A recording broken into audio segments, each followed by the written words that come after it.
di utara kota Bakhmut yang coba mereka kepung. Akan tetapi pasukan Rusia mengalami kesulitan untuk menyerang Vuhledar, di mana mereka meninggalkan lebih dari 30 kendaraan lapis baja karena serangan yang gagal. Galina Danilchenko, wali kota Ukraina Melitopol yang diangkat Rusia mengatakan pada hari Sabtu bahwa seorang warga sipil tewas karena gempuran pasukan Ukraina.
Ukraina mengklaim telah menghancurkan senjata tercanggih milik Putin di wilayah Luhansk. Kendaraan lapis baja BMPT Rusia yang berharga tersebut dijuluki Terminator. Putin diledakkan pasukan Ukraina. Serhiy Haidai, gubernur wilayah Luhansk, membagikan beberapa foto udara yang menunjukkan kendaraan tersebut diledakkan dan dihancurkan. Dia mengatakan bahwa propagandis Rusia telah membual tentang kendaraan tersebut dan mengatakan bahwa kendaraan itu tidak mungkin dihancurkan. Serhiy Haidai juga membagikan cuplikan tayangan dari TV pemerintah Rusia yang memamerkan kendaraan tersebut di hutan dekat kota Kremina yang diduduki Rusia di Luhansk. Pada tanggal 9 Februari lalu, sebuah video diunggah oleh beberapa akun media sosial yang menggambarkannya sebagai penghancuran Terminator BMPT Rusia pertama yang didokumentasikan secara visual oleh tentara dari Batalion Pengintaian Terpisah ke-140 Angkatan Laut Ukraina. Dalam video tersebut, seorang BMPT terlihat sendirian di jalan yang tampak seperti hutan. Di sekitarnya terlihat area masih tertutup salju. Kamera menangkap dua hantaman dekat pada Terminator, diikuti saat kendaraan tertahan oleh tembakan Ukraina dan segera terbakar. Terlihat Terminator milik Putin tersebut meledak, hangus tak bersisa. Menghancurkan Terminator dapat meningkatkan moral pasukan Ukraina, karena kendaraan ini berada di garis depan ofensif Rusia dalam beberapa pekan terakhir. Bulan lalu, Kementerian Pertahanan Rusia menerbitkan sebuah video yang memperlihatkan tank Rusia menghancurkan tank Ukraina dengan dukungan tembakan BMPT-72 Terminator. Rekaman itu menunjukkan tank militer Rusia menembak terlebih dahulu, diikuti oleh BMPT yang menembakkan senjata 33 mm ke posisi Ukraina. Beberapa contoh seperti itu telah direkam di kamera di mana Terminator Rusia terlihat membantu tank Rusia melawan tank Ukraina. Kendaraan ini ditemukan oleh perusahaan intelijen sumber terbuka Janus pada bulan Mei dan telah berulang kali terlihat di Luhansk. Reporter Forbes yaitu David X mencatat bahwa kehilangan salah satu kendaraan Terminator ini akan sangat memalukan bagi Rusia. Karena kendaraan tersebut sering disebut juga oleh media sebagai bukti kemampuan Rusia untuk tetap memproduksi baju besi mutakhir. Kendaraan pendukung tank Rusia atau BMPT lapis baja dibandingkan dengan tank tempur utama. Tujuan utama dari desain kendaraan tersebut adalah untuk mendukung BMPT, maksud kami, dengan menekan infanteri musuh. BMPT sering terlihat berseliweran dalam konvoi tank dalam pertempuran berikutnya di daerah Ukraina.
Presiden Prancis Emmanuel Macron menyatakan tidak akan mengirim senjata ke Ukraina pada minggu-minggu depan.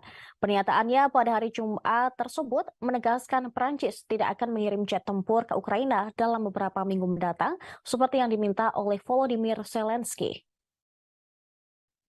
Hal ini sangat berbeda dengan para sekutu Eropa yang sudah mengirimkan senjata ke Ukraina.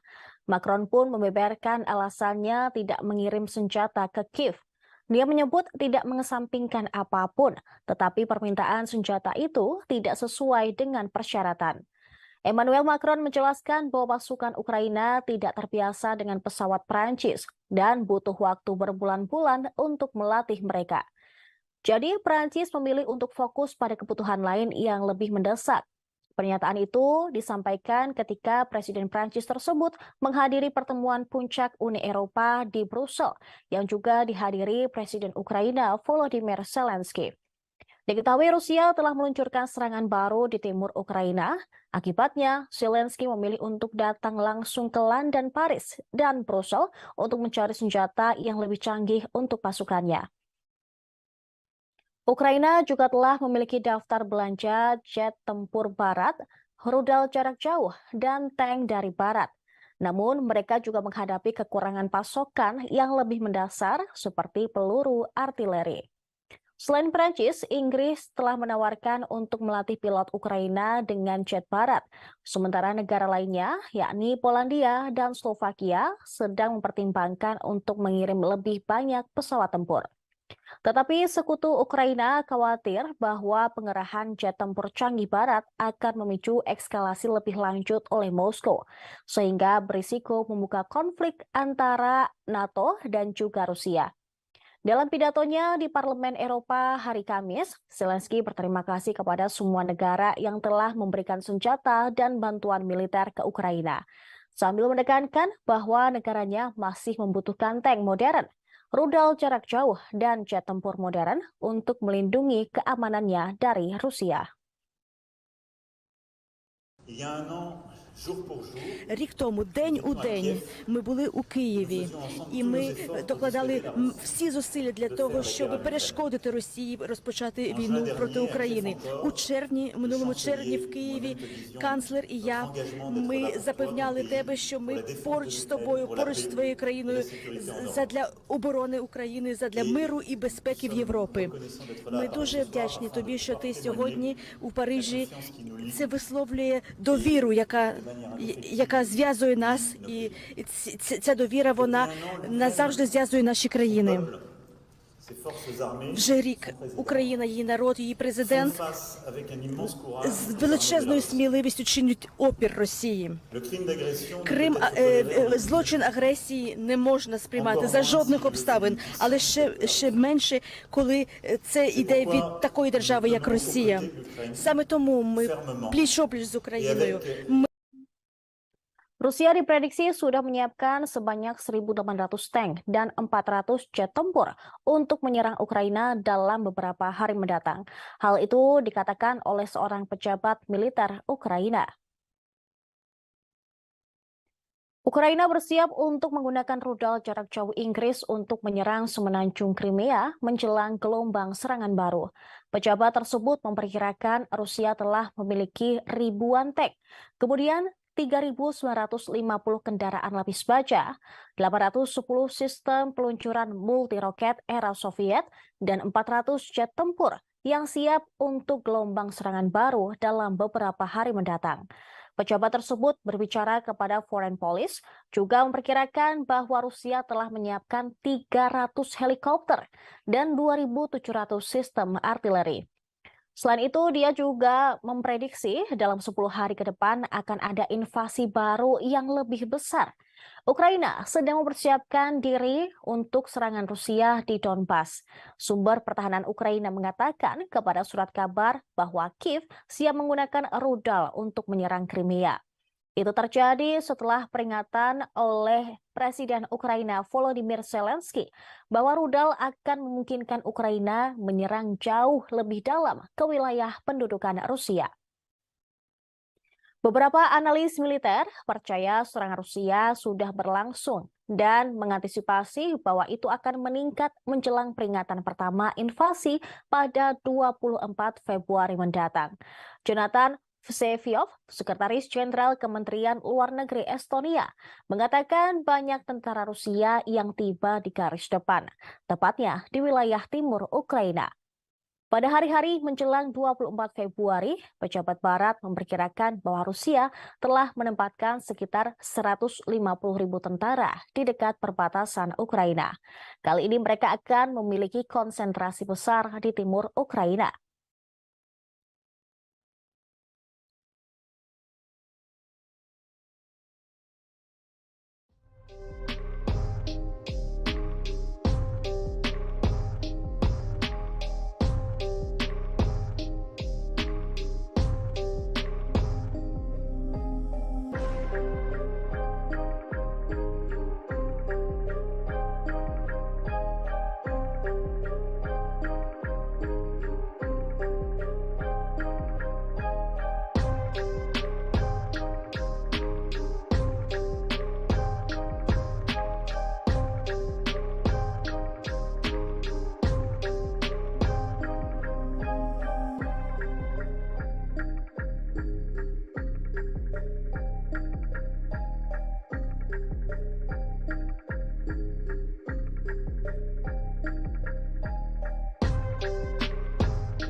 Kita beralih ke informasi selanjutnya, Tribuners. Sebuah video dramatis menunjukkan saat drone maritim Rusia menghancurkan jembatan utama Ukraina. Jembatan yang menghubungkan ke Moldova tersebut langsung hancur. Objek tak berawak terlihat di air yang mendekat dengan kecepatan tinggi dalam kegelapan. Sebuah ledakan besar kemudian tiba-tiba meletus. Beberapa laporan mengatakan itu adalah drone bawah air. Sementara yang lain percaya bahwa visibilitas rekaman menunjukkan benda tersebut adalah USV, kapal permukaan tanpa awak. Rusia sebelumnya telah menyerang rel jalan raya Jembatan Satoka di seberang Muara Dniester di wilayah Odessa yang merupakan penghubung strategis antara Ukraina dan Moldova. Ini adalah pertama kalinya Rusia menggunakan jenis serangan tersebut dalam perang. Jembatan itu sebelumnya telah diserang oleh Rusia, tetapi tanpa merusaknya. Jembatan digunakan untuk mengirim pasokan ke Angkatan Bersenjata Selatan Ukraina melalui Rumania, Bulgaria, dan Moldova. Rusia tidak diketahui memiliki drone semacam itu, tetapi diketahui bahwa Gubernur Sevastopol, Mikhail Razovhaev, mengusulkan untuk membuatnya pada pertemuan dengan Vladimir Putin pada November lalu. Dia mengatakan perusahaan di kota di Crimea yang dicaplok memiliki kemampuan untuk merancang dan memproduksi drone semacam itu. Sebuah sumber Ukraina mengatakan hal tersebut nampaknya menjadi kasus pertama Rusia menggunakan drone untuk bawah air. Tingkat kerusakan jembatan belum bisa dikonfirmasi. Serangan terbaru Rusia di jembatan tersebut terjadi di tengah peluncuran serangan besar baru Putin, melepaskan gelombang serangan rudal dan pesawat tak berawak ke seluruh Ukraina.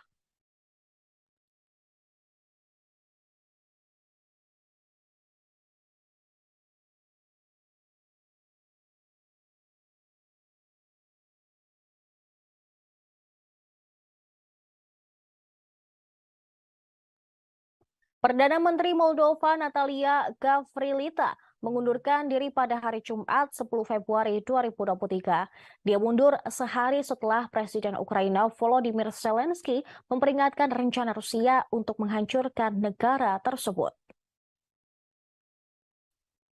Presiden Moldova Maia Sandu menerima pengunduran diri Natalia Gavrilita. Dia mengakhiri pergolakan kekuasaan selama 18 bulan yang ditandai oleh gejolak ekonomi dan efek limpahan dari invasi Rusia ke tetangga Moldova. Berbicara pada para pemimpin Uni Eropa di Brussel pada hari Kamis, Zelensky menyatakan dia baru-baru ini memberitahu Sandu tentang dugaan skema Rusia untuk menghancurkan Moldova. Dia mengatakan dokumen itu menunjukkan siapa, kapan, dan bagaimana rencana itu akan menghancurkan demokrasi Moldova dan membangun kendali atas negara tersebut. Zelensky mengatakan rencana itu mirip dengan yang dibuat oleh Rusia untuk mengambil alih Ukraina. Tetapi dia tidak tahu apakah Moskow akhirnya akan menjalankan rencana tersebut. Juga pada hari Kamis, Dinas Intelijen Moldova menyatakan bahwa Rusia bertindak untuk membuat negara itu tidak stabil. Tepat setelah Menteri Luar Negeri Rusia, Sergei Lavrov, mengatakan pekan lalu bahwa Barat sedang mempertimbangkan untuk mengubah Moldova menjadi Ukraina yang lain. Lavrov mengatakan Barat mendukung pemilihan Sandu yang pro-Barat pada pemilihan Presiden 2020 lalu. Українці, українки, короткий звіт. Ворог сьогодні запустив щонайменше 70 ракет в черговій масованій атаці. Щонайменше 60 ракет збито. Їхні мішені були цивільні, цивільна інфраструктура, на жаль, були влучання, на жаль, жертви, мої співчуття рідним. Кілька російських ракет пройшли повітряним простором Молдови та Румунії. Черговий доказ того, що терор не знає і ніколи не знатиме жодних меж. Черговий доказ того, що захист України – це захист всієї Європи і світу, кожної країни, яка просто хоче жити. Сьогоднішні ракети – це виклик НАТО, колективній безпеці. Це терор, який можна і треба зупинити. Світ повинен зупинити. Я дякую усім, хто це розуміє. Дякую усім, хто допомагає. І, звичайно, дякую нашим повітряним силам, усім нашим зенітникам, кожному і кожній, хто захищає Україну і наших людей. Зараз ще одна повітряна тривога триває. І, будь ласка, зважайте на тривоги. Будь ласка, слідкуйте за офіційною інформацією. Бережіть себе. Всіх переможемо. Слава Україні! Kementerian Pertahanan Rusia mengatakan pasukannya melakukan serangan besar-besaran pada fasilitas energi yang sangat penting di kompleks industri militer Ukraina. Serangan tersebut menyebabkan pemadaman listrik di sebagian besar negara dan membuat gelap gulita. Serangan tersebut dibenarkan oleh Menteri Energi Ukraina, German Galushchenko. Dia berkata Rusia telah menyerang fasilitas listrik di 6 wilayah dengan rudal dan drone pada hari Jumat 10 Februari 2023. Rusia meluncurkan serangan rudal skala besar di Ukraina pada hari Jumat, menyerang beberapa kota termasuk ibu kota Kiev. Angkatan bersenjata Ukraina mengatakan pada Jumat malam bahwa pasukan Rusia telah menembakkan lebih dari 100 rudal dan melakukan 12 serangan udara dan 20 serangan penembakan. Dikatakan 61 rudal jelajah Rusia dihancurkan. Sementara itu, Rusia siap untuk bernegosiasi dengan Ukraina, tetapi tanpa prasyarat. Media pemerintah telah melaporkan Wakil Menteri Luar Negeri Rusia, Sergei Vershinin, juga menyinggung soal Eropa. Dia menambahkan bahwa bukan Ukraina, tetapi Amerika Serikat dan Uni Eropa yang harus membuat keputusan tentang pembicaraan dengan Rusia. Moskow telah berulang kali menyatakan siap untuk bernegosiasi dengan semua pihak yang terlibat dalam perang di Ukraina. Tetapi Kiev dan sekutunya menolak untuk terlibat dalam pembicaraan. Kremlin mengatakan akan berjuang sampai semua tujuannya tercapai di Ukraina. Sementara wilayah Zelensky mengatakan tidak akan berhenti sampai setiap tentara Rusia dikeluarkan dari semua wilayahnya.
Iran diduga telah memodifikasi drone kamikaze yang dikirim ke Rusia sehingga hulu ledak drone tersebut dapat menimbulkan kerusakan besar pada target di dalam Ukraina.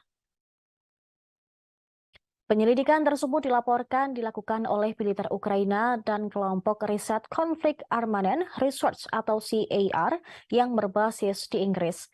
Kedua belah pihak mempelajari hulu ledak yang tidak meledak dari drone Iran Shahid 131 yang ditemukan di dekat kota Odessa, Ukraina Selatan pada Oktober tahun lalu. Menurut laporan tersebut, komposisi hulu ledak menjelaskan mengapa serangan Rusia terhadap infrastruktur energi Ukraina begitu berhasil selama beberapa bulan terakhir. Laporan tersebut menyatakan bahwa hulu ledak secara tergesa-gesa dimodifikasi dengan lapisan partikel logam kecil yang setelah kontak tersebar dalam radius yang luas. Selanjutnya, para peneliti menunjukkan bahwa ada 18 muatan yang lebih kecil di sekitar diameter hulu ledak selain fragmen. Muatan tersebut ketika meleleh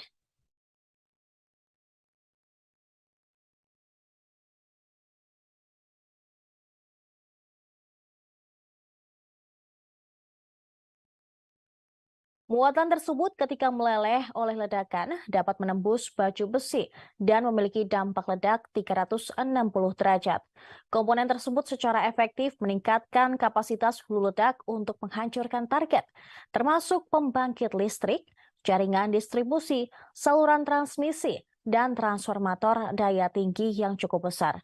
Selain itu, mereka secara signifikan mempersulit operasi perbaikan Damien Spilters, salah seorang penyelidik yang memeriksa hulu ledak tersebut, menjelaskan bahwa hulu ledak yang ditunjukkan untuk peralatan militer seperti tank atau unit artileri mungkin dibuat berbeda dan menggunakan muatan berbentuk frontal untuk target yang lebih terspesialisasi. Akan tetapi, hulu ledak yang dievakuasi CAR memiliki efek buatan berbentuk radial yang dapat menyebabkan dampak yang lebih signifikan. Selanjutnya, analisis muncul setelah laporan menunjukkan bahwa pejabat Iran telah mengunjungi sebuah situs di dalam Rusia untuk menyusun rincian pabrik drone yang akan memproduksi 6.000 drone untuk Rusia di tahun-tahun mendatang. Teheran kemudian menolak laporan tersebut. Mereka menyangkal rencana itu dan menuduh Barat mengobarkan masalah di Ukraina. Namun, jika klaim yang dibuat oleh penyelidikan baru-baru itu benar terjadi, itu mungkin menjadi bukti bahwa Iran tidak hanya membantu Rusia dengan senjata yang sangat dibutuhkan, tetapi juga telah berusaha membantu negara menyerang mencapai kehancuran maksimal infrastruktur di Ukraina. Rincian tentang pengembangan drone Shahid 131 dan Shahid 136 masih belum jelas. Tetapi para ahli telah mencatat bahwa Shahid 136 adalah versi skala kecil dari Shahid 131 yang digunakan Iran untuk melakukan serangan terhadap Arab Saudi.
Kita beralih ke informasi seputar gempa di Turki dan Suriah.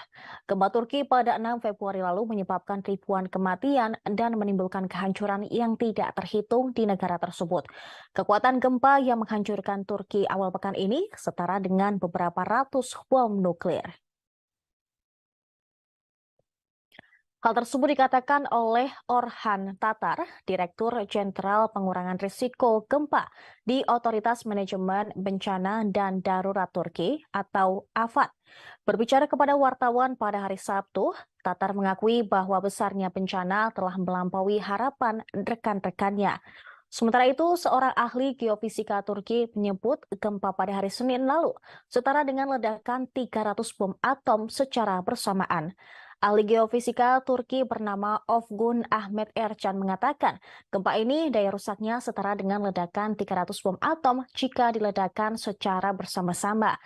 Hal itu diketahui usai daya rusak gempa tersebut setidaknya menghancurkan 12 kota yang ada di Turki dan Suriah. Januka Atanayeke, seorang seismolog di Universitas of Melbourne, Australia, mengatakan energi yang dikeluarkan oleh gempa itu setara dengan sekitar 32 petajoule. Energi ini cukup untuk menggerakkan kota New York selama lebih dari 4 hari. Sementara itu, seismolog USGS Susan Hawke mencontohkan, meski bukan gempa terkuat di dunia, namun gempa di Turki sangat berbahaya. Renato Solidum, Direktur Institut Vulkanologi dan Seismologi Filipina juga mengatakan demikian. Gempa bumi lebih dari 7 skala Richter digambarkan oleh para ilmuwan sebagai energi yang setara dengan sekitar 32 bom atom yang dijatuhkan di Hiroshima, Jepang pada tahun 1945. Gempa berkekuatan magnitudo 7,8 di Turki dan susulan sebesar 7,5 mengakibatkan lebih dari 25.000 korban meninggal. Banyak bangunan rata dengan tanah. Gempa juga mempengaruhi negara tetangga, yaitu Suriah, di mana sekitar 300.000 orang kehilangan tempat tinggal karena tempat tinggal mereka telah rata dengan tanah akibat peristiwa seismik itu.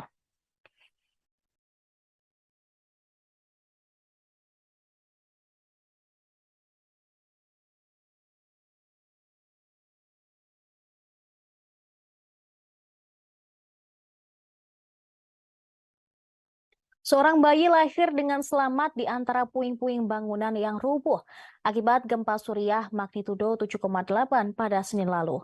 Ibu, ayah, serta 4 saudara bayi tersebut tewas akibat gempa. Salah seorang dokter yang menangani bayi tersebut bernama Maruf menjelaskan kondisi bayi tersebut. Awalnya, Maruf yang bertugas di Rumah Sakit Jehan di Afrin di barat laut Suriah tidak yakin bayi tersebut masih hidup. Bayi itu pucat dan dingin, bahkan tidak bersuara. Berada dalam bungkusan kain, tubuh bayi itu terlihat membiru dan dipenuhi memar. Tak lama berselang, denyut samar ditemukan di tubuh bayi ayah, sehingga Maruf dan tim langsung melakukan tindakan. Mereka membungkus bayi tersebut dengan selimut hangat dan menempatkannya di inkubator, mengawasi sampai dia cukup hangat. Pria yang membawanya masuk adalah paman bayi ayah, sedangkan wanita yang menemaninya hanyalah tetangga. Mereka merasa lega bahwa ayah bisa diselamatkan, meski tidak bisa lebih lama menemaninya di rumah sakit. Mereka harus pergi mencari keluarga mereka yang masih hilang di balik reruntuhan bangunan. Setelah 4 hari mendapatkan perawatan di rumah sakit, kondisi bayi ayah berlangsung membaik.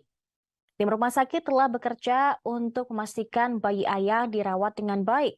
Meskipun masih menghabiskan hari di inkubator, bayi ayah disusui oleh seorang sukarelawan yang datang beberapa hari sekali. Maksud kami, beberapa kali sehari. Dengan bangga, Maruf menyebut bayi ayah mengalami penambahan berat badan dan semua indikator positif.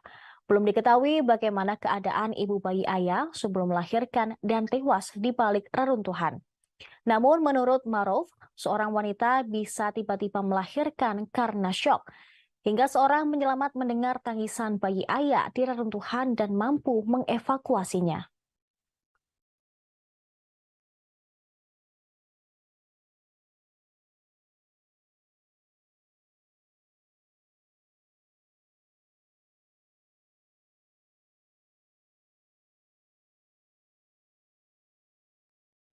Jumlah korban tewas akibat gempa Turki dan Suriah melampaui 25.000 jiwa pada hari Sabtu malam akibat gempa magnitudo 7,8 yang melanda dua negara tersebut pada Senin lalu. Presiden Turki Tayyip Recep Erdogan mengatakan jumlah korban tewas di negaranya telah meningkat menjadi 21.848 jiwa. Sementara itu, Erdogan juga mengungkapkan jumlah korban terluka mencapai 80.104 orang di negaranya. Kantor berita AFP melaporkan bahwa sekitar 3.553 orang tewas di Suriah.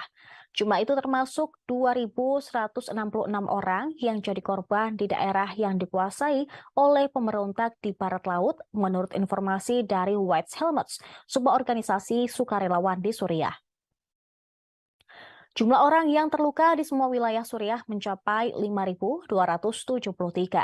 Rinciannya 2.326 di daerah yang dikuasai pemerintah dan 2.950 orang di daerah yang dikuasai pemberontak. Ini akan membuat jumlah gabungan mematikan di Turki dan Suriah menjadi 25.401 orang. Koordinator Bantuan Darurat PBB, Martin Griffiths, mengatakan jumlah korban tewas akibat gempa kemungkinan akan lebih banyak 2 kali lipat. Griffiths menggambarkan gempa tersebut sebagai peristiwa terburuk dalam 100 tahun di wilayah tersebut. Dia berharap bantuan di Suriah akan disalurkan ke daerah-daerah yang dikuasai pemerintah dan oposisi. Tetapi hal-hal terkait tersebut belum diketahui dengan jelas.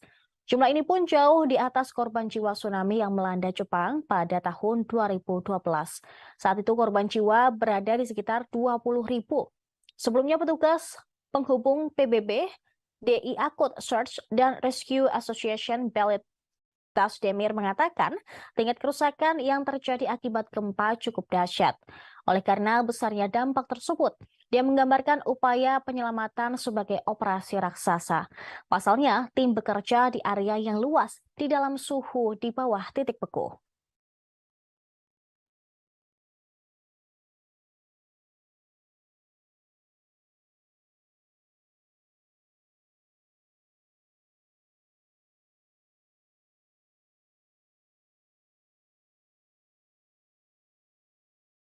Tribuners, seorang wanita berhasil diselamatkan dalam keadaan hidup-hidup setelah 104 jam terkubur reruntuhan bangunan akibat gempa yang mengguncang Turki dan Suriah. Dia ditarik keluar tim penyelamat dari antara puing-puing bangunan yang runtuh di Turki pada Jumat 10 Februari lalu. Para kru kemudian mengangkat wanita tersebut yang bernama Zeynep Kahraman yang berusia 40 tahun dengan tandu melewati balok beton yang hancur di kota Kikirikan, Turki. Pemimpin tim penyelamat Stephen Bayer menyebut hal ini seperti sebuah keajaiban. Wanita tersebut keluar dalam kondisi sangat bugar. Kahraman berbaring diam, tubuhnya diikat ke tandu dengan tangan di dada dan matanya terlindung dari cahaya karena kacamata hitam yang ia kenakan. Adik perempuannya bernama Zeubeide memandangnya dan terlihat memeluk seorang pekerja dari tim pencarian dan penyelamatan internasional Jerman atau ISAR. Keluarga Kahraman mengatakan mereka telah menunggu 2 hari sampai tim penyelamat tiba setelah gempa bumi mengguncang pada Senin pagi. Pekerja Jerman melakukan kontak dengan Zeynep Kahraman saat dia masih berada jauh di dalam puing-puing dan menjaganya tetap terhidrasi melalui seram. Pada satu titik, mereka membantu Zeubaine menuruni tangga di dekat posisi kakaknya untuk berbicara dengan Kahraman. Hingga Sabtu malam, jumlah korban tewas di Turki dan Suriah mencapai lebih dari 25.000 jiwa. Sedikitnya 670.000 orang sangat membutuhkan makanan di kedua negara setelah gempa. Gempa magnitudo 7,8 yang terjadi pada Senin 6 Februari lalu menyebabkan 5,3 juta orang kehilangan tempat tinggal di Suriah saja. Tim penyelamat masih berusaha untuk mencari dan menyelamatkan para korban gempa dari 2 belah negara tersebut. Diperkirakan jumlah korban tewas maupun korban terluka masih bisa meningkat drastis.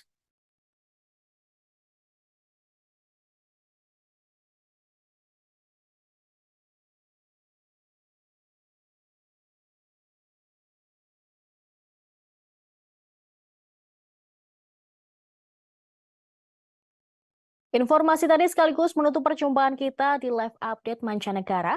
Saksikan terus live update di seluruh kanal YouTube dan Facebook Tribun Network. Saya Seradita, beserta kru yang bertugas pamit undur diri. Terima kasih atas kebersamaan Anda. Sampai jumpa.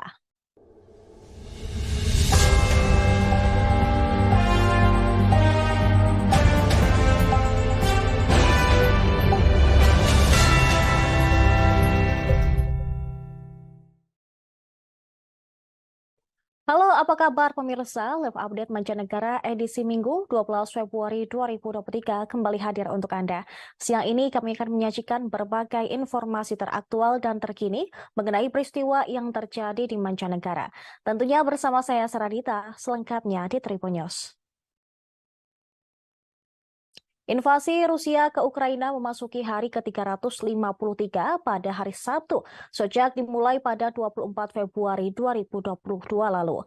Pemimpin grup Wagner, Rusia, mengatakan Moskow membutuhkan waktu 2 tahun untuk menguasai 2 wilayah timur Ukraina sepenuhnya. Yevgeny Prigozhin, kepala kelompok tentara bayaran Wagner, mengatakan perlu waktu 2 tahun bagi Rusia untuk sepenuhnya mengendalikan wilayah Donetsk dan Luhansk di Ukraina Timur.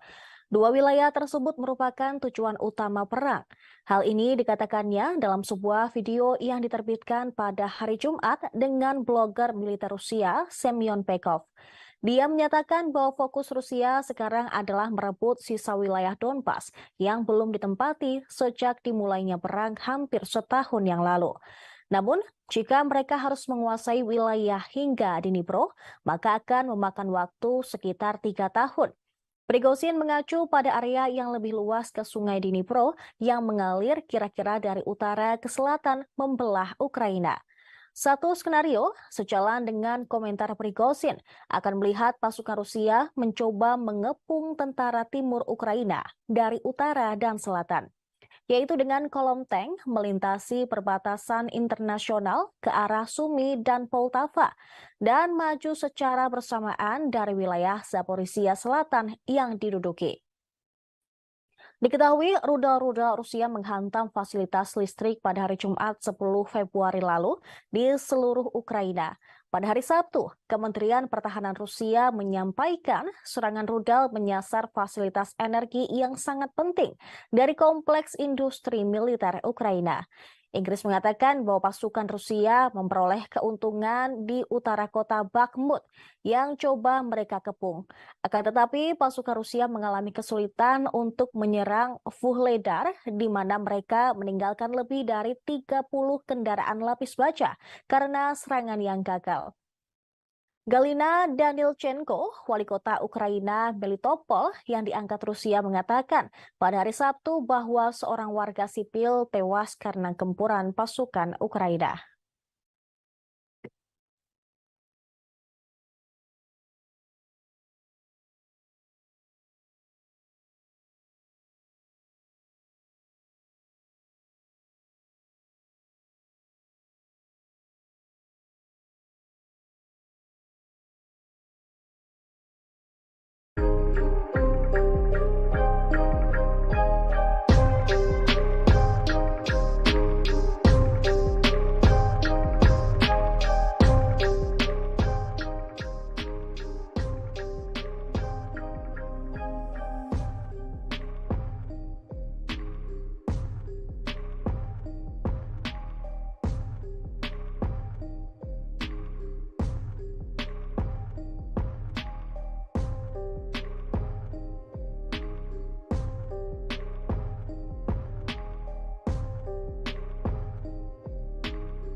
Ukraina mengklaim telah menghancurkan senjata tercanggih milik Putin di wilayah Luhansk. Kendaraan lapis baja BMPT Rusia yang berharga tersebut dijuluki Terminator. Putin diledakkan pasukan Ukraina. Serhiy Haidai, gubernur wilayah Luhansk, membagikan beberapa foto udara yang menunjukkan kendaraan tersebut diledakkan dan dihancurkan. Dia mengatakan bahwa propagandis Rusia telah membual tentang kendaraan tersebut dan mengatakan bahwa kendaraan itu tidak mungkin dihancurkan. Serhiy Haidai juga membagikan cuplikan tayangan dari TV pemerintah Rusia yang memamerkan kendaraan tersebut di hutan dekat kota Kremina yang diduduki Rusia di Luhansk. Pada tanggal 9 Februari lalu, sebuah video diunggah oleh beberapa akun media sosial yang menggambarkannya sebagai penghancuran Terminator BMPT Rusia pertama yang didokumentasikan secara visual oleh tentara dari Batalion Pengintaian Terpisah ke-140 Angkatan Laut Ukraina. Dalam video tersebut, seorang BMPT terlihat sendirian di jalan yang tampak seperti hutan. Di sekitarnya terlihat area masih tertutup salju. Kamera menangkap dua hantaman dekat pada Terminator diikuti saat kendaraan tertahan oleh tembakan Ukraina dan segera terbakar. Terlihat Terminator milik Putin tersebut meledak, hangus tak bersisa. Menghancurkan Terminator dapat meningkatkan moral pasukan Ukraina karena kendaraan ini berada di garis depan ofensif Rusia dalam beberapa pekan terakhir.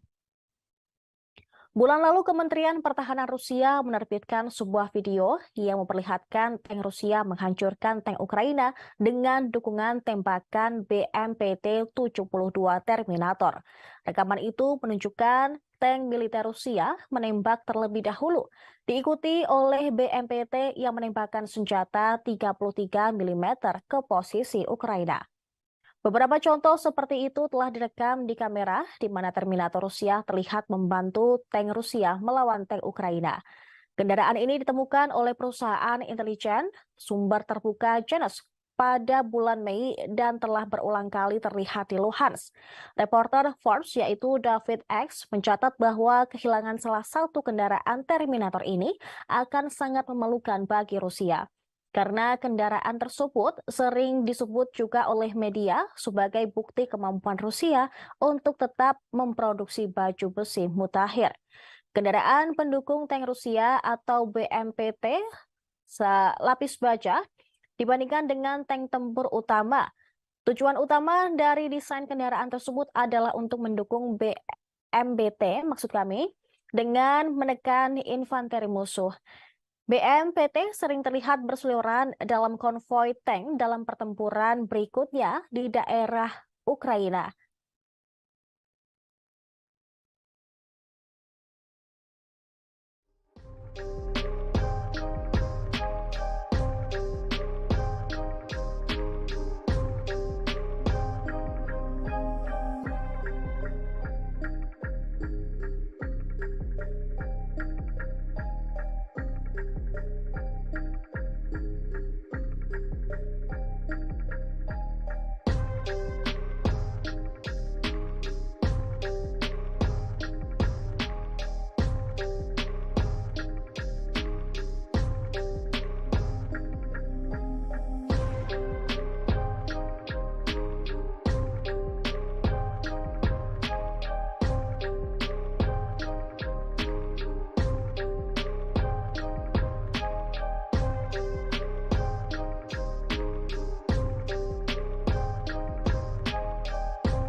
Presiden Prancis Emmanuel Macron menyatakan tidak akan mengirim senjata ke Ukraina pada minggu-minggu depan. Pernyataannya pada hari Jumat tersebut menegaskan Prancis tidak akan mengirim jet tempur ke Ukraina dalam beberapa minggu mendatang, seperti yang diminta oleh Volodymyr Zelensky. Hal ini sangat berbeda dengan para sekutu Eropa yang sudah mengirimkan senjata ke Ukraina. Macron pun membeberkan alasannya tidak mengirim senjata ke Kiev. Dia menyebut tidak mengesampingkan apapun, tetapi permintaan senjata itu tidak sesuai dengan persyaratan. Emmanuel Macron menjelaskan bahwa pasukan Ukraina tidak terbiasa dengan pesawat Prancis dan butuh waktu berbulan-bulan untuk melatih mereka. Jadi Prancis memilih untuk fokus pada kebutuhan lain yang lebih mendesak. Pernyataan itu disampaikan ketika Presiden Prancis tersebut menghadiri pertemuan puncak Uni Eropa di Brussel yang juga dihadiri Presiden Ukraina Volodymyr Zelensky. Diketahui Rusia telah meluncurkan serangan baru di timur Ukraina. Akibatnya, Zelensky memilih untuk datang langsung ke London, Paris, dan Brussel untuk mencari senjata yang lebih canggih untuk pasukannya. Ukraina juga telah memiliki daftar belanja jet tempur barat, rudal jarak jauh, dan tank dari barat. Namun, mereka juga menghadapi kekurangan pasokan yang lebih mendasar seperti peluru artileri. Selain Prancis, Inggris telah menawarkan untuk melatih pilot Ukraina dengan jet barat. Sementara negara lainnya, yakni Polandia dan Slovakia, sedang mempertimbangkan untuk mengirim lebih banyak pesawat tempur. Tetapi sekutu Ukraina khawatir bahwa pengerahan jet tempur canggih barat akan memicu eskalasi lebih lanjut oleh Moskow, sehingga berisiko membuka konflik antara NATO dan juga Rusia.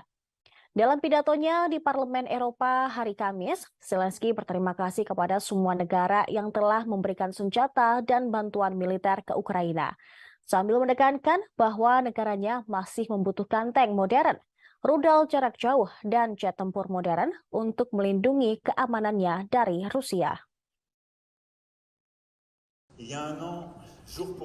Рік тому, день у день, ми були у Києві, і ми докладали всі зусилля для того, щоб перешкодити Росії розпочати війну проти України. У червні, минулому червні в Києві, канцлер і я, ми запевняли тебе, що ми поруч з тобою, поруч з твоєю країною, задля оборони України, задля миру і безпеки в Європі.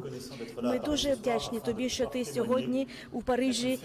Це висловлює довіру, яка зв'язує нас, і ця довіра, вона назавжди зв'язує наші країни. Вже рік Україна, її народ, її президент з величезною сміливістю чинять опір Росії. Злочин агресії не можна сприймати за жодних обставин, але ще менше, коли це йде від такої держави, як Росія. Саме тому ми пліч-опліч з Україною. Rusia diprediksi sudah menyiapkan sebanyak 1.800 tank dan 400 jet tempur untuk menyerang Ukraina dalam beberapa hari mendatang. Hal itu dikatakan oleh seorang pejabat militer Ukraina. Ukraina bersiap untuk menggunakan rudal jarak jauh Inggris untuk menyerang semenanjung Crimea menjelang gelombang serangan baru. Pejabat tersebut memperkirakan Rusia telah memiliki ribuan tank. Kemudian 3.950 kendaraan lapis baja, 810 sistem peluncuran multi-roket era Soviet, dan 400 jet tempur yang siap untuk gelombang serangan baru dalam beberapa hari mendatang.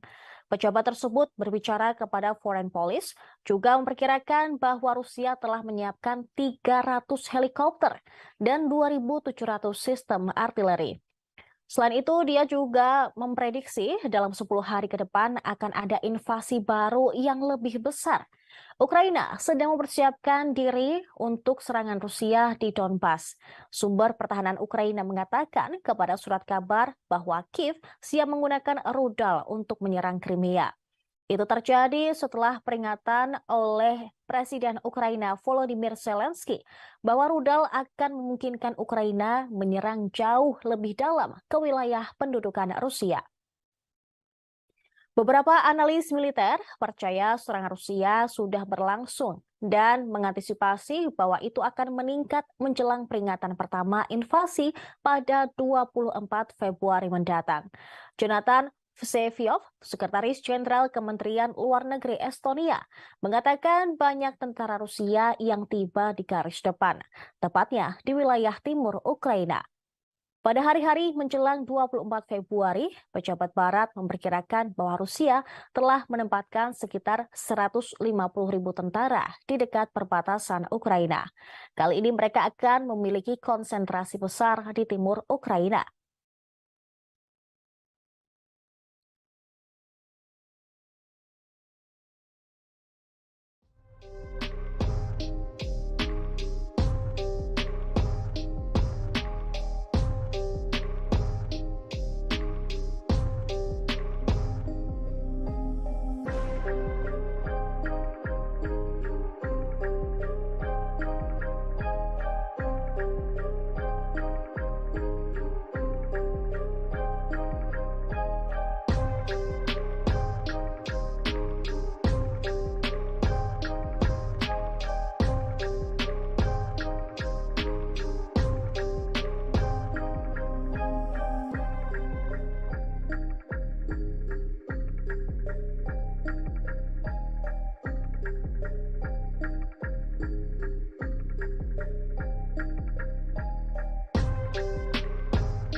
Kita beralih ke informasi selanjutnya, Tribuners. Sebuah video dramatis menunjukkan saat drone maritim Rusia menghancurkan jembatan utama Ukraina.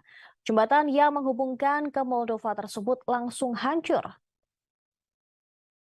Objek tak berawak terlihat di air yang mendekat dengan kecepatan tinggi dalam kegelapan. Sebuah ledakan besar kemudian tiba-tiba meletus. Beberapa laporan mengatakan itu adalah drone bawah air. Sementara yang lain percaya bahwa visibilitas rekaman menunjukkan benda tersebut adalah USV, kapal permukaan tanpa awak. Rusia sebelumnya telah menyerang rel jalan raya jembatan Satoka di seberang muara Dniester di wilayah Odessa yang merupakan penghubung strategis antara Ukraina dan Moldova. Ini adalah pertama kalinya Rusia menggunakan jenis serangan tersebut dalam perang. Jembatan itu sebelumnya telah diserang oleh Rusia, tetapi tanpa merusaknya. Jembatan digunakan untuk mengirim pasokan ke Angkatan Bersenjata Selatan Ukraina melalui Rumania, Bulgaria, dan Moldova. Rusia tidak diketahui memiliki drone semacam itu, tetapi diketahui bahwa Gubernur Sevastopol, Mikhail Razovhaev, mengusulkan untuk membuatnya pada pertemuan dengan Vladimir Putin pada November lalu.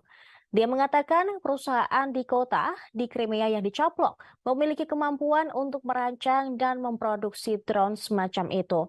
Sebuah sumber Ukraina mengatakan hal tersebut nampaknya menjadi kasus pertama Rusia menggunakan drone untuk bawah air. Tingkat kerusakan jembatan belum bisa dikonfirmasi. Serangan terbaru Rusia di jembatan tersebut terjadi di tengah peluncuran serangan besar baru Putin, melepaskan gelombang serangan rudal dan pesawat tak berawak ke seluruh Ukraina.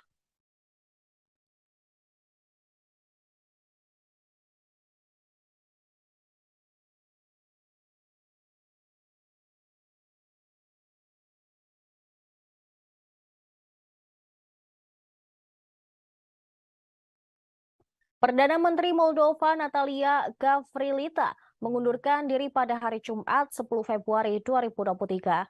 Dia mundur sehari setelah Presiden Ukraina Volodymyr Zelensky memperingatkan rencana Rusia untuk menghancurkan negara tersebut.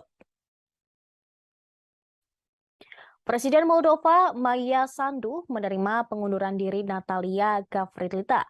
Dia mengakhiri pergolakan kekuasaan selama 18 bulan yang ditandai oleh gejolak ekonomi dan efek limpahan dari invasi Rusia ke tetangga Moldova.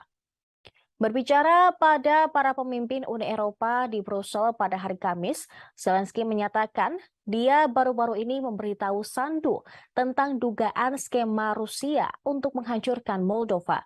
Dia mengatakan dokumen itu menunjukkan siapa, kapan, dan bagaimana rencana itu akan menghancurkan demokrasi Moldova dan membangun kendali atas negara tersebut.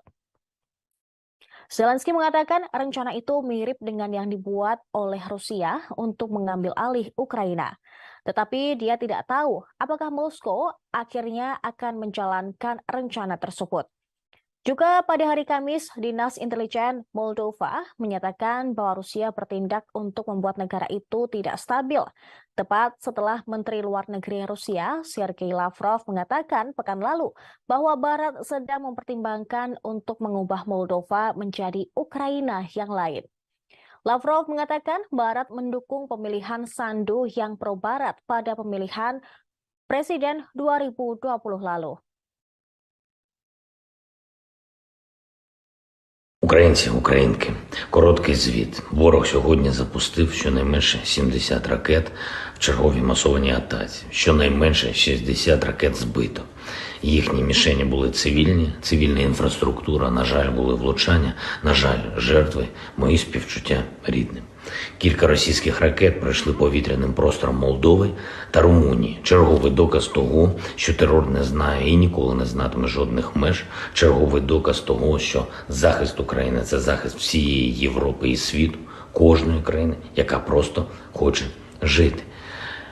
Сьогоднішні ракети – це виклик НАТО, колективній безпеці. Це терор, який можна і треба зупинити. Світ повинен зупинити. Я дякую усім, хто це розуміє. Дякую усім, хто допомагає. І, звичайно, дякую нашим повітряним силам, усім нашим зенітникам, кожному і кожній, хто захищає Україну і наших людей. Зараз ще одна повітряна тривога триває. І, будь ласка, зважайте на тривоги. Будь ласка, слідкуйте за офіційною інформацією. Бережіть себе. Всіх переможемо. Слава Україні! Kementerian Pertahanan Rusia mengatakan pasukannya melakukan serangan besar-besaran pada fasilitas energi yang sangat penting di kompleks industri militer Ukraina. Serangan tersebut menyebabkan pemadaman listrik di sebagian besar negara dan membuat gelap gulita.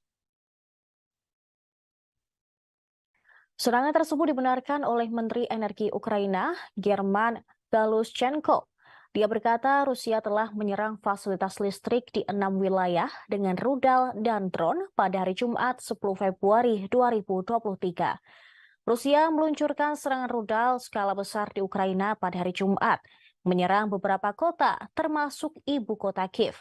Angkatan bersenjata Ukraina mengatakan pada Jumat malam bahwa pasukan Rusia telah menembakkan lebih dari 100 rudal dan melakukan 12 serangan udara dan 20 serangan penembakan. Dikatakan 61 rudal jelajah Rusia dihancurkan. Sementara itu, Rusia siap untuk bernegosiasi dengan Ukraina, tetapi tanpa prasyarat. Media pemerintah telah melaporkan Wakil Menteri Luar Negeri Rusia, Sergei Vershinin, juga menyinggung soal Eropa. Dia menambahkan bahwa bukan Ukraina, tetapi Amerika Serikat dan Uni Eropa yang harus membuat keputusan tentang pembicaraan dengan Rusia. Moskow telah berulang kali menyatakan siap untuk bernegosiasi dengan semua pihak yang terlibat dalam perang di Ukraina. Tetapi Kiev dan sekutunya menolak untuk terlibat dalam pembicaraan. Kremlin mengatakan akan berjuang sampai semua tujuannya tercapai di Ukraina. Sementara wilayah Zelensky mengatakan tidak akan berhenti sampai setiap tentara Rusia dikeluarkan dari semua wilayahnya.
Iran diduga telah memodifikasi drone kamikaze yang dikirim ke Rusia sehingga hulu ledak drone tersebut dapat menimbulkan kerusakan besar pada target di dalam Ukraina. Penyelidikan tersebut dilakukan oleh militer Ukraina dan kelompok riset konflik Armament Research atau CAR yang berbasis di Inggris. Kedua belah pihak mempelajari hulu ledak yang tidak meledak dari drone Iran Shahid 131 yang ditemukan di dekat kota Odessa, Ukraina Selatan pada Oktober tahun lalu. Menurut laporan tersebut, komposisi hulu ledak menjelaskan mengapa serangan Rusia terhadap infrastruktur energi Ukraina begitu berhasil selama beberapa bulan terakhir. Laporan tersebut menyatakan bahwa hulu ledak secara tergesa-gesa dimodifikasi dengan lapisan partikel logam kecil yang setelah kontak tersebar dalam radius yang luas. Selanjutnya, para peneliti menunjukkan bahwa ada 18 muatan yang lebih kecil di sekitar diameter hulu ledak selain fragmen. Muatan tersebut ketika meleleh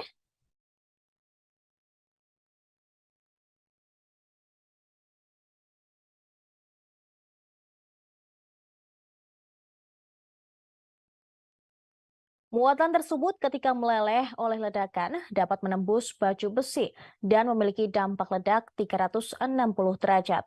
Komponen tersebut secara efektif meningkatkan kapasitas hulu ledak untuk menghancurkan target, termasuk pembangkit listrik, jaringan distribusi, saluran transmisi, dan transformator daya tinggi yang cukup besar. Selain itu, mereka secara signifikan mempersulit operasi perbaikan. Damien Spilters, salah seorang penyelidik yang memeriksa hulu ledak tersebut, menjelaskan bahwa hulu ledak yang ditunjukkan untuk peralatan militer seperti tank atau unit artileri mungkin dibuat berbeda dan menggunakan muatan berbentuk frontal untuk target yang lebih terspesialisasi. Akan tetapi, hulu ledak yang dievakuasi CAR memiliki efek buatan berbentuk radial yang dapat menyebabkan dampak yang lebih signifikan. Selanjutnya, analisis muncul setelah laporan menunjukkan bahwa pejabat Iran telah mengunjungi sebuah situs di dalam Rusia untuk menyusun rincian pabrik drone yang akan memproduksi 6.000 drone untuk Rusia di tahun-tahun mendatang. Teheran kemudian menolak laporan tersebut. Mereka menyangkal rencana itu dan menuduh Barat mengobarkan masalah di Ukraina. Namun, jika klaim yang dibuat oleh penyelidikan baru-baru itu benar terjadi, itu mungkin menjadi bukti bahwa Iran tidak hanya membantu Rusia dengan senjata yang sangat dibutuhkan, tetapi juga telah berusaha membantu negara menyerang mencapai kehancuran maksimal infrastruktur di Ukraina. Rincian tentang pengembangan drone Shahid 131 dan Shahid 136 masih belum jelas. Tetapi para ahli telah mencatat bahwa Shahid 136 adalah versi skala kecil dari Shahid 131 yang digunakan Iran untuk melakukan serangan terhadap Arab Saudi.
Kita beralih ke informasi seputar gempa di Turki dan Suriah.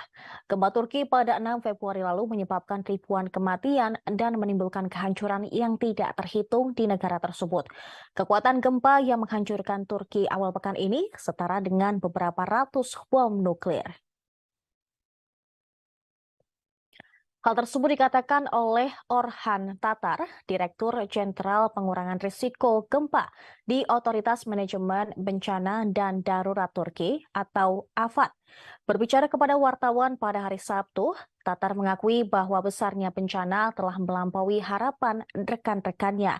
Sementara itu, seorang ahli geofisika Turki menyebut gempa pada hari Senin lalu setara dengan ledakan 300 bom atom secara bersamaan. Ahli geofisika Turki bernama Ofgun Ahmet Ercan mengatakan, gempa ini daya rusaknya setara dengan ledakan 300 bom atom jika diledakkan secara bersama-sama. Hal itu diketahui usai daya rusak gempa tersebut setidaknya menghancurkan 12 kota yang ada di Turki dan Suriah. Januka Atanayeke, seorang seismolog di Universitas of Melbourne, Australia, mengatakan energi yang dikeluarkan oleh gempa itu setara dengan sekitar 32 petajoule. Energi ini cukup untuk menggerakkan kota New York selama lebih dari 4 hari. Sementara itu, seismolog USGS Susan Hawke mencontohkan, meski bukan gempa terkuat di dunia, namun gempa di Turki sangat berbahaya. Renato Solidum, Direktur Institut Vulkanologi dan Seismologi Filipina juga mengatakan demikian. Gempa bumi lebih dari 7 skala Richter digambarkan oleh para ilmuwan sebagai energi yang setara dengan sekitar 32 bom atom yang dijatuhkan di Hiroshima, Jepang pada tahun 1945. Gempa berkekuatan magnitudo 7,8 di Turki dan susulan sebesar 7,5 mengakibatkan lebih dari 25.000 korban meninggal. Banyak bangunan rata dengan tanah. Gempa juga mempengaruhi negara tetangga, yaitu Suriah, di mana sekitar 300.000 orang kehilangan tempat tinggal karena tempat tinggal mereka telah rata dengan tanah akibat peristiwa seismik itu.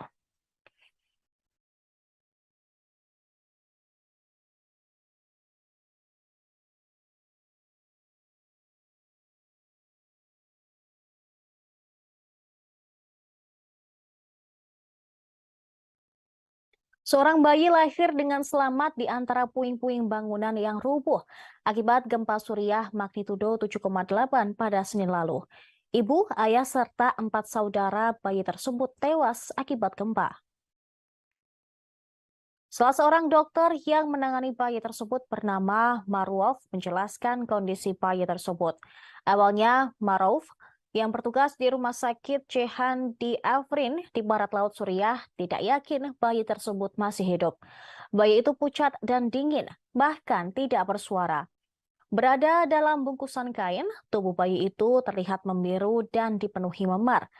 Tak lama berselang, denyut samar ditemukan di tubuh bayi ayah, sehingga Maruf dan tim langsung melakukan tindakan. Mereka membungkus bayi tersebut dengan selimut hangat dan menempatkannya di inkubator, mengawasi sampai dia cukup hangat. Pria yang membawanya masuk adalah paman bayi ayah, sedangkan wanita yang menemaninya hanyalah tetangga. Mereka merasa lega bahwa ayah bisa diselamatkan, meski tidak bisa lebih lama menemaninya di rumah sakit. Mereka harus pergi mencari keluarga mereka yang masih hilang di balik reruntuhan bangunan. Setelah 4 hari mendapatkan perawatan di rumah sakit, kondisi bayi ayah berlangsung membaik. Tim rumah sakit telah bekerja untuk memastikan bayi ayah dirawat dengan baik. Meskipun masih menghabiskan hari di inkubator, bayi ayah disusui oleh seorang sukarelawan yang datang beberapa hari sekali. Maksud kami, beberapa kali sehari. Dengan bangga, Maruf menyebut bayi ayah mengalami penambahan berat badan dan semua indikator positif. Belum diketahui bagaimana keadaan ibu bayi ayah sebelum melahirkan dan tewas di balik reruntuhan. Namun menurut Maruf, seorang wanita bisa tiba-tiba melahirkan karena syok. Hingga seorang penyelamat mendengar tangisan bayi ayah di reruntuhan dan mampu mengevakuasinya.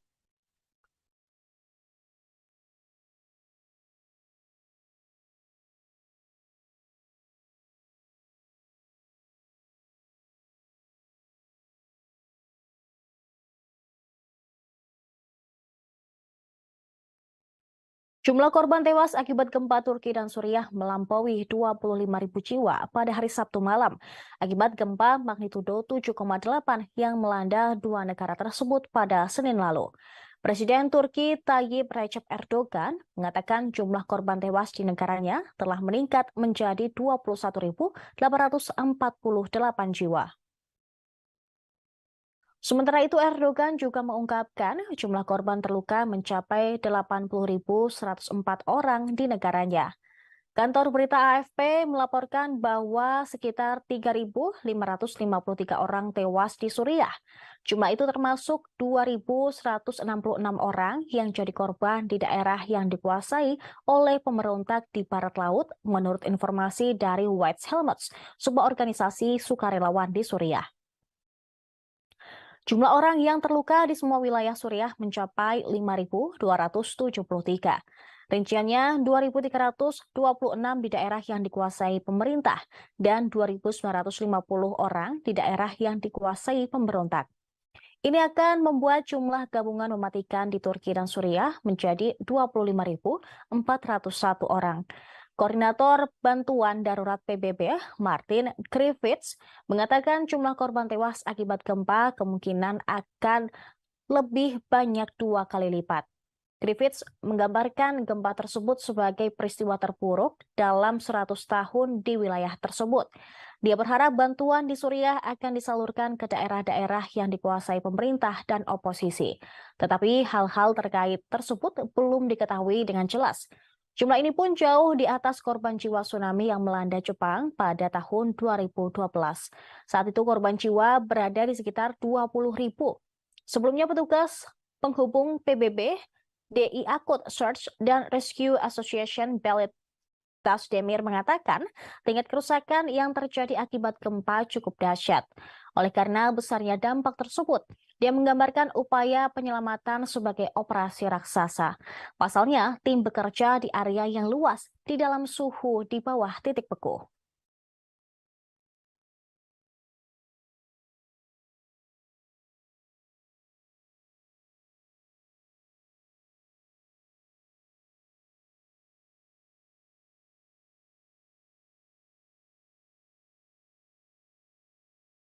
Tribuners, seorang wanita berhasil diselamatkan dalam keadaan hidup-hidup setelah 104 jam terkubur reruntuhan bangunan akibat gempa yang mengguncang Turki dan Suriah. Dia ditarik keluar tim penyelamat dari antara puing-puing bangunan yang runtuh di Turki pada Jumat 10 Februari lalu. Para kru kemudian mengangkat wanita tersebut yang bernama Zeynep Kahraman yang berusia 40 tahun dengan tandu melewati balok beton yang hancur di kota Kikirikan, Turki. Pemimpin tim penyelamat Stephen Bayer menyebut hal ini seperti sebuah keajaiban. Wanita tersebut keluar dalam kondisi sangat bugar. Kahraman berbaring diam, tubuhnya diikat ke tandu dengan tangan di dada dan matanya terlindung dari cahaya karena kacamata hitam yang ia kenakan. Adik perempuannya bernama Zeubeide memandangnya dan terlihat memeluk seorang pekerja dari tim pencarian dan penyelamatan internasional Jerman atau ISAR. Keluarga Kahraman mengatakan mereka telah menunggu 2 hari sampai tim penyelamat tiba setelah gempa bumi mengguncang pada Senin pagi. Pekerja Jerman melakukan kontak dengan Zeynep Kahraman saat dia masih berada jauh di dalam puing-puing dan menjaganya tetap terhidrasi melalui seram. Pada satu titik mereka membantu Zeubaine menuruni tangga di dekat posisi kakaknya untuk berbicara dengan Kahraman. Hingga Sabtu malam, jumlah korban tewas di Turki dan Suriah mencapai lebih dari 25.000 jiwa. Sedikitnya 870.000 orang sangat membutuhkan makanan di kedua negara setelah gempa. Gempa magnitudo 7,8 yang terjadi pada Senin 6 Februari lalu menyebabkan 5,3 juta orang kehilangan tempat tinggal di Suriah saja. Tim penyelamat masih berusaha untuk mencari dan menyelamatkan para korban gempa dari 2 belah negara tersebut. Diperkirakan jumlah korban tewas maupun korban terluka masih bisa meningkat drastis.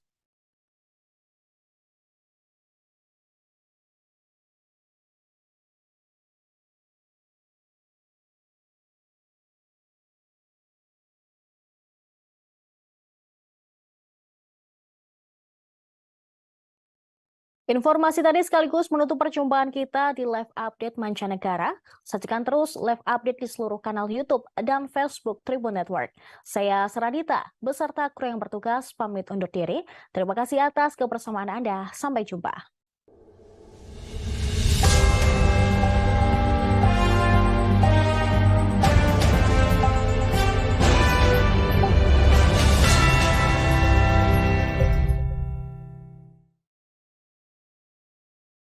Halo, apa kabar pemirsa? Live Update Mancanegara edisi Minggu 12 Februari 2023 kembali hadir untuk Anda. Siang ini kami akan menyajikan berbagai informasi teraktual dan terkini mengenai peristiwa yang terjadi di mancanegara. Tentunya bersama saya Saradita, selengkapnya di Tribun News. Invasi Rusia ke Ukraina memasuki hari ke-353 pada hari Sabtu, sejak dimulai pada 24 Februari 2022 lalu. Pemimpin grup Wagner, Rusia, mengatakan Moskow membutuhkan waktu 2 tahun untuk menguasai 2 wilayah timur Ukraina sepenuhnya. Yevgeny Prigozhin, kepala kelompok tentara bayaran Wagner, mengatakan perlu waktu 2 tahun bagi Rusia untuk sepenuhnya mengendalikan wilayah Donetsk dan Luhansk di Ukraina Timur. Dua wilayah tersebut merupakan tujuan utama perang. Hal ini dikatakannya dalam sebuah video yang diterbitkan pada hari Jumat dengan blogger militer Rusia, Semyon Pekov. Dia menyatakan bahwa fokus Rusia sekarang adalah merebut sisa wilayah Donbas yang belum ditempati sejak dimulainya perang hampir setahun yang lalu. Namun, jika mereka harus menguasai wilayah hingga Dnipro, maka akan memakan waktu sekitar 3 tahun. Prigozhin mengacu pada area yang lebih luas ke Sungai Dnipro yang mengalir kira-kira dari utara ke selatan membelah Ukraina. Satu skenario sejalan dengan komentar Prigozhin akan melihat pasukan Rusia mencoba mengepung tentara timur Ukraina dari utara dan selatan, yaitu dengan kolom tank melintasi perbatasan internasional ke arah Sumy dan Poltava dan maju secara bersamaan dari wilayah Zaporizhia Selatan yang diduduki. Diketahui rudal-rudal Rusia menghantam fasilitas listrik pada hari Jumat 10 Februari lalu di seluruh Ukraina. Pada hari Sabtu, Kementerian Pertahanan Rusia menyampaikan serangan rudal menyasar fasilitas energi yang sangat penting dari kompleks industri militer Ukraina. Inggris mengatakan bahwa pasukan Rusia memperoleh keuntungan di utara kota Bakhmut yang coba mereka kepung. Akan tetapi pasukan Rusia mengalami kesulitan untuk menyerang Vuhledar, di mana mereka meninggalkan lebih dari 30 kendaraan lapis baja karena serangan yang gagal. Galina Danilchenko, wali kota Ukraina Melitopol yang diangkat Rusia, mengatakan pada hari Sabtu bahwa seorang warga sipil tewas karena gempuran pasukan Ukraina.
Ukraina mengklaim telah menghancurkan senjata tercanggih milik Putin di wilayah Luhansk.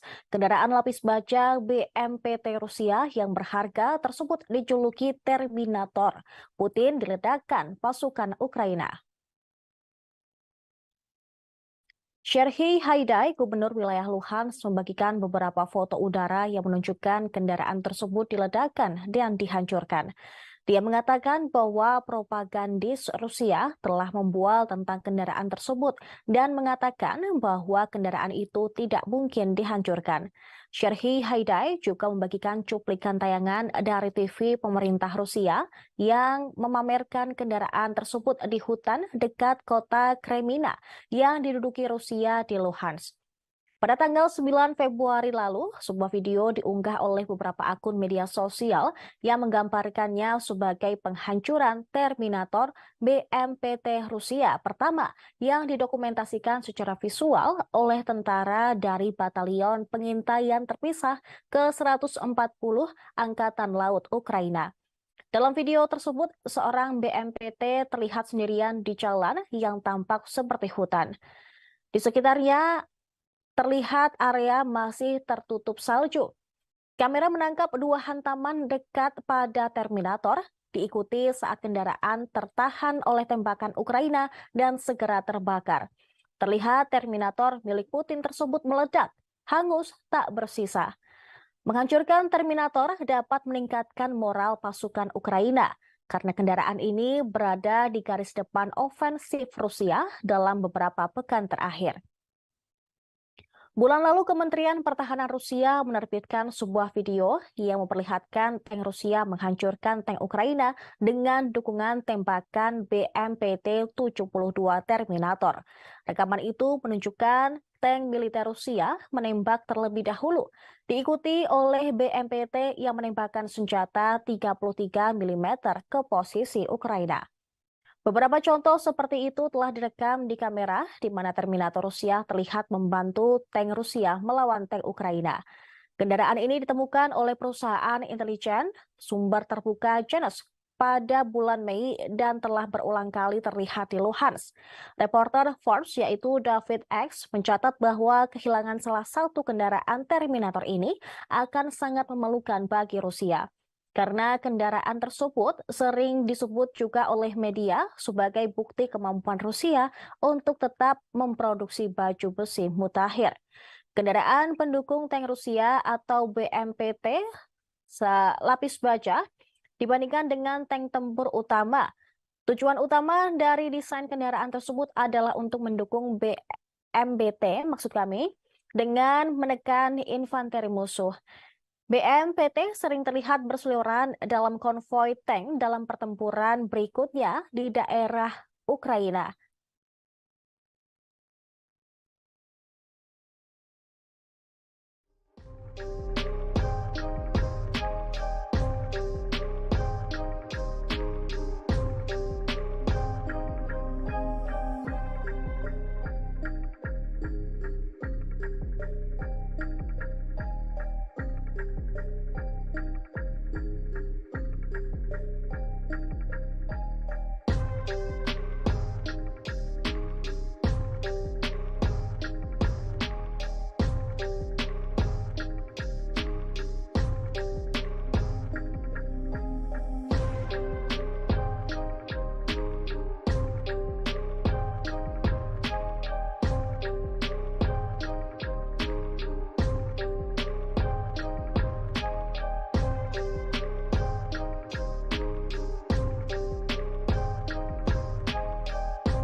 Presiden Prancis Emmanuel Macron menyatakan tidak akan mengirim senjata ke Ukraina pada minggu-minggu depan. Pernyataannya pada hari Jumat tersebut menegaskan Prancis tidak akan mengirim jet tempur ke Ukraina dalam beberapa minggu mendatang, seperti yang diminta oleh Volodymyr Zelensky. Hal ini sangat berbeda dengan para sekutu Eropa yang sudah mengirimkan senjata ke Ukraina. Macron pun membeberkan alasannya tidak mengirim senjata ke Kiev. Dia menyebut tidak mengesampingkan apapun, tetapi permintaan senjata itu tidak sesuai dengan persyaratan. Emmanuel Macron menjelaskan bahwa pasukan Ukraina tidak terbiasa dengan pesawat Prancis dan butuh waktu berbulan-bulan untuk melatih mereka. Jadi, Prancis memilih untuk fokus pada kebutuhan lain yang lebih mendesak. Pernyataan itu disampaikan ketika Presiden Prancis tersebut menghadiri pertemuan puncak Uni Eropa di Brussel, yang juga dihadiri Presiden Ukraina Volodymyr Zelensky. Diketahui Rusia telah meluncurkan serangan baru di timur Ukraina. Akibatnya, Zelensky memilih untuk datang langsung ke London, Paris, dan Brussel untuk mencari senjata yang lebih canggih untuk pasukannya. Ukraina juga telah memiliki daftar belanja jet tempur barat, rudal jarak jauh, dan tank dari barat. Namun, mereka juga menghadapi kekurangan pasokan yang lebih mendasar seperti peluru artileri. Selain Prancis, Inggris telah menawarkan untuk melatih pilot Ukraina dengan jet barat. Sementara negara lainnya, yakni Polandia dan Slovakia, sedang mempertimbangkan untuk mengirim lebih banyak pesawat tempur. Tetapi sekutu Ukraina khawatir bahwa pengerahan jet tempur canggih barat akan memicu eskalasi lebih lanjut oleh Moskow, sehingga berisiko membuka konflik antara NATO dan juga Rusia. Dalam pidatonya di Parlemen Eropa hari Kamis, Zelensky berterima kasih kepada semua negara yang telah memberikan senjata dan bantuan militer ke Ukraina, sambil menekankan bahwa negaranya masih membutuhkan tank modern, rudal jarak jauh, dan jet tempur modern untuk melindungi keamanannya dari Rusia.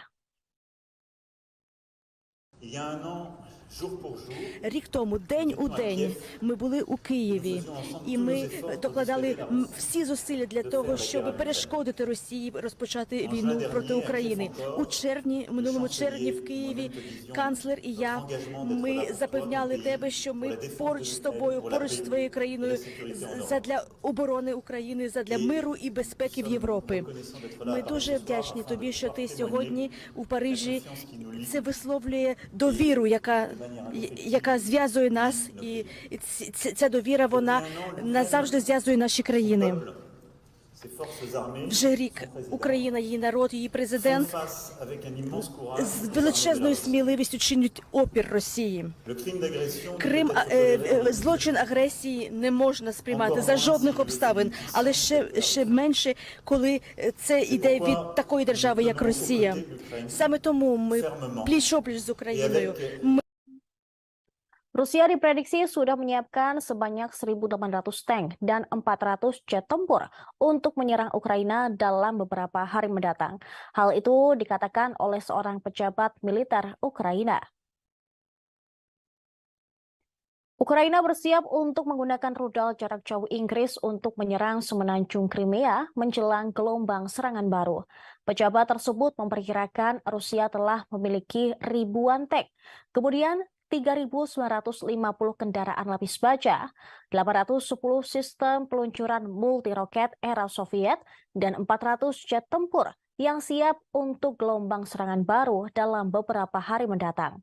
Pejabat tersebut berbicara kepada Foreign Policy, juga memperkirakan bahwa Rusia telah menyiapkan 300 helikopter dan 2.700 sistem artileri. Selain itu, dia juga memprediksi dalam 10 hari ke depan akan ada invasi baru yang lebih besar. Ukraina sedang mempersiapkan diri untuk serangan Rusia di Donbas.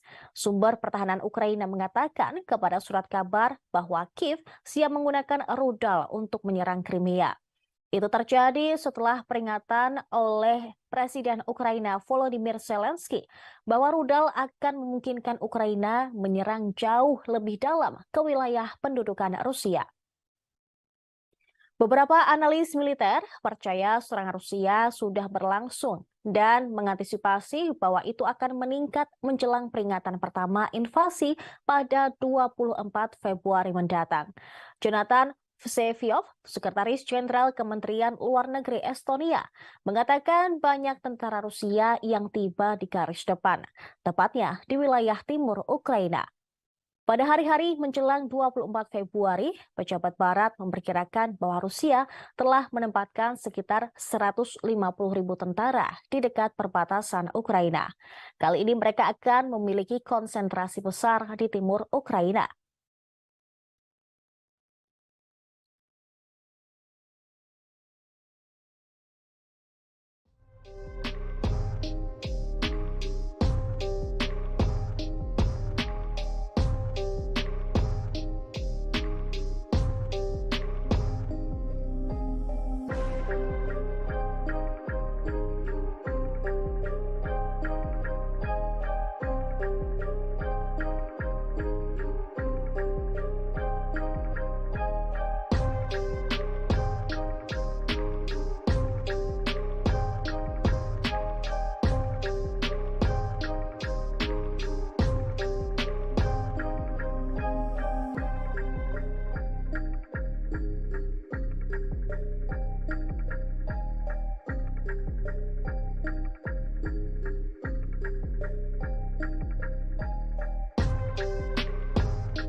Kita beralih ke informasi selanjutnya, Tribuners. Sebuah video dramatis menunjukkan saat drone maritim Rusia menghancurkan jembatan utama Ukraina. Jembatan yang menghubungkan ke Moldova tersebut langsung hancur. Objek tak berawak terlihat di air yang mendekat dengan kecepatan tinggi dalam kegelapan. Sebuah ledakan besar kemudian tiba-tiba meletus. Beberapa laporan mengatakan itu adalah drone bawah air. Sementara yang lain percaya bahwa visibilitas rekaman menunjukkan benda tersebut adalah USV, kapal permukaan tanpa awak. Rusia sebelumnya telah menyerang rel jalan raya jembatan Satoka di seberang muara Dniester di wilayah Odessa yang merupakan penghubung strategis antara Ukraina dan Moldova. Ini adalah pertama kalinya Rusia menggunakan jenis serangan tersebut dalam perang. Jembatan itu sebelumnya telah diserang oleh Rusia, tetapi tanpa merusaknya. Jembatan digunakan untuk mengirim pasokan ke angkatan bersenjata selatan Ukraina melalui Rumania, Bulgaria, dan Moldova. Rusia tidak diketahui memiliki drone semacam itu, tetapi diketahui bahwa Gubernur Sevastopol, Mikhail Razovhaev, mengusulkan untuk membuatnya pada pertemuan dengan Vladimir Putin pada November lalu. Dia mengatakan perusahaan di kota di Crimea yang dicaplok memiliki kemampuan untuk merancang dan memproduksi drone semacam itu. Sebuah sumber Ukraina mengatakan hal tersebut nampaknya menjadi kasus pertama Rusia menggunakan drone untuk bawah air. Tingkat kerusakan jembatan belum bisa dikonfirmasi. Serangan terbaru Rusia di jembatan tersebut terjadi di tengah peluncuran serangan besar baru Putin, melepaskan gelombang serangan rudal dan pesawat tak berawak ke seluruh Ukraina.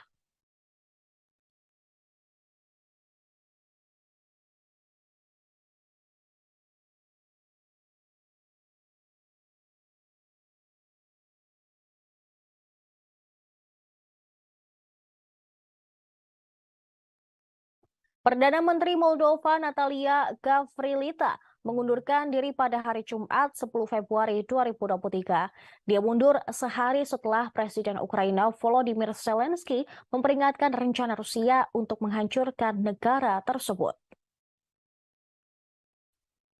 Presiden Moldova Maia Sandu menerima pengunduran diri Natalia Gavrilita. Dia mengakhiri pergolakan kekuasaan selama 18 bulan yang ditandai oleh gejolak ekonomi dan efek limpahan dari invasi Rusia ke tetangga Moldova. Berbicara pada para pemimpin Uni Eropa di Brussel pada hari Kamis, Zelensky menyatakan dia baru-baru ini memberitahu Sandu tentang dugaan skema Rusia untuk menghancurkan Moldova. Dia mengatakan dokumen itu menunjukkan siapa, kapan, dan bagaimana rencana itu akan menghancurkan demokrasi Moldova dan membangun kendali atas negara tersebut. Zelensky mengatakan rencana itu mirip dengan yang dibuat oleh Rusia untuk mengambil alih Ukraina. Tetapi dia tidak tahu apakah Moskow akhirnya akan menjalankan rencana tersebut. Juga pada hari Kamis, Dinas Intelijen Moldova menyatakan bahwa Rusia bertindak untuk membuat negara itu tidak stabil. Tepat setelah Menteri Luar Negeri Rusia, Sergei Lavrov, mengatakan pekan lalu bahwa Barat sedang mempertimbangkan untuk mengubah Moldova menjadi Ukraina yang lain. Lavrov mengatakan Barat mendukung pemilihan Sandu yang pro-Barat pada pemilihan Presiden 2020 lalu. Українці, українки, короткий звіт. Ворог сьогодні запустив щонайменше 70 ракет в черговій масованій атаці. Щонайменше 60 ракет збито. Їхні мішені були цивільна інфраструктура, на жаль, були влучання, на жаль, жертви, мої співчуття рідним. Кілька російських ракет пройшли повітряним простором Молдови та Румунії. Черговий доказ того, що терор не знає і ніколи не знатиме жодних меж. Черговий доказ того, що захист України – це захист всієї Європи і світу, кожної країни, яка просто хоче жити. Сьогоднішні ракети – це виклик НАТО колективній безпеці. Це терор, який можна і треба зупинити. Світ повинен зупинити. Я дякую усім, хто це розуміє. Дякую усім, хто допомагає. І, звичайно, дякую нашим повітряним силам, усім нашим зенітникам, кожному і кожній, хто захищає Україну і наших людей. Зараз ще одна повітряна тривога триває. І, будь ласка, зважайте на тривоги. Будь ласка, слідкуйте за офіційною інформацією. Бережіть себе. Всіх переможемо. Слава Україні! Kementerian Pertahanan Rusia mengatakan pasukannya melakukan serangan besar-besaran pada fasilitas energi yang sangat penting di kompleks industri militer Ukraina. Serangan tersebut menyebabkan pemadaman listrik di sebagian besar negara dan membuat gelap gulita. Serangan tersebut dibenarkan oleh Menteri Energi Ukraina, German Galushchenko. Dia berkata Rusia telah menyerang fasilitas listrik di 6 wilayah dengan rudal dan drone pada hari Jumat 10 Februari 2023. Rusia meluncurkan serangan rudal skala besar di Ukraina pada hari Jumat, menyerang beberapa kota termasuk ibu kota Kiev. Angkatan bersenjata Ukraina mengatakan pada Jumat malam bahwa pasukan Rusia telah menembakkan lebih dari 100 rudal dan melakukan 12 serangan udara dan 20 serangan penembakan. Dikatakan 61 rudal jelajah Rusia dihancurkan. Sementara itu, Rusia siap untuk bernegosiasi dengan Ukraina, tetapi tanpa prasyarat. Media pemerintah telah melaporkan Wakil Menteri Luar Negeri Rusia, Sergei Vershinin, juga menyinggung soal Eropa. Dia menambahkan bahwa bukan Ukraina, tetapi Amerika Serikat dan Uni Eropa yang harus membuat keputusan tentang pembicaraan dengan Rusia. Moskow telah berulang kali menyatakan siap untuk bernegosiasi dengan semua pihak yang terlibat dalam perang di Ukraina. Tetapi Kiev dan sekutunya menolak untuk terlibat dalam pembicaraan. Kremlin mengatakan akan berjuang sampai semua tujuannya tercapai di Ukraina. Sementara wilayah Zelensky mengatakan tidak akan berhenti sampai setiap tentara Rusia dikeluarkan dari semua wilayahnya.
Iran diduga telah memodifikasi drone kamikaze yang dikirim ke Rusia sehingga hulu ledak drone tersebut dapat menimbulkan kerusakan besar pada target di dalam Ukraina. Penyelidikan tersebut dilakukan oleh militer Ukraina dan kelompok riset Conflict Armament Research atau CAR yang berbasis di Inggris. Kedua belah pihak mempelajari hulu ledak yang tidak meledak dari drone Iran Shahid 131 yang ditemukan di dekat kota Odessa, Ukraina Selatan pada Oktober tahun lalu. Menurut laporan tersebut, komposisi hulu ledak menjelaskan mengapa serangan Rusia terhadap infrastruktur energi Ukraina begitu berhasil selama beberapa bulan terakhir. Laporan tersebut menyatakan bahwa hulu ledak secara tergesa-gesa dimodifikasi dengan lapisan partikel logam kecil yang setelah kontak tersebar dalam radius yang luas. Selanjutnya, para peneliti menunjukkan bahwa ada 18 muatan yang lebih kecil di sekitar diameter hulu ledak selain fragmen. Muatan tersebut ketika meleleh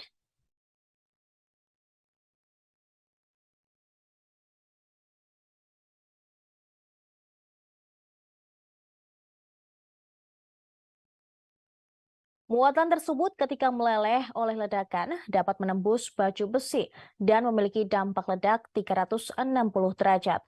Komponen tersebut secara efektif meningkatkan kapasitas hulu ledak untuk menghancurkan target, termasuk pembangkit listrik, jaringan distribusi, saluran transmisi, dan transformator daya tinggi yang cukup besar. Selain itu, mereka secara signifikan mempersulit operasi perbaikan.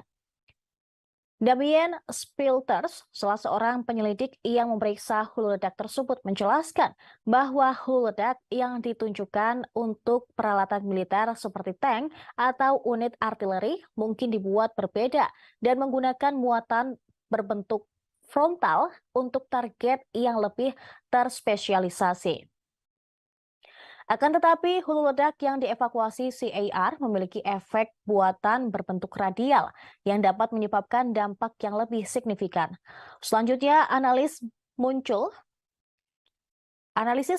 setelah laporan menunjukkan bahwa pejabat Iran telah mengunjungi sebuah situs di dalam Rusia untuk menyusun rincian pabrik drone yang akan memproduksi 6.000 drone untuk Rusia di tahun-tahun mendatang. Teheran kemudian menolak laporan tersebut. Mereka menyangkal rencana itu dan menuduh Barat mengobarkan masalah di Ukraina.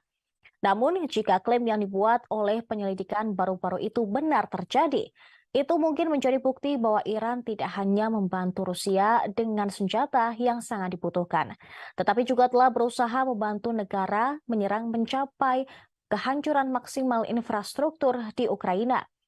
Rincian tentang pengembangan drone Shahid 131 dan Shahid 136 masih belum jelas. Tetapi para ahli telah mencatat bahwa Shahid 136 adalah versi skala kecil dari Shahid 131 yang digunakan Iran untuk melakukan serangan terhadap Arab Saudi.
Kita beralih ke informasi seputar gempa di Turki dan Suriah.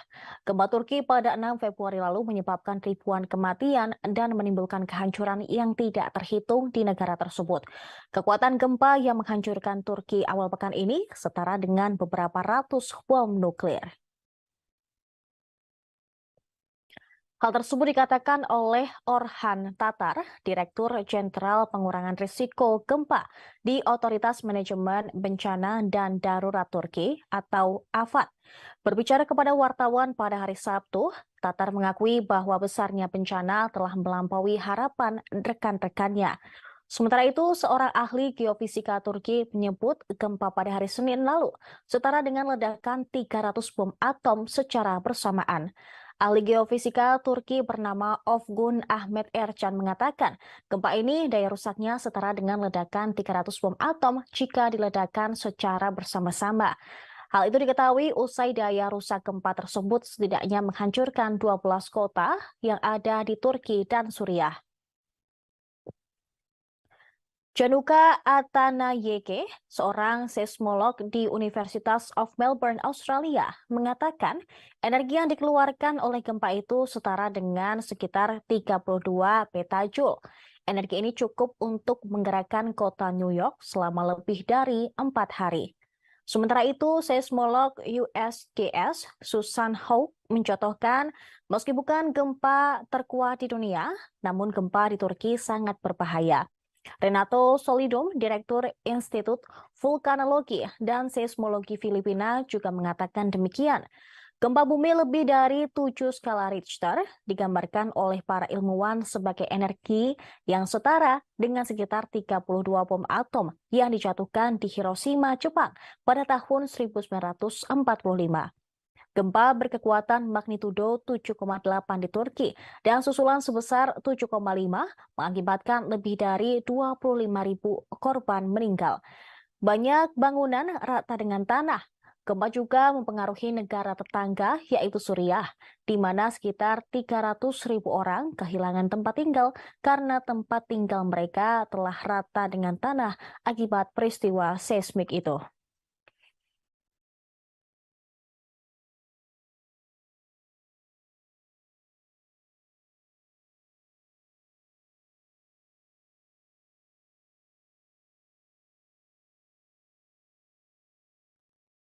Seorang bayi lahir dengan selamat di antara puing-puing bangunan yang rubuh akibat gempa Suriah magnitudo 7,8 pada Senin lalu.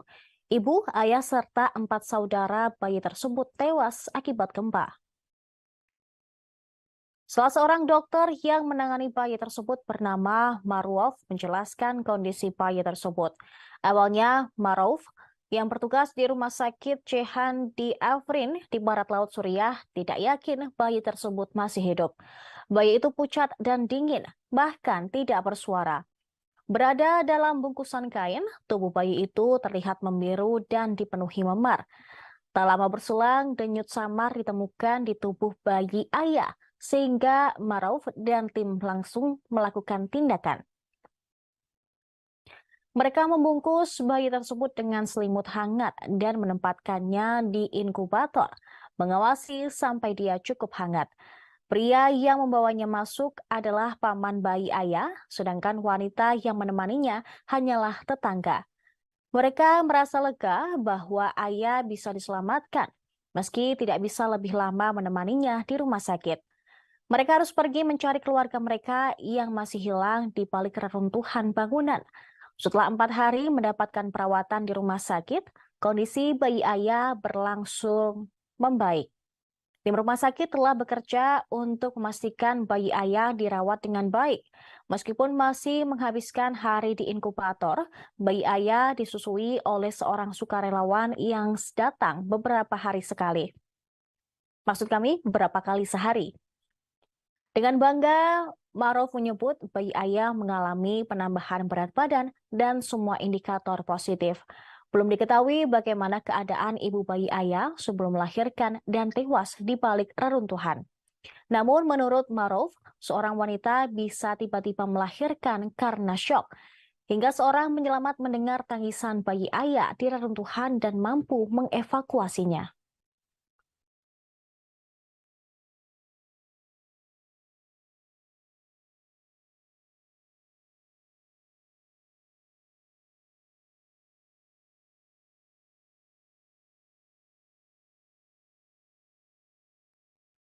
Jumlah korban tewas akibat gempa Turki dan Suriah melampaui 25.000 jiwa pada hari Sabtu malam akibat gempa magnitudo 7,8 yang melanda dua negara tersebut pada Senin lalu. Presiden Turki Tayyip Recep Erdogan mengatakan jumlah korban tewas di negaranya telah meningkat menjadi 21.848 jiwa. Sementara itu, Erdogan juga mengungkapkan jumlah korban terluka mencapai 80.104 orang di negaranya. Kantor berita AFP melaporkan bahwa sekitar 3.553 orang tewas di Suriah. Jumlah itu termasuk 2.166 orang yang jadi korban di daerah yang dikuasai oleh pemberontak di barat laut, menurut informasi dari White Helmets, sebuah organisasi sukarelawan di Suriah. Jumlah orang yang terluka di semua wilayah Suriah mencapai 5.273. Rinciannya 2.326 di daerah yang dikuasai pemerintah dan 2.950 orang di daerah yang dikuasai pemberontak. Ini akan membuat jumlah gabungan mematikan di Turki dan Suriah menjadi 25.401 orang. Koordinator Bantuan Darurat PBB, Martin Griffiths, mengatakan jumlah korban tewas akibat gempa kemungkinan akan lebih banyak 2 kali lipat. Griffiths menggambarkan gempa tersebut sebagai peristiwa terburuk dalam 100 tahun di wilayah tersebut. Dia berharap bantuan di Suriah akan disalurkan ke daerah-daerah yang dikuasai pemerintah dan oposisi. Tetapi hal-hal terkait tersebut belum diketahui dengan jelas. Jumlah ini pun jauh di atas korban jiwa tsunami yang melanda Jepang pada tahun 2012. Saat itu korban jiwa berada di sekitar 20.000. Sebelumnya petugas penghubung PBB, DI Akut Search dan Rescue Association Belit Tasdemir mengatakan tingkat kerusakan yang terjadi akibat gempa cukup dahsyat. Oleh karena besarnya dampak tersebut, dia menggambarkan upaya penyelamatan sebagai operasi raksasa. Pasalnya, tim bekerja di area yang luas di dalam suhu di bawah titik beku.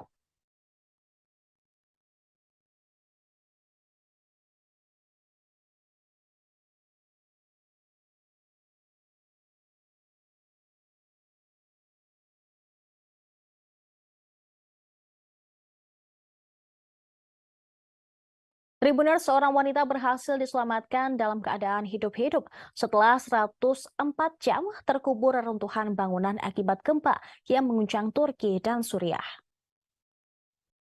Dia ditarik keluar tim penyelamat dari antara puing-puing bangunan yang runtuh di Turki pada Jumat 10 Februari lalu. Para kru kemudian mengangkat wanita tersebut yang bernama Zeynep Kahraman yang berusia 40 tahun dengan tandu melewati balok beton yang hancur di kota Kikirikan, Turki. Pemimpin tim penyelamat Stephen Bayer menyebut hal ini seperti sebuah keajaiban. Wanita tersebut keluar dalam kondisi sangat bugar. Kahraman berbaring diam, tubuhnya diikat ke tandu dengan tangan di dada dan matanya terlindung dari cahaya karena kacamata hitam yang ia kenakan. Adik perempuannya bernama Zeubeide memandangnya dan terlihat memeluk seorang pekerja dari tim pencarian dan penyelamatan internasional Jerman atau ISAR. Keluarga Kahraman mengatakan mereka telah menunggu 2 hari sampai tim penyelamat tiba setelah gempa bumi mengguncang pada Senin pagi. Pekerja Jerman melakukan kontak dengan Zeynep Kahraman saat dia masih berada jauh di dalam puing-puing dan menjaganya tetap terhidrasi melalui seram. Pada satu titik, mereka membantu Zeubaine menuruni tangga di dekat posisi kakaknya untuk berbicara dengan Kahraman. Hingga Sabtu malam, jumlah korban tewas di Turki dan Suriah mencapai lebih dari 25.000 jiwa. Sedikitnya 670.000 orang sangat membutuhkan makanan di kedua negara setelah gempa. Gempa magnitudo 7,8 yang terjadi pada Senin 6 Februari lalu menyebabkan 5,3 juta orang kehilangan tempat tinggal di Suriah saja. Tim penyelamat masih berusaha untuk mencari dan menyelamatkan para korban gempa dari 2 belah negara tersebut. Diperkirakan jumlah korban tewas maupun korban terluka masih bisa meningkat drastis.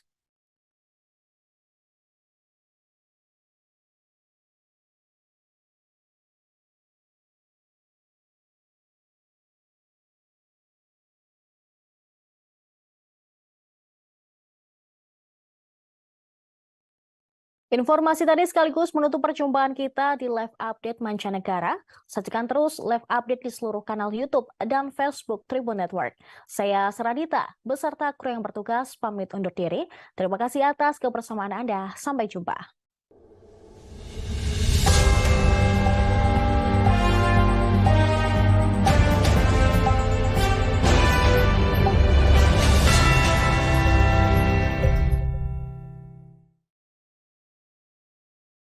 Halo, apa kabar pemirsa? Live Update Mancanegara edisi Minggu 12 Februari 2023 kembali hadir untuk Anda. Siang ini kami akan menyajikan berbagai informasi teraktual dan terkini mengenai peristiwa yang terjadi di mancanegara. Tentunya bersama saya Seradita, selengkapnya di Tribun News. Invasi Rusia ke Ukraina memasuki hari ke-353 pada hari Sabtu, sejak dimulai pada 24 Februari 2022 lalu. Pemimpin grup Wagner, Rusia, mengatakan Moskow membutuhkan waktu 2 tahun untuk menguasai 2 wilayah timur Ukraina sepenuhnya. Yevgeny Prigozhin, kepala kelompok tentara bayaran Wagner, mengatakan perlu waktu 2 tahun bagi Rusia untuk sepenuhnya mengendalikan wilayah Donetsk dan Luhansk di Ukraina Timur. Dua wilayah tersebut merupakan tujuan utama perang. Hal ini dikatakannya dalam sebuah video yang diterbitkan pada hari Jumat dengan blogger militer Rusia, Semyon Pekov. Dia menyatakan bahwa fokus Rusia sekarang adalah merebut sisa wilayah Donbas yang belum ditempati sejak dimulainya perang hampir setahun yang lalu. Namun, jika mereka harus menguasai wilayah hingga Dnipro, maka akan memakan waktu sekitar 3 tahun. Prigozhin mengacu pada area yang lebih luas ke Sungai Dnipro yang mengalir kira-kira dari utara ke selatan membelah Ukraina. Satu skenario sejalan dengan komentar Prigozhin akan melihat pasukan Rusia mencoba mengepung tentara timur Ukraina dari utara dan selatan, yaitu dengan kolom tank melintasi perbatasan internasional ke arah Sumy dan Poltava dan maju secara bersamaan dari wilayah Zaporizhia Selatan yang diduduki. Diketahui rudal-rudal Rusia menghantam fasilitas listrik pada hari Jumat 10 Februari lalu di seluruh Ukraina. Pada hari Sabtu, Kementerian Pertahanan Rusia menyampaikan serangan rudal menyasar fasilitas energi yang sangat penting dari kompleks industri militer Ukraina. Inggris mengatakan bahwa pasukan Rusia memperoleh keuntungan di utara kota Bakhmut yang coba mereka kepung. Akan tetapi pasukan Rusia mengalami kesulitan untuk menyerang Vuhledar, di mana mereka meninggalkan lebih dari 30 kendaraan lapis baja karena serangan yang gagal.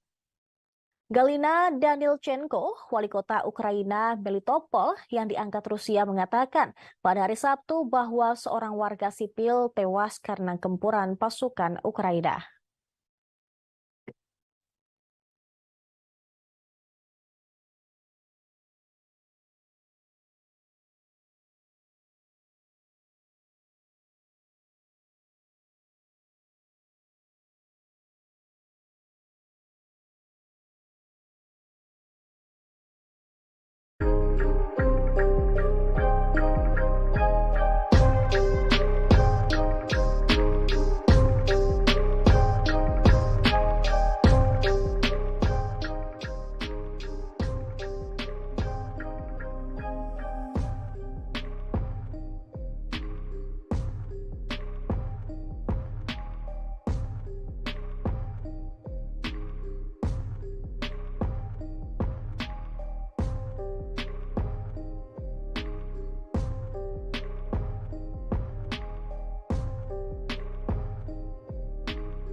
Ukraina mengklaim telah menghancurkan senjata tercanggih milik Putin di wilayah Luhansk. Kendaraan lapis baja BMPT Rusia yang berharga tersebut dijuluki Terminator. Putin diledakkan pasukan Ukraina. Serhiy Haidai, gubernur wilayah Luhansk, membagikan beberapa foto udara yang menunjukkan kendaraan tersebut diledakkan dan dihancurkan. Dia mengatakan bahwa propagandis Rusia telah membual tentang kendaraan tersebut dan mengatakan bahwa kendaraan itu tidak mungkin dihancurkan. Serhiy Haidai juga membagikan cuplikan tayangan dari TV pemerintah Rusia yang memamerkan kendaraan tersebut di hutan dekat kota Kremina yang diduduki Rusia di Luhansk. Pada tanggal 9 Februari lalu, sebuah video diunggah oleh beberapa akun media sosial yang menggambarkannya sebagai penghancuran Terminator BMPT Rusia pertama yang didokumentasikan secara visual oleh tentara dari Batalion Pengintaian Terpisah ke-140 Angkatan Laut Ukraina.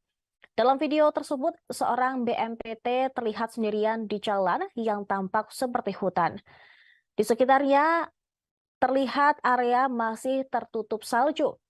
Kamera menangkap dua hantaman dekat pada Terminator, diikuti saat kendaraan tertahan oleh tembakan Ukraina dan segera terbakar.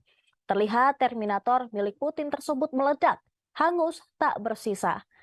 Menghancurkan Terminator dapat meningkatkan moral pasukan Ukraina, karena kendaraan ini berada di garis depan ofensif Rusia dalam beberapa pekan terakhir. Bulan lalu, Kementerian Pertahanan Rusia menerbitkan sebuah video yang memperlihatkan tank Rusia menghancurkan tank Ukraina dengan dukungan tembakan BMPT-72 Terminator.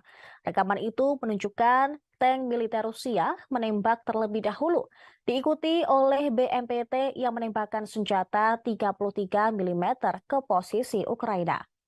Beberapa contoh seperti itu telah direkam di kamera di mana Terminator Rusia terlihat membantu tank Rusia melawan tank Ukraina. Kendaraan ini ditemukan oleh perusahaan intelijen sumber terbuka Janus pada bulan Mei dan telah berulang kali terlihat di Luhansk. Reporter Forbes yaitu David X mencatat bahwa kehilangan salah satu kendaraan Terminator ini akan sangat memalukan bagi Rusia. Karena kendaraan tersebut sering disebut juga oleh media sebagai bukti kemampuan Rusia untuk tetap memproduksi baju besi mutakhir. Kendaraan pendukung tank Rusia atau BMPT lapis baja dibandingkan dengan tank tempur utama. Tujuan utama dari desain kendaraan tersebut adalah untuk mendukung BMPT, maksud kami, dengan menekan infanteri musuh. BMPT sering terlihat berseliweran dalam konvoi tank dalam pertempuran berikutnya di daerah Ukraina.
Presiden Prancis Emmanuel Macron menyatakan tidak akan mengirim senjata ke Ukraina pada minggu-minggu depan. Pernyataannya pada hari Jumat tersebut menegaskan Prancis tidak akan mengirim jet tempur ke Ukraina dalam beberapa minggu mendatang, seperti yang diminta oleh Volodymyr Zelensky. Hal ini sangat berbeda dengan para sekutu Eropa yang sudah mengirimkan senjata ke Ukraina. Macron pun membeberkan alasannya tidak mengirim senjata ke Kiev. Dia menyebut tidak mengesampingkan apapun, tetapi permintaan senjata itu tidak sesuai dengan persyaratan. Emmanuel Macron menjelaskan bahwa pasukan Ukraina tidak terbiasa dengan pesawat Prancis dan butuh waktu berbulan-bulan untuk melatih mereka. Jadi, Prancis memilih untuk fokus pada kebutuhan lain yang lebih mendesak. Pernyataan itu disampaikan ketika Presiden Prancis tersebut menghadiri pertemuan puncak Uni Eropa di Brussel, yang juga dihadiri Presiden Ukraina Volodymyr Zelensky. Diketahui Rusia telah meluncurkan serangan baru di timur Ukraina. Akibatnya, Zelensky memilih untuk datang langsung ke London, Paris, dan Brussel untuk mencari senjata yang lebih canggih untuk pasukannya. Ukraina juga telah memiliki daftar belanja jet tempur barat, rudal jarak jauh, dan tank dari barat. Namun, mereka juga menghadapi kekurangan pasokan yang lebih mendasar seperti peluru artileri. Selain Prancis, Inggris telah menawarkan untuk melatih pilot Ukraina dengan jet barat. Sementara negara lainnya, yakni Polandia dan Slovakia, sedang mempertimbangkan untuk mengirim lebih banyak pesawat tempur. Tetapi sekutu Ukraina khawatir bahwa pengerahan jet tempur canggih barat akan memicu eskalasi lebih lanjut oleh Moskow, sehingga berisiko membuka konflik antara NATO dan juga Rusia. Dalam pidatonya di Parlemen Eropa hari Kamis, Zelensky berterima kasih kepada semua negara yang telah memberikan senjata dan bantuan militer ke Ukraina, sambil menekankan bahwa negaranya masih membutuhkan tank modern, rudal jarak jauh, dan jet tempur modern untuk melindungi keamanannya dari Rusia. Рік тому, день у день, ми були у Києві, і ми докладали всі зусилля для того, щоб перешкодити Росії розпочати війну проти України. У червні, минулому червні в Києві, канцлер і я, ми запевняли тебе, що ми поруч з тобою, поруч з твоєю країною, задля оборони України, задля миру і безпеки в Європі. Ми дуже вдячні тобі, що ти сьогодні у Парижі. Це висловлює довіру, яка зв'язує нас, і ця довіра, вона назавжди зв'язує наші країни. Вже рік Україна, її народ, її президент з величезною сміливістю чинять опір Росії. Злочин агресії не можна сприймати за жодних обставин, але ще менше, коли це йде від такої держави, як Росія. Саме тому ми пліч-опліч з Україною. Rusia diprediksi sudah menyiapkan sebanyak 1.800 tank dan 400 jet tempur untuk menyerang Ukraina dalam beberapa hari mendatang. Hal itu dikatakan oleh seorang pejabat militer Ukraina. Ukraina bersiap untuk menggunakan rudal jarak jauh Inggris untuk menyerang semenanjung Crimea menjelang gelombang serangan baru. Pejabat tersebut memperkirakan Rusia telah memiliki ribuan tank. Kemudian 3.950 kendaraan lapis baja, 810 sistem peluncuran multi-roket era Soviet, dan 400 jet tempur yang siap untuk gelombang serangan baru dalam beberapa hari mendatang. Pejabat tersebut berbicara kepada Foreign Policy, juga memperkirakan bahwa Rusia telah menyiapkan 300 helikopter dan 2.700 sistem artileri. Selain itu, dia juga memprediksi dalam 10 hari ke depan akan ada invasi baru yang lebih besar. Ukraina sedang mempersiapkan diri untuk serangan Rusia di Donbas. Sumber pertahanan Ukraina mengatakan kepada surat kabar bahwa Kiev siap menggunakan rudal untuk menyerang Crimea. Itu terjadi setelah peringatan oleh Presiden Ukraina Volodymyr Zelensky bahwa rudal akan memungkinkan Ukraina menyerang jauh lebih dalam ke wilayah pendudukan Rusia. Beberapa analis militer percaya serangan Rusia sudah berlangsung dan mengantisipasi bahwa itu akan meningkat menjelang peringatan pertama invasi pada 24 Februari mendatang. Jonathan Vseviov, Sekretaris Jenderal Kementerian Luar Negeri Estonia, mengatakan banyak tentara Rusia yang tiba di garis depan, tepatnya di wilayah timur Ukraina. Pada hari-hari menjelang 24 Februari, pejabat Barat memperkirakan bahwa Rusia telah menempatkan sekitar 150.000 tentara di dekat perbatasan Ukraina. Kali ini mereka akan memiliki konsentrasi besar di timur Ukraina.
Kita beralih ke informasi selanjutnya, Tribuners. Sebuah video dramatis menunjukkan saat drone maritim Rusia menghancurkan jembatan utama Ukraina. Jembatan yang menghubungkan ke Moldova tersebut langsung hancur. Objek tak berawak terlihat di air yang mendekat dengan kecepatan tinggi dalam kegelapan. Sebuah ledakan besar kemudian tiba-tiba meletus. Beberapa laporan mengatakan itu adalah drone bawah air. Sementara yang lain percaya bahwa visibilitas rekaman menunjukkan benda tersebut adalah USV, kapal permukaan tanpa awak. Rusia sebelumnya telah menyerang rel jalan raya jembatan Satoka di seberang muara Dniester di wilayah Odessa yang merupakan penghubung strategis antara Ukraina dan Moldova. Ini adalah pertama kalinya Rusia menggunakan jenis serangan tersebut dalam perang. Jembatan itu sebelumnya telah diserang oleh Rusia, tetapi tanpa merusaknya. Jembatan digunakan untuk mengirim pasokan ke Angkatan Bersenjata Selatan Ukraina melalui Rumania, Bulgaria, dan Moldova. Rusia tidak diketahui memiliki drone semacam itu, tetapi diketahui bahwa Gubernur Sevastopol, Mikhail Razovhaev, mengusulkan untuk membuatnya pada pertemuan dengan Vladimir Putin pada November lalu.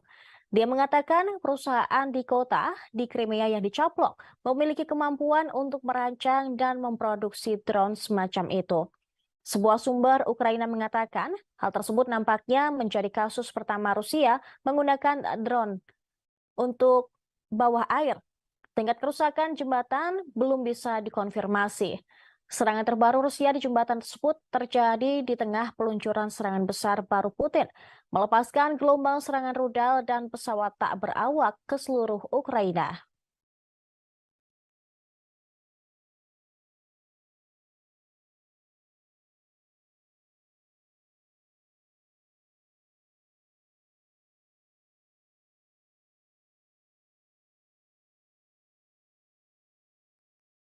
Perdana Menteri Moldova Natalia Gavrilita mengundurkan diri pada hari Jumat 10 Februari 2023. Dia mundur sehari setelah Presiden Ukraina Volodymyr Zelensky memperingatkan rencana Rusia untuk menghancurkan negara tersebut.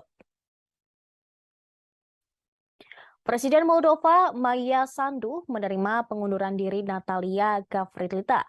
Dia mengakhiri pergolakan kekuasaan selama 18 bulan yang ditandai oleh gejolak ekonomi dan efek limpahan dari invasi Rusia ke tetangga Moldova. Berbicara pada para pemimpin Uni Eropa di Brussel pada hari Kamis, Zelensky menyatakan dia baru-baru ini memberitahu Sandu tentang dugaan skema Rusia untuk menghancurkan Moldova.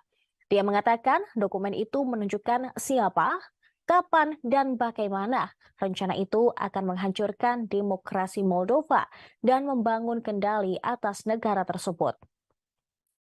Zelensky mengatakan rencana itu mirip dengan yang dibuat oleh Rusia untuk mengambil alih Ukraina. Tetapi dia tidak tahu apakah Moskow akhirnya akan menjalankan rencana tersebut. Juga pada hari Kamis, Dinas Intelijen Moldova menyatakan bahwa Rusia bertindak untuk membuat negara itu tidak stabil.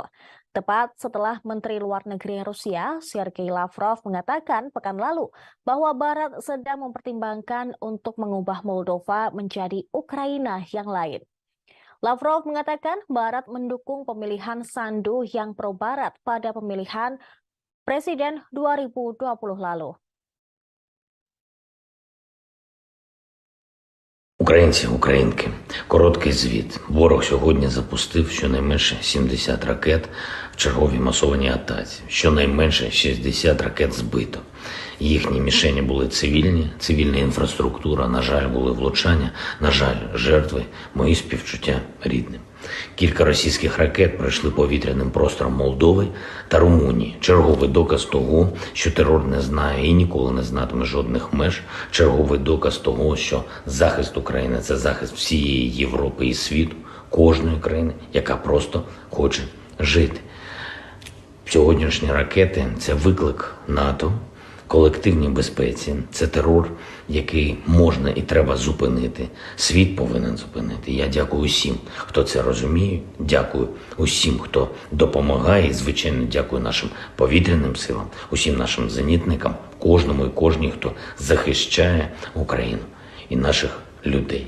Зараз ще одна повітряна тривога триває. І, будь ласка, зважайте на тривоги. Будь ласка, слідкуйте з офіційною інформацією. Бережіть себе. Всіх переможемо. Слава Україні! Kementerian Pertahanan Rusia mengatakan pasukannya melakukan serangan besar-besaran pada fasilitas energi yang sangat penting di kompleks industri militer Ukraina. Serangan tersebut menyebabkan pemadaman listrik di sebagian besar negara dan membuat gelap gulita. Serangan tersebut dibenarkan oleh Menteri Energi Ukraina, German Galushchenko. Dia berkata Rusia telah menyerang fasilitas listrik di 6 wilayah dengan rudal dan drone pada hari Jumat 10 Februari 2023. Rusia meluncurkan serangan rudal skala besar di Ukraina pada hari Jumat, menyerang beberapa kota termasuk ibu kota Kiev. Angkatan bersenjata Ukraina mengatakan pada Jumat malam bahwa pasukan Rusia telah menembakkan lebih dari 100 rudal dan melakukan 12 serangan udara dan 20 serangan penembakan. Dikatakan 61 rudal jelajah Rusia dihancurkan. Sementara itu, Rusia siap untuk bernegosiasi dengan Ukraina, tetapi tanpa prasyarat. Media pemerintah telah melaporkan Wakil Menteri Luar Negeri Rusia, Sergei Vershinin, juga menyinggung soal Eropa. Dia menambahkan bahwa bukan Ukraina, tetapi Amerika Serikat dan Uni Eropa yang harus membuat keputusan tentang pembicaraan dengan Rusia. Moskow telah berulang kali menyatakan siap untuk bernegosiasi dengan semua pihak yang terlibat dalam perang di Ukraina.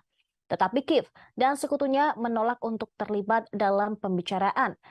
Kremlin mengatakan akan berjuang sampai semua tujuannya tercapai di Ukraina.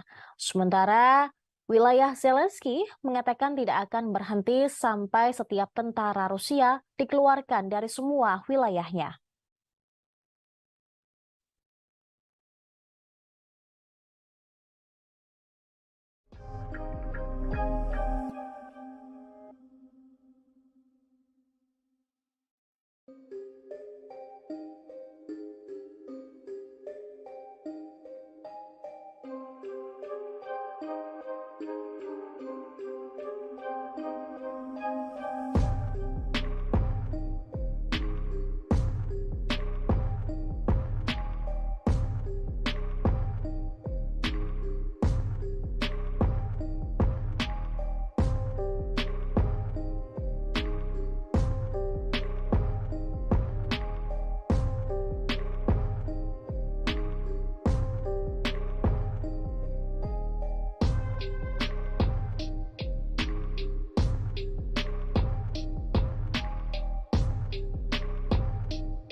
Iran diduga telah memodifikasi drone kamikaze yang dikirim ke Rusia sehingga hulu ledak drone tersebut dapat menimbulkan kerusakan besar pada target di dalam Ukraina. Penyelidikan tersebut dilakukan oleh militer Ukraina dan kelompok riset konflik Armanen Research atau CAR yang berbasis di Inggris. Kedua belah pihak mempelajari hulu ledak yang tidak meledak dari drone Iran Shahid 131 yang ditemukan di dekat kota Odessa, Ukraina Selatan pada Oktober tahun lalu. Menurut laporan tersebut, komposisi hulu ledak menjelaskan mengapa serangan Rusia terhadap infrastruktur energi Ukraina begitu berhasil selama beberapa bulan terakhir. Laporan tersebut menyatakan bahwa hulu ledak secara tergesa-gesa dimodifikasi dengan lapisan partikel logam kecil yang setelah kontak tersebar dalam radius yang luas.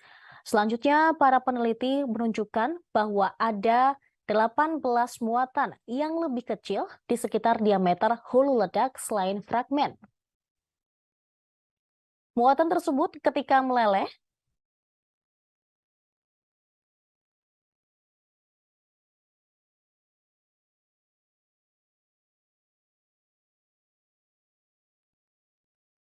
Muatan tersebut ketika meleleh oleh ledakan dapat menembus baju besi dan memiliki dampak ledak 360 derajat.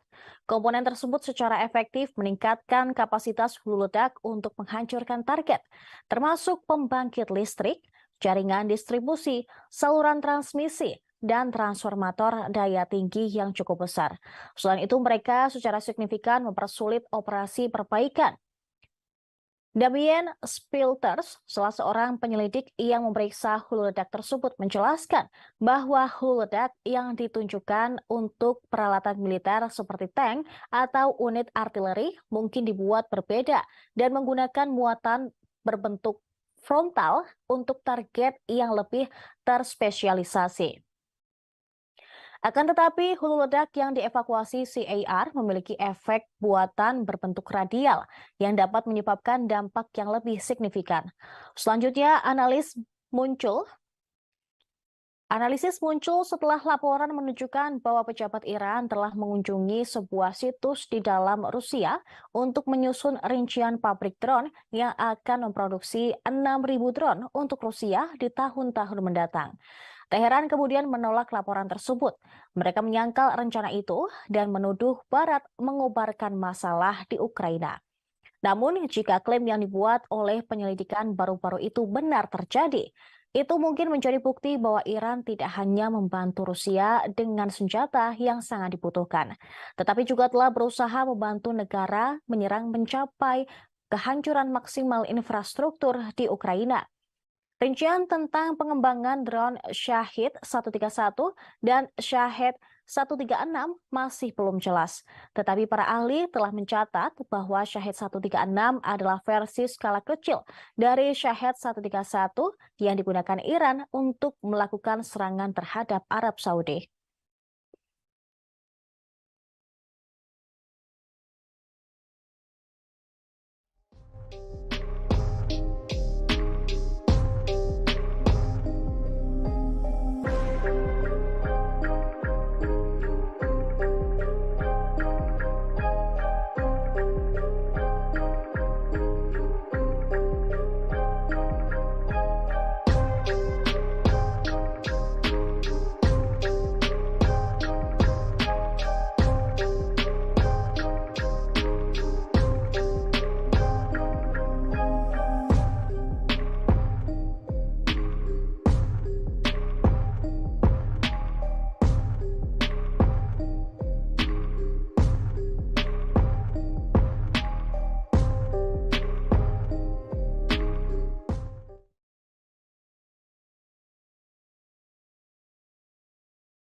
Kita beralih ke informasi seputar gempa di Turki dan Suriah. Gempa Turki pada 6 Februari lalu menyebabkan ribuan kematian dan menimbulkan kehancuran yang tidak terhitung di negara tersebut. Kekuatan gempa yang menghancurkan Turki awal pekan ini setara dengan beberapa ratus bom nuklir. Hal tersebut dikatakan oleh Orhan Tatar, Direktur Jenderal Pengurangan Risiko Gempa di Otoritas Manajemen Bencana dan Darurat Turki atau AFAD. Berbicara kepada wartawan pada hari Sabtu, Tatar mengakui bahwa besarnya bencana telah melampaui harapan rekan-rekannya. Sementara itu, seorang ahli geofisika Turki menyebut gempa pada hari Senin lalu setara dengan ledakan 300 bom atom secara bersamaan. Ahli geofisika Turki bernama Ofgun Ahmet Ercan mengatakan, gempa ini daya rusaknya setara dengan ledakan 300 bom atom jika diledakkan secara bersama-sama. Hal itu diketahui usai daya rusak gempa tersebut setidaknya menghancurkan 12 kota yang ada di Turki dan Suriah. Januka Atanayeke, seorang seismolog di Universitas of Melbourne, Australia, mengatakan energi yang dikeluarkan oleh gempa itu setara dengan sekitar 32 petajoule. Energi ini cukup untuk menggerakkan kota New York selama lebih dari 4 hari. Sementara itu, seismolog USGS Susan Hawke mencontohkan, meski bukan gempa terkuat di dunia, namun gempa di Turki sangat berbahaya. Renato Solidum, Direktur Institut Vulkanologi dan Seismologi Filipina juga mengatakan demikian. Gempa bumi lebih dari 7 skala Richter digambarkan oleh para ilmuwan sebagai energi yang setara dengan sekitar 32 bom atom yang dijatuhkan di Hiroshima, Jepang pada tahun 1945. Gempa berkekuatan magnitudo 7,8 di Turki dan susulan sebesar 7,5 mengakibatkan lebih dari 25.000 korban meninggal. Banyak bangunan rata dengan tanah. Gempa juga mempengaruhi negara tetangga, yaitu Suriah, di mana sekitar 300.000 orang kehilangan tempat tinggal karena tempat tinggal mereka telah rata dengan tanah akibat peristiwa seismik itu.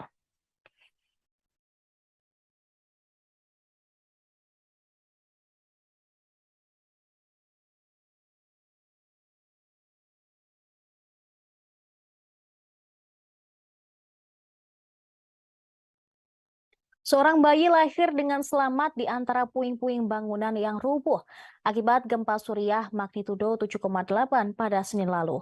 Ibu, ayah, serta 4 saudara bayi tersebut tewas akibat gempa.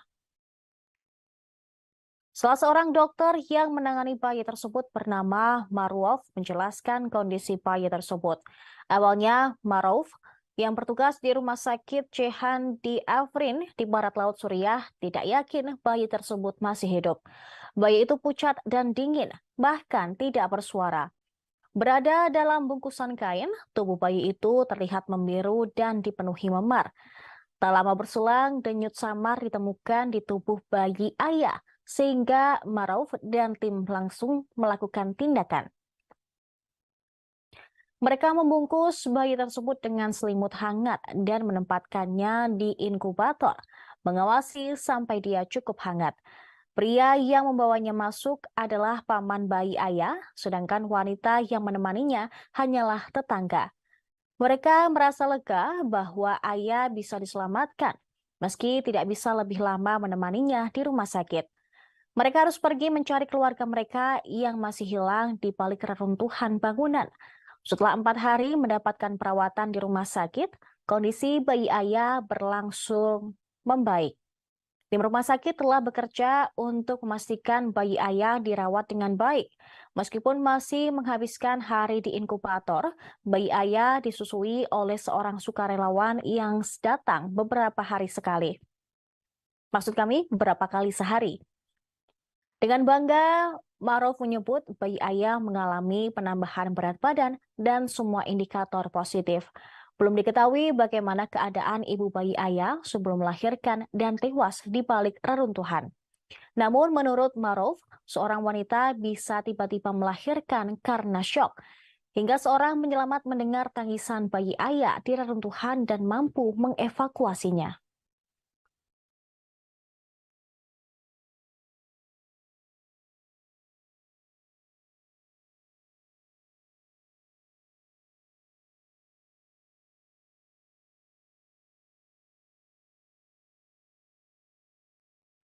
Jumlah korban tewas akibat gempa Turki dan Suriah melampaui 25.000 jiwa pada hari Sabtu malam akibat gempa magnitudo 7,8 yang melanda dua negara tersebut pada Senin lalu. Presiden Turki Tayyip Recep Erdogan mengatakan jumlah korban tewas di negaranya telah meningkat menjadi 21.848 jiwa. Sementara itu, Erdogan juga mengungkapkan jumlah korban terluka mencapai 80.104 orang di negaranya. Kantor berita AFP melaporkan bahwa sekitar 3.553 orang tewas di Suriah. Jumlah itu termasuk 2.166 orang yang jadi korban di daerah yang dikuasai oleh pemberontak di barat laut, menurut informasi dari White Helmets, sebuah organisasi sukarelawan di Suriah. Jumlah orang yang terluka di semua wilayah Suriah mencapai 5.273. Rinciannya 2.326 di daerah yang dikuasai pemerintah dan 2.950 orang di daerah yang dikuasai pemberontak. Ini akan membuat jumlah gabungan mematikan di Turki dan Suriah menjadi 25.401 orang. Koordinator Bantuan Darurat PBB, Martin Griffiths, mengatakan jumlah korban tewas akibat gempa kemungkinan akan lebih banyak 2 kali lipat.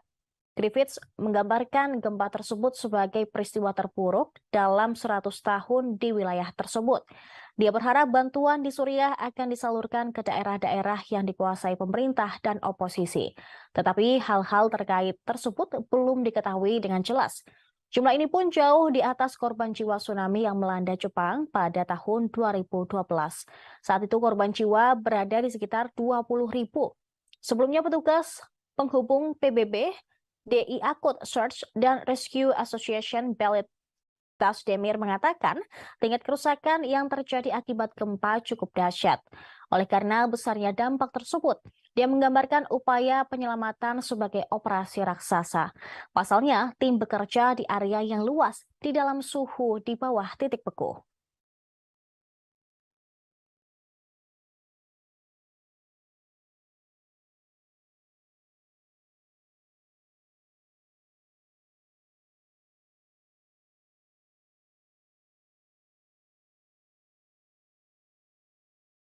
Tribuners, seorang wanita berhasil diselamatkan dalam keadaan hidup-hidup setelah 104 jam terkubur reruntuhan bangunan akibat gempa yang mengguncang Turki dan Suriah. Dia ditarik keluar tim penyelamat dari antara puing-puing bangunan yang runtuh di Turki pada Jumat 10 Februari lalu. Para kru kemudian mengangkat wanita tersebut yang bernama Zeynep Kahraman yang berusia 40 tahun dengan tandu melewati balok beton yang hancur di kota Kikirikan, Turki. Pemimpin tim penyelamat Stephen Bayer menyebut hal ini seperti sebuah keajaiban. Wanita tersebut keluar dalam kondisi sangat bugar. Kahraman berbaring diam, tubuhnya diikat ke tandu dengan tangan di dada dan matanya terlindung dari cahaya karena kacamata hitam yang ia kenakan. Adik perempuannya bernama Zeubeide memandangnya dan terlihat memeluk seorang pekerja dari tim pencarian dan penyelamatan internasional Jerman atau ISAR. Keluarga Kahraman mengatakan mereka telah menunggu 2 hari sampai tim penyelamat tiba setelah gempa bumi mengguncang pada Senin pagi. Pekerja Jerman melakukan kontak dengan Zeynep Kahraman saat dia masih berada jauh di dalam puing-puing dan menjaganya tetap terhidrasi melalui seram. Pada satu titik mereka membantu Zeubaine menuruni tangga di dekat posisi kakaknya untuk berbicara dengan Kahraman. Hingga Sabtu malam, jumlah korban tewas di Turki dan Suriah mencapai lebih dari 25.000 jiwa.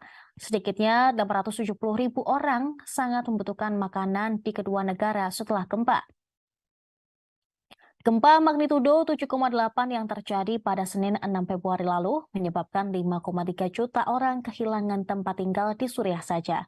Tim penyelamat masih berusaha untuk mencari dan menyelamatkan para korban gempa dari 2 belah negara tersebut. Diperkirakan jumlah korban tewas maupun korban terluka masih bisa meningkat drastis.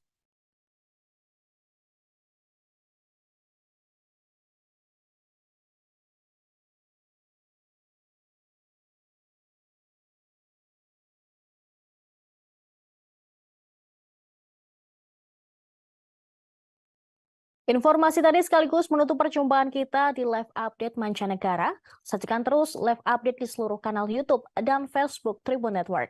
Saya Seradita, beserta kru yang bertugas pamit undur diri. Terima kasih atas kebersamaan Anda. Sampai jumpa.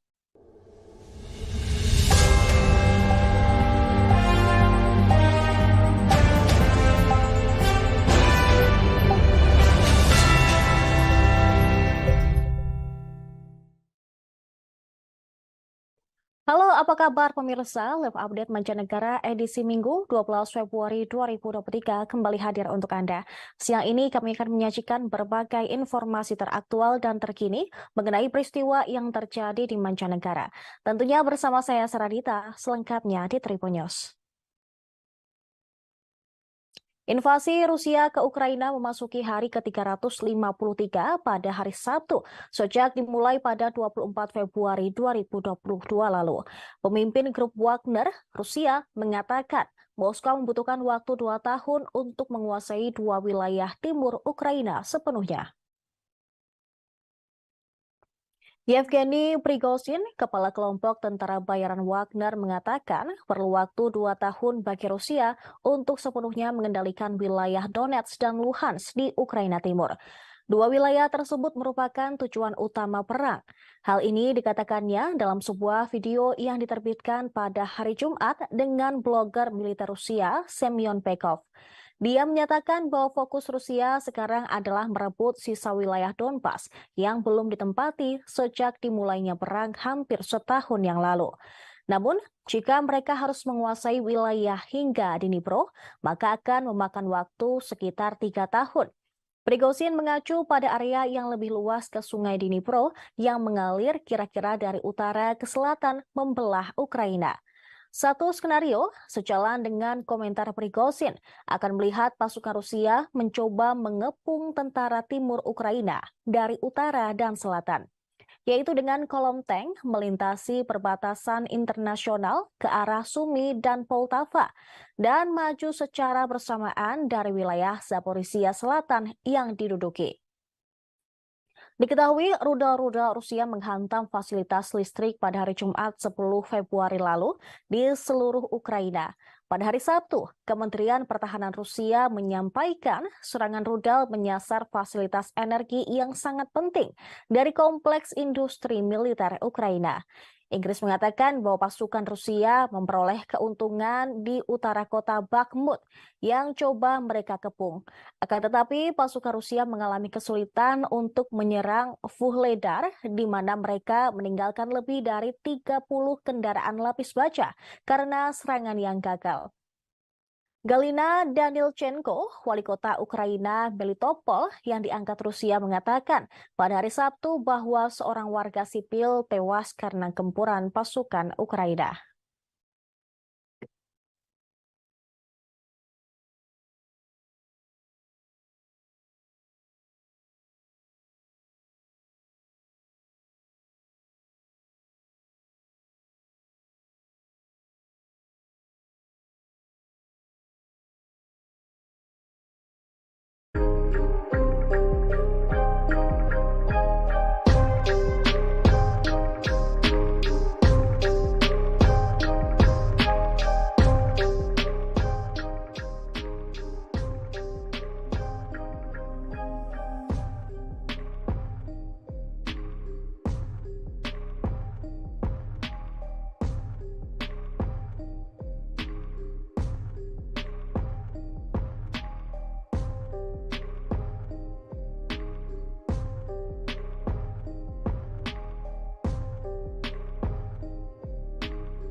Ukraina mengklaim telah menghancurkan senjata tercanggih milik Putin di wilayah Luhansk.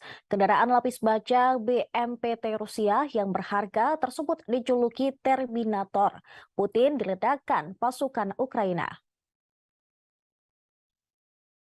Serhiy Haidai, gubernur wilayah Luhansk, membagikan beberapa foto udara yang menunjukkan kendaraan tersebut diledakkan dan dihancurkan. Dia mengatakan bahwa propagandis Rusia telah membual tentang kendaraan tersebut dan mengatakan bahwa kendaraan itu tidak mungkin dihancurkan. Serhiy Haidai juga membagikan cuplikan tayangan dari TV pemerintah Rusia yang memamerkan kendaraan tersebut di hutan dekat kota Kremina yang diduduki Rusia di Luhansk. Pada tanggal 9 Februari lalu, sebuah video diunggah oleh beberapa akun media sosial yang menggambarkannya sebagai penghancuran Terminator BMPT Rusia pertama yang didokumentasikan secara visual oleh tentara dari Batalion Pengintaian Terpisah ke-140 Angkatan Laut Ukraina. Dalam video tersebut, seorang BMPT terlihat sendirian di jalan yang tampak seperti hutan. Di sekitarnya terlihat area masih tertutup salju. Kamera menangkap dua hantaman dekat pada Terminator, diikuti saat kendaraan tertahan oleh tembakan Ukraina dan segera terbakar. Terlihat Terminator milik Putin tersebut meledak, hangus tak bersisa. Menghancurkan Terminator dapat meningkatkan moral pasukan Ukraina, karena kendaraan ini berada di garis depan ofensif Rusia dalam beberapa pekan terakhir. Bulan lalu, Kementerian Pertahanan Rusia menerbitkan sebuah video yang memperlihatkan tank Rusia menghancurkan tank Ukraina dengan dukungan tembakan BMPT-72 Terminator. Rekaman itu menunjukkan tank militer Rusia menembak terlebih dahulu, diikuti oleh BMPT yang menembakkan senjata 33 mm ke posisi Ukraina. Beberapa contoh seperti itu telah direkam di kamera di mana Terminator Rusia terlihat membantu tank Rusia melawan tank Ukraina. Kendaraan ini ditemukan oleh perusahaan intelijen sumber terbuka Janus pada bulan Mei dan telah berulang kali terlihat di Luhansk. Reporter Forbes yaitu David X mencatat bahwa kehilangan salah satu kendaraan Terminator ini akan sangat memalukan bagi Rusia. Karena kendaraan tersebut sering disebut juga oleh media sebagai bukti kemampuan Rusia untuk tetap memproduksi baju besi mutakhir. Kendaraan pendukung tank Rusia atau BMPT lapis baja dibandingkan dengan tank tempur utama. Tujuan utama dari desain kendaraan tersebut adalah untuk mendukung BMPT, maksud kami, dengan menekan infanteri musuh. BMPT sering terlihat berseliweran dalam konvoi tank dalam pertempuran berikutnya di daerah Ukraina.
Presiden Prancis Emmanuel Macron menyatakan tidak akan mengirim senjata ke Ukraina pada minggu-minggu depan.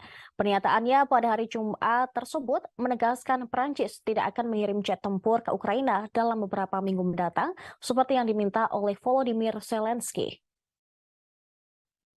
Hal ini sangat berbeda dengan para sekutu Eropa yang sudah mengirimkan senjata ke Ukraina. Macron pun membeberkan alasannya tidak mengirim senjata ke Kiev. Dia menyebut tidak mengesampingkan apapun, tetapi permintaan senjata itu tidak sesuai dengan persyaratan. Emmanuel Macron menjelaskan bahwa pasukan Ukraina tidak terbiasa dengan pesawat Prancis dan butuh waktu berbulan-bulan untuk melatih mereka. Jadi Prancis memilih untuk fokus pada kebutuhan lain yang lebih mendesak. Pernyataan itu disampaikan ketika Presiden Prancis tersebut menghadiri pertemuan puncak Uni Eropa di Brussel, yang juga dihadiri Presiden Ukraina Volodymyr Zelensky. Diketahui Rusia telah meluncurkan serangan baru di timur Ukraina. Akibatnya, Zelensky memilih untuk datang langsung ke London, Paris, dan Brussel untuk mencari senjata yang lebih canggih untuk pasukannya. Ukraina juga telah memiliki daftar belanja jet tempur barat, rudal jarak jauh, dan tank dari barat. Namun, mereka juga menghadapi kekurangan pasokan yang lebih mendasar seperti peluru artileri. Selain Prancis, Inggris telah menawarkan untuk melatih pilot Ukraina dengan jet barat. Sementara negara lainnya, yakni Polandia dan Slovakia, sedang mempertimbangkan untuk mengirim lebih banyak pesawat tempur. Tetapi sekutu Ukraina khawatir bahwa pengerahan jet tempur canggih barat akan memicu eskalasi lebih lanjut oleh Moskow, sehingga berisiko membuka konflik antara NATO dan juga Rusia. Dalam pidatonya di Parlemen Eropa hari Kamis, Zelensky berterima kasih kepada semua negara yang telah memberikan senjata dan bantuan militer ke Ukraina, sambil menekankan bahwa negaranya masih membutuhkan tank modern, rudal jarak jauh, dan jet tempur modern untuk melindungi keamanannya dari Rusia. Рік тому, день у день, ми були у Києві, і ми докладали всі зусилля для того, щоб перешкодити Росії розпочати війну проти України. Минулому червні в Києві, канцлер і я, ми запевняли тебе, що ми поруч з тобою, поруч з твоєю країною, задля оборони України, задля миру і безпеки в Європі. Ми дуже вдячні тобі, що ти сьогодні у Парижі це висловлює довіру, яка зв'язує нас, і ця довіра, вона назавжди зв'язує наші країни. Вже рік Україна, її народ, її президент з величезною сміливістю чинять опір Росії. Злочин агресії не можна сприймати за жодних обставин, але ще менше, коли це йде від такої держави, як Росія. Саме тому ми пліч-опліч з Україною. Rusia diprediksi sudah menyiapkan sebanyak 1.800 tank dan 400 jet tempur untuk menyerang Ukraina dalam beberapa hari mendatang. Hal itu dikatakan oleh seorang pejabat militer Ukraina. Ukraina bersiap untuk menggunakan rudal jarak jauh Inggris untuk menyerang semenanjung Crimea menjelang gelombang serangan baru. Pejabat tersebut memperkirakan Rusia telah memiliki ribuan tank. Kemudian 3.950 kendaraan lapis baja, 810 sistem peluncuran multi-roket era Soviet, dan 400 jet tempur yang siap untuk gelombang serangan baru dalam beberapa hari mendatang. Pejabat tersebut berbicara kepada Foreign Policy, juga memperkirakan bahwa Rusia telah menyiapkan 300 helikopter dan 2.700 sistem artileri. Selain itu, dia juga memprediksi dalam 10 hari ke depan akan ada invasi baru yang lebih besar. Ukraina sedang mempersiapkan diri untuk serangan Rusia di Donbas. Sumber pertahanan Ukraina mengatakan kepada surat kabar bahwa Kiev siap menggunakan rudal untuk menyerang Crimea. Itu terjadi setelah peringatan oleh Presiden Ukraina Volodymyr Zelensky bahwa rudal akan memungkinkan Ukraina menyerang jauh lebih dalam ke wilayah pendudukan Rusia. Beberapa analis militer percaya serangan Rusia sudah berlangsung dan mengantisipasi bahwa itu akan meningkat menjelang peringatan pertama invasi pada 24 Februari mendatang. Jonathan Vseviov, Sekretaris Jenderal Kementerian Luar Negeri Estonia, mengatakan banyak tentara Rusia yang tiba di garis depan, tepatnya di wilayah timur Ukraina. Pada hari-hari menjelang 24 Februari, pejabat Barat memperkirakan bahwa Rusia telah menempatkan sekitar 150.000 tentara di dekat perbatasan Ukraina. Kali ini mereka akan memiliki konsentrasi besar di timur Ukraina.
Kita beralih ke informasi selanjutnya, Tribuners. Sebuah video dramatis menunjukkan saat drone maritim Rusia menghancurkan jembatan utama Ukraina.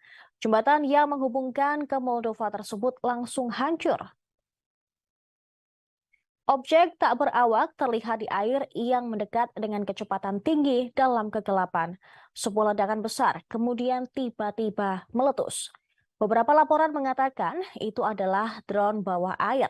Sementara yang lain percaya bahwa visibilitas rekaman menunjukkan benda tersebut adalah USV, kapal permukaan tanpa awak. Rusia sebelumnya telah menyerang rel jalan raya jembatan Satoka di seberang muara Dniester di wilayah Odessa yang merupakan penghubung strategis antara Ukraina dan Moldova.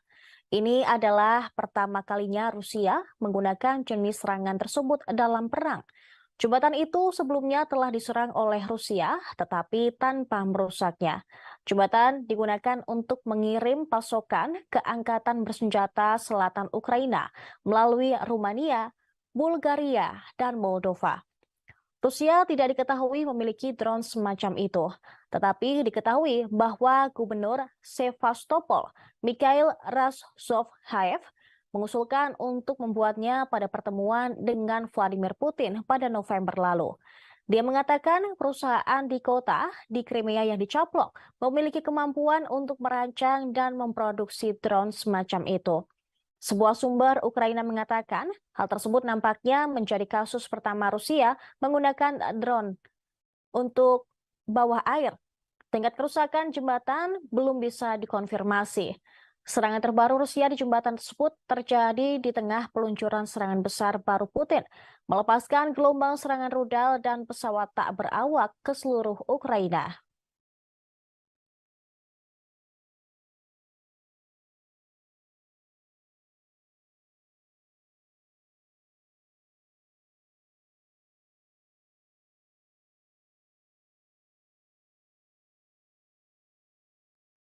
Perdana Menteri Moldova Natalia Gavrilita mengundurkan diri pada hari Jumat 10 Februari 2023. Dia mundur sehari setelah Presiden Ukraina Volodymyr Zelensky memperingatkan rencana Rusia untuk menghancurkan negara tersebut.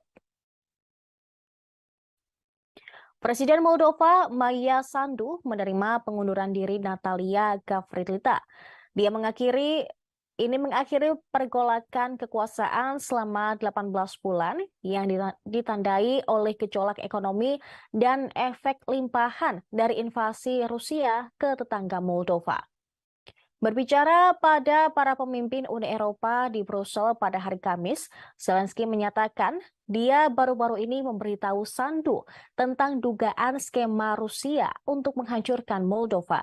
Dia mengatakan dokumen itu menunjukkan siapa, kapan, dan bagaimana rencana itu akan menghancurkan demokrasi Moldova dan membangun kendali atas negara tersebut.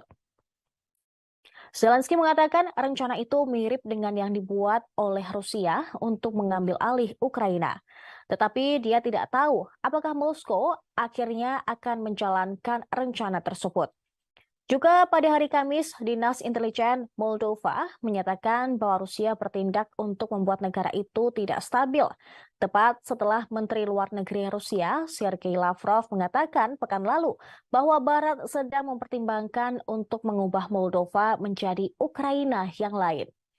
Lavrov mengatakan Barat mendukung pemilihan Sandu yang pro-Barat pada pemilihan Presiden 2020 lalu. Українці, українки, короткий звіт. Ворог сьогодні запустив щонайменше 70 ракет в черговій масованій атаці. Щонайменше 60 ракет збито. Їхні мішені були цивільні, цивільна інфраструктура, на жаль, були влучання, на жаль, жертви, мої співчуття рідним. Кілька російських ракет пройшли повітряним простором Молдови та Румунії. Черговий доказ того, що терор не знає і ніколи не знатиме жодних меж. Черговий доказ того, що захист України – це захист всієї Європи і світу, кожної країни, яка просто хоче жити. Сьогоднішні ракети – це виклик НАТО колективній безпеці. Це терор, який можна і треба зупинити. Світ повинен зупинити. Я дякую усім, хто це розуміє. Дякую усім, хто допомагає. І, звичайно, дякую нашим повітряним силам, усім нашим зенітникам, кожному і кожній, хто захищає Україну і наших людей. Зараз ще одна повітряна тривога триває. І, будь ласка, зважайте на тривоги. Будь ласка, слідкуйте за офіційною інформацією. Бережіть себе. Всіх переможемо. Слава Україні! Kementerian Pertahanan Rusia mengatakan pasukannya melakukan serangan besar-besaran pada fasilitas energi yang sangat penting di kompleks industri militer Ukraina. Serangan tersebut menyebabkan pemadaman listrik di sebagian besar negara dan membuat gelap gulita. Serangan tersebut dibenarkan oleh Menteri Energi Ukraina, German Galushchenko. Dia berkata Rusia telah menyerang fasilitas listrik di 6 wilayah dengan rudal dan drone pada hari Jumat 10 Februari 2023. Rusia meluncurkan serangan rudal skala besar di Ukraina pada hari Jumat, menyerang beberapa kota termasuk ibu kota Kiev. Angkatan bersenjata Ukraina mengatakan pada Jumat malam bahwa pasukan Rusia telah menembakkan lebih dari 100 rudal dan melakukan 12 serangan udara dan 20 serangan penembakan. Dikatakan 61 rudal jelajah Rusia dihancurkan. Sementara itu, Rusia siap untuk bernegosiasi dengan Ukraina, tetapi tanpa prasyarat. Media pemerintah telah melaporkan Wakil Menteri Luar Negeri Rusia, Sergei Vershinin, juga menyinggung soal Eropa. Dia menambahkan bahwa bukan Ukraina, tetapi Amerika Serikat dan Uni Eropa yang harus membuat keputusan tentang pembicaraan dengan Rusia. Moskow telah berulang kali menyatakan siap untuk bernegosiasi dengan semua pihak yang terlibat dalam perang di Ukraina. Tetapi Kiev dan sekutunya menolak untuk terlibat dalam pembicaraan. Kremlin mengatakan akan berjuang sampai semua tujuannya tercapai di Ukraina. Sementara wilayah Zelensky mengatakan tidak akan berhenti sampai setiap tentara Rusia dikeluarkan dari semua wilayahnya.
Iran diduga telah memodifikasi drone kamikaze yang dikirim ke Rusia sehingga hulu ledak drone tersebut dapat menimbulkan kerusakan besar pada target di dalam Ukraina.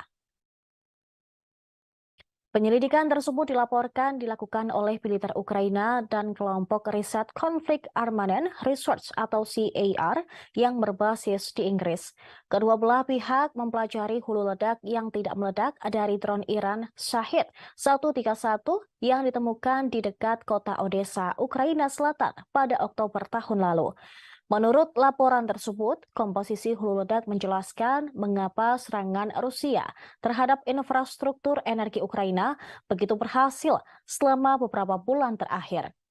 Laporan tersebut menyatakan bahwa hulu ledak secara tergesa-gesa dimodifikasi dengan lapisan partikel logam kecil yang setelah kontak tersebar dalam radius yang luas. Selanjutnya, para peneliti menunjukkan bahwa ada 18 muatan yang lebih kecil di sekitar diameter hulu ledak selain fragmen. Muatan tersebut ketika meleleh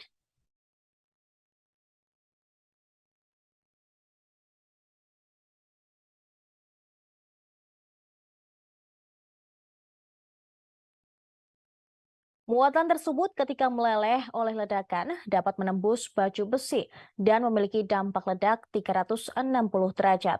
Komponen tersebut secara efektif meningkatkan kapasitas hulu ledak untuk menghancurkan target, termasuk pembangkit listrik, jaringan distribusi, saluran transmisi, dan transformator daya tinggi yang cukup besar.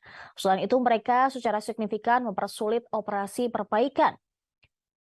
Damien Spilters, salah seorang penyelidik yang memeriksa hulu ledak tersebut, menjelaskan bahwa hulu ledak yang ditunjukkan untuk peralatan militer seperti tank atau unit artileri mungkin dibuat berbeda dan menggunakan muatan berbentuk frontal untuk target yang lebih terspesialisasi.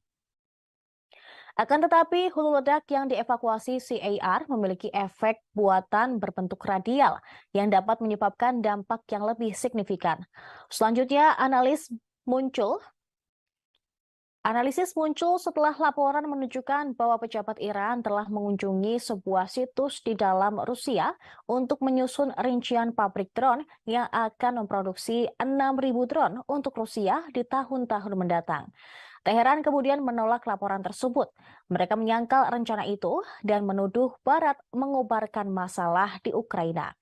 Namun, jika klaim yang dibuat oleh penyelidikan baru-baru itu benar terjadi, itu mungkin menjadi bukti bahwa Iran tidak hanya membantu Rusia dengan senjata yang sangat dibutuhkan, tetapi juga telah berusaha membantu negara menyerang mencapai kehancuran maksimal infrastruktur di Ukraina.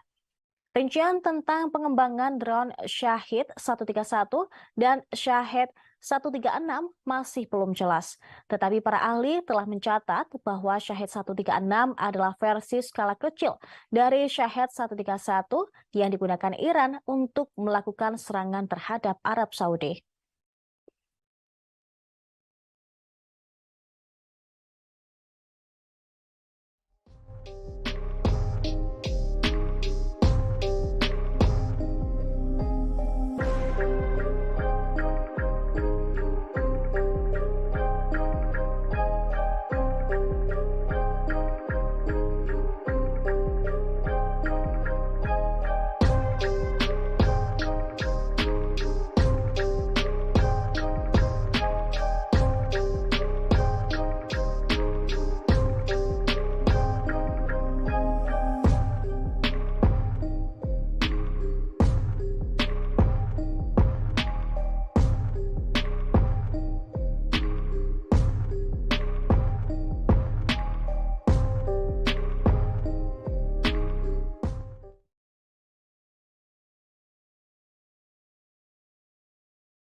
Kita beralih ke informasi seputar gempa di Turki dan Suriah. Gempa Turki pada 6 Februari lalu menyebabkan ribuan kematian dan menimbulkan kehancuran yang tidak terhitung di negara tersebut. Kekuatan gempa yang menghancurkan Turki awal pekan ini setara dengan beberapa ratus bom nuklir. Hal tersebut dikatakan oleh Orhan Tatar, Direktur Jenderal Pengurangan Risiko Gempa di Otoritas Manajemen Bencana dan Darurat Turki atau AFAD. Berbicara kepada wartawan pada hari Sabtu, Tatar mengakui bahwa besarnya bencana telah melampaui harapan rekan-rekannya. Sementara itu, seorang ahli geofisika Turki menyebut gempa pada hari Senin lalu setara dengan ledakan 300 bom atom secara bersamaan. Ahli geofisika Turki bernama Ofgun Ahmet Ercan mengatakan gempa ini daya rusaknya setara dengan ledakan 300 bom atom jika diledakkan secara bersama-sama. Hal itu diketahui usai daya rusak gempa tersebut setidaknya menghancurkan 12 kota yang ada di Turki dan Suriah.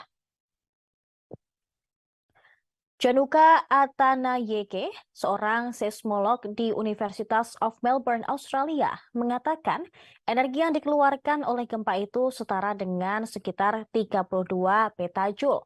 Energi ini cukup untuk menggerakkan kota New York selama lebih dari 4 hari. Sementara itu, seismolog USGS Susan Hawke mencontohkan meski bukan gempa terkuat di dunia, namun gempa di Turki sangat berbahaya. Renato Solidum, Direktur Institut Vulkanologi dan Seismologi Filipina juga mengatakan demikian. Gempa bumi lebih dari 7 skala Richter digambarkan oleh para ilmuwan sebagai energi yang setara dengan sekitar 32 bom atom yang dijatuhkan di Hiroshima, Jepang pada tahun 1945. Gempa berkekuatan magnitudo 7,8 di Turki dan susulan sebesar 7,5 mengakibatkan lebih dari 25.000 korban meninggal. Banyak bangunan rata dengan tanah. Gempa juga mempengaruhi negara tetangga, yaitu Suriah, di mana sekitar 300.000 orang kehilangan tempat tinggal karena tempat tinggal mereka telah rata dengan tanah akibat peristiwa seismik itu.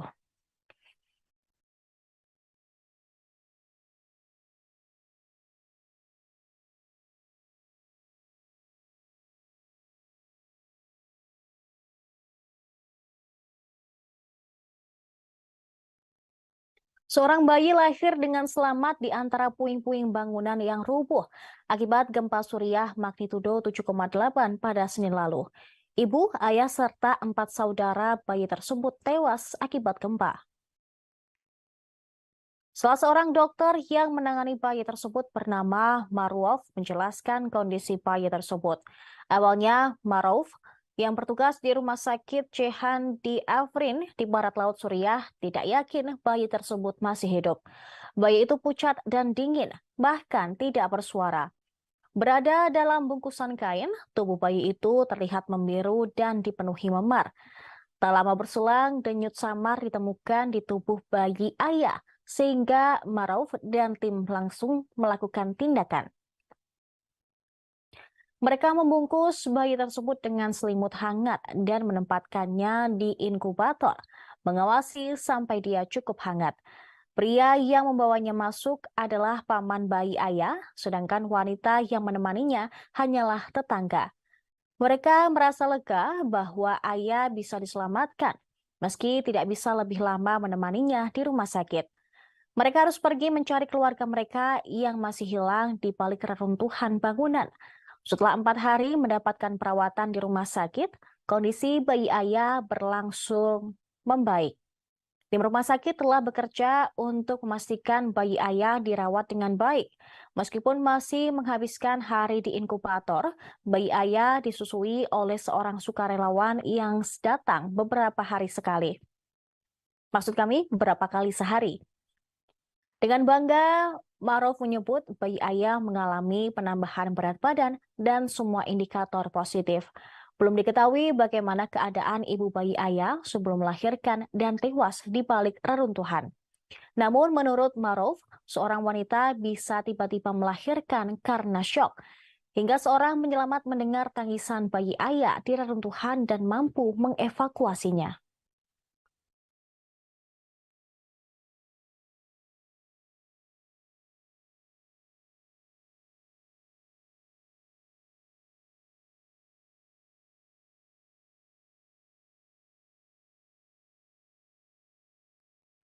Jumlah korban tewas akibat gempa Turki dan Suriah melampaui 25.000 jiwa pada hari Sabtu malam akibat gempa magnitudo 7,8 yang melanda dua negara tersebut pada Senin lalu. Presiden Turki Tayyip Recep Erdogan mengatakan jumlah korban tewas di negaranya telah meningkat menjadi 21.848 jiwa. Sementara itu, Erdogan juga mengungkapkan jumlah korban terluka mencapai 80.104 orang di negaranya. Kantor berita AFP melaporkan bahwa sekitar 3.553 orang tewas di Suriah. Jumlah itu termasuk 2.166 orang yang jadi korban di daerah yang dikuasai oleh pemberontak di Barat Laut, menurut informasi dari White Helmets, sebuah organisasi sukarelawan di Suriah. Jumlah orang yang terluka di semua wilayah Suriah mencapai 5.273. Rinciannya 2.326 di daerah yang dikuasai pemerintah dan 2.950 orang di daerah yang dikuasai pemberontak. Ini akan membuat jumlah gabungan mematikan di Turki dan Suriah menjadi 25.401 orang. Koordinator Bantuan Darurat PBB, Martin Griffiths, mengatakan jumlah korban tewas akibat gempa kemungkinan akan lebih banyak 2 kali lipat. Griffiths menggambarkan gempa tersebut sebagai peristiwa terburuk dalam 100 tahun di wilayah tersebut. Dia berharap bantuan di Suriah akan disalurkan ke daerah-daerah yang dikuasai pemerintah dan oposisi. Tetapi hal-hal terkait tersebut belum diketahui dengan jelas. Jumlah ini pun jauh di atas korban jiwa tsunami yang melanda Jepang pada tahun 2012. Saat itu korban jiwa berada di sekitar 20.000. Sebelumnya petugas penghubung PBB, DI Akut Search dan Rescue Association Belit Tasdemir mengatakan tingkat kerusakan yang terjadi akibat gempa cukup dahsyat. Oleh karena besarnya dampak tersebut, dia menggambarkan upaya penyelamatan sebagai operasi raksasa. Pasalnya, tim bekerja di area yang luas di dalam suhu di bawah titik beku.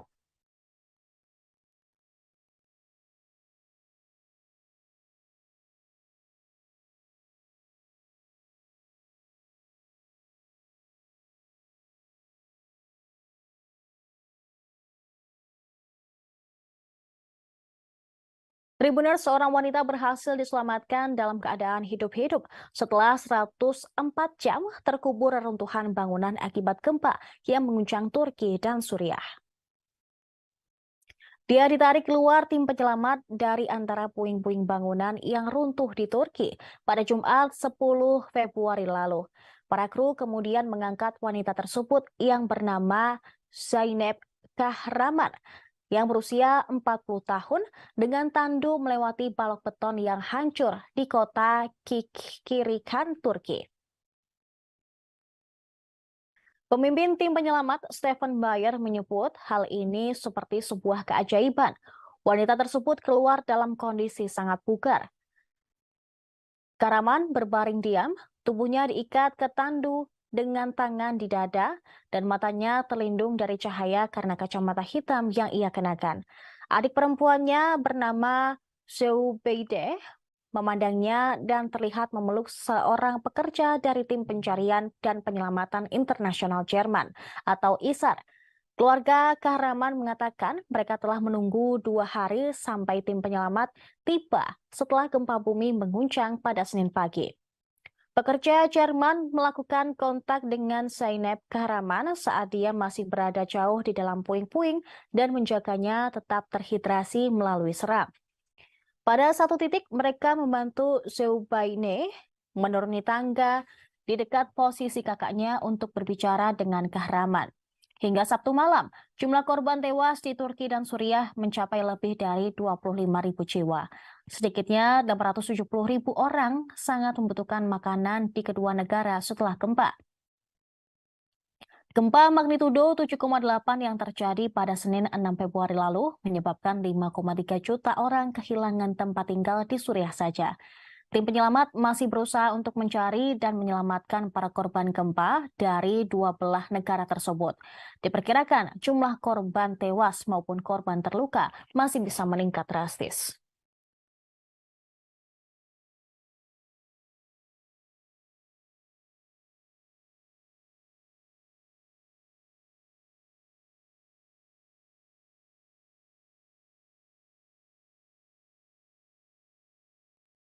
Informasi tadi sekaligus menutup perjumpaan kita di live update mancanegara. Saksikan terus live update di seluruh kanal YouTube dan Facebook Tribun Network. Saya Seradita, beserta kru yang bertugas pamit undur diri. Terima kasih atas kebersamaan Anda. Sampai jumpa.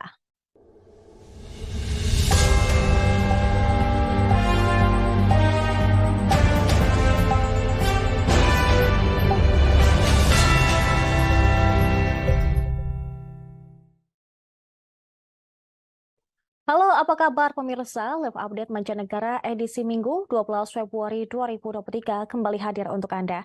Siang ini kami akan menyajikan berbagai informasi teraktual dan terkini mengenai peristiwa yang terjadi di mancanegara. Tentunya bersama saya Saradita, selengkapnya di Tribun News. Invasi Rusia ke Ukraina memasuki hari ke-353 pada hari Sabtu, sejak dimulai pada 24 Februari 2022 lalu. Pemimpin grup Wagner, Rusia, mengatakan Moskow membutuhkan waktu 2 tahun untuk menguasai 2 wilayah timur Ukraina sepenuhnya. Yevgeny Prigozhin, kepala kelompok tentara bayaran Wagner, mengatakan perlu waktu 2 tahun bagi Rusia untuk sepenuhnya mengendalikan wilayah Donetsk dan Luhansk di Ukraina Timur. Dua wilayah tersebut merupakan tujuan utama perang.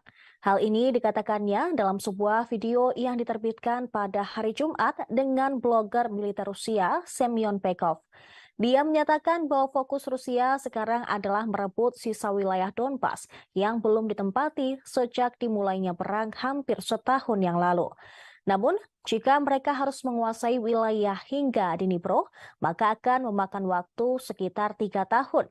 Prigozhin mengacu pada area yang lebih luas ke Sungai Dnipro yang mengalir kira-kira dari utara ke selatan membelah Ukraina. Satu skenario sejalan dengan komentar Prigozhin akan melihat pasukan Rusia mencoba mengepung tentara timur Ukraina dari utara dan selatan, yaitu dengan kolom tank melintasi perbatasan internasional ke arah Sumy dan Poltava dan maju secara bersamaan dari wilayah Zaporizhia Selatan yang diduduki. Diketahui rudal-rudal Rusia menghantam fasilitas listrik pada hari Jumat 10 Februari lalu di seluruh Ukraina.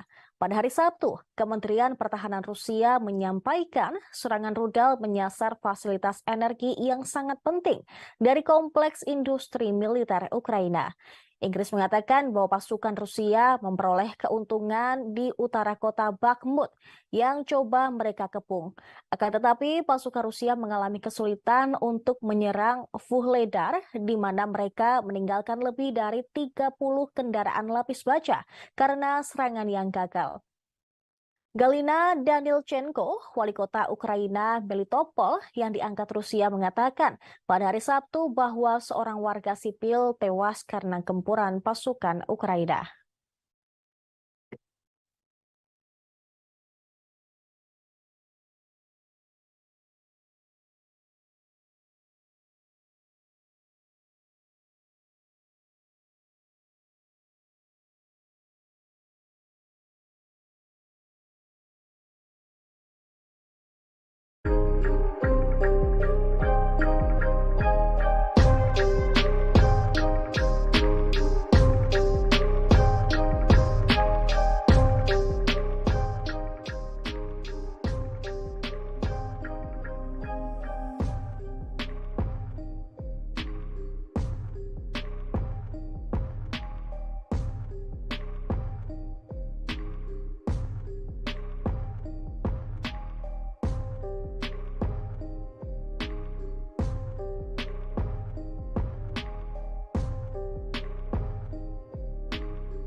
Ukraina mengklaim telah menghancurkan senjata tercanggih milik Putin di wilayah Luhansk. Kendaraan lapis baja BMPT Rusia yang berharga tersebut dijuluki Terminator. Putin diledakkan pasukan Ukraina. Serhiy Haidai, gubernur wilayah Luhansk, membagikan beberapa foto udara yang menunjukkan kendaraan tersebut diledakkan dan dihancurkan. Dia mengatakan bahwa propagandis Rusia telah membual tentang kendaraan tersebut dan mengatakan bahwa kendaraan itu tidak mungkin dihancurkan. Serhiy Haidai juga membagikan cuplikan tayangan dari TV pemerintah Rusia yang memamerkan kendaraan tersebut di hutan dekat kota Kremina yang diduduki Rusia di Luhansk.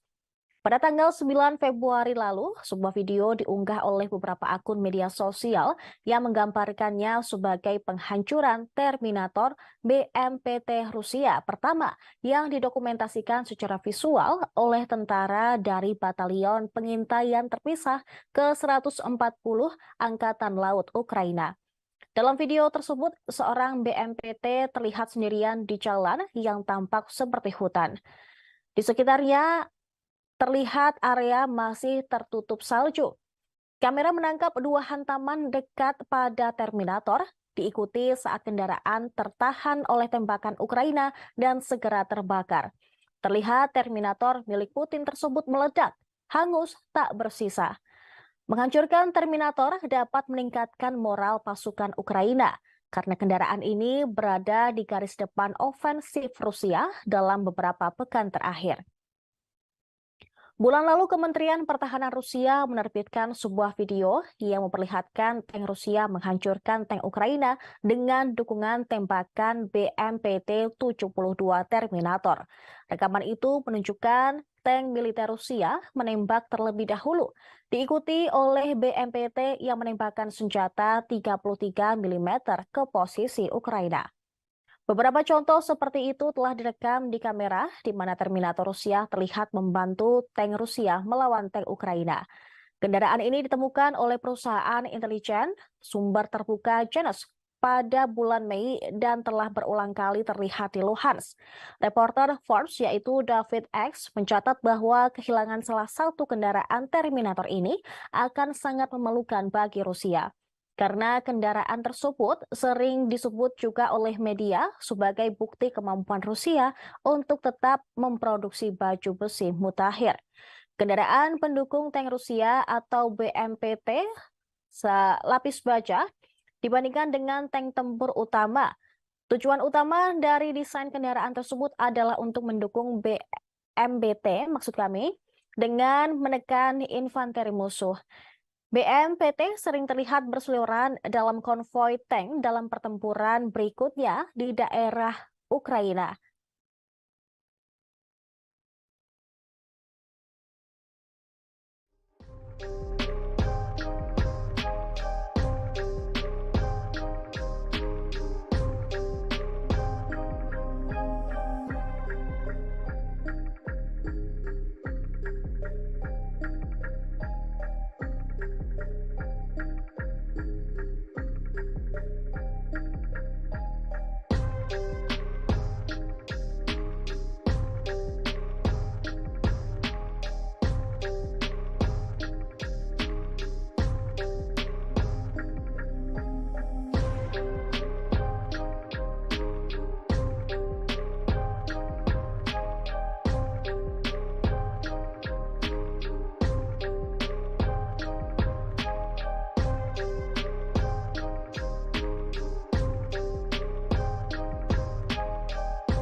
Presiden Prancis Emmanuel Macron menyatakan tidak akan mengirim senjata ke Ukraina pada minggu-minggu depan.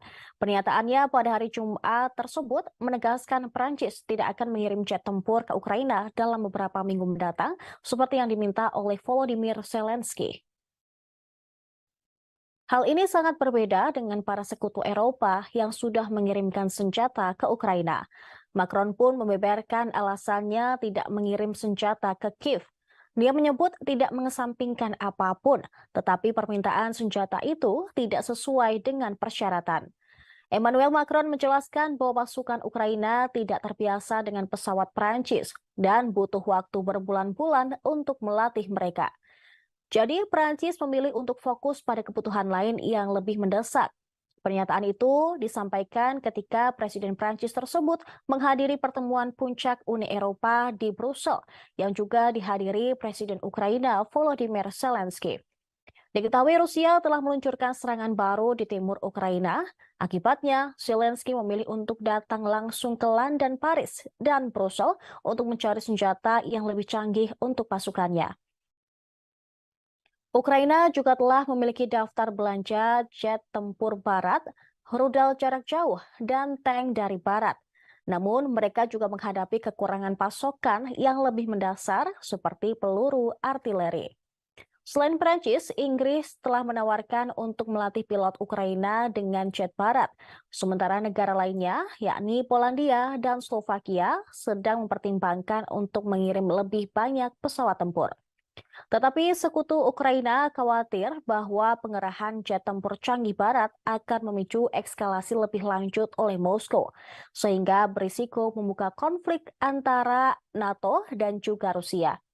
Dalam pidatonya di Parlemen Eropa hari Kamis, Zelensky berterima kasih kepada semua negara yang telah memberikan senjata dan bantuan militer ke Ukraina, sambil menekankan bahwa negaranya masih membutuhkan tank modern, rudal jarak jauh, dan jet tempur modern untuk melindungi keamanannya dari Rusia.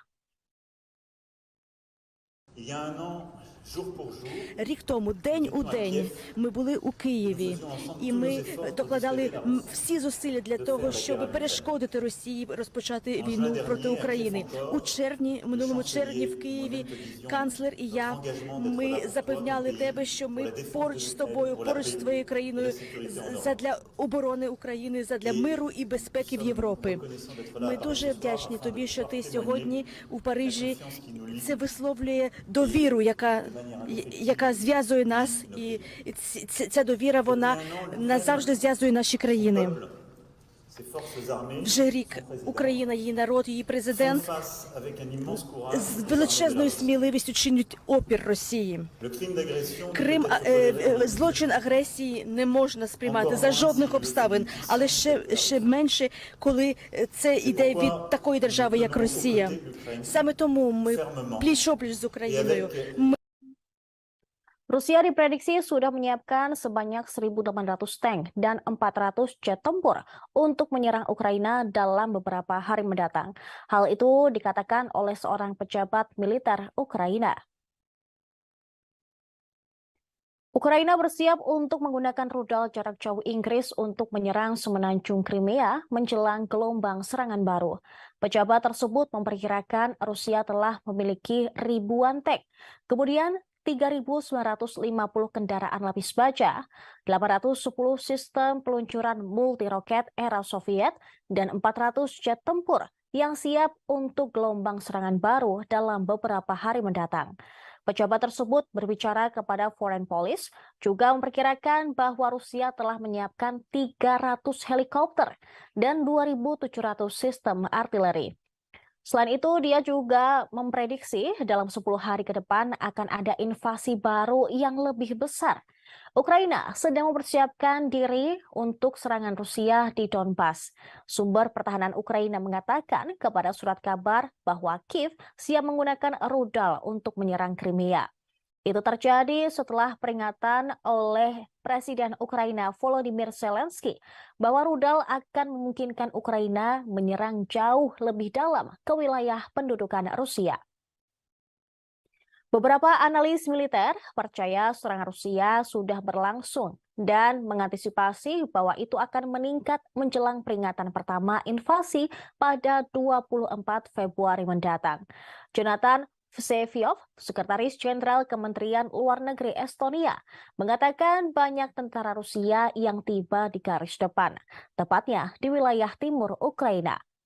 Pada hari-hari menjelang 24 Februari, pejabat Barat memperkirakan bahwa Rusia telah menempatkan sekitar 150.000 tentara di dekat perbatasan Ukraina. Kali ini mereka akan memiliki konsentrasi besar di timur Ukraina.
Kita beralih ke informasi selanjutnya, Tribuners. Sebuah video dramatis menunjukkan saat drone maritim Rusia menghancurkan jembatan utama Ukraina.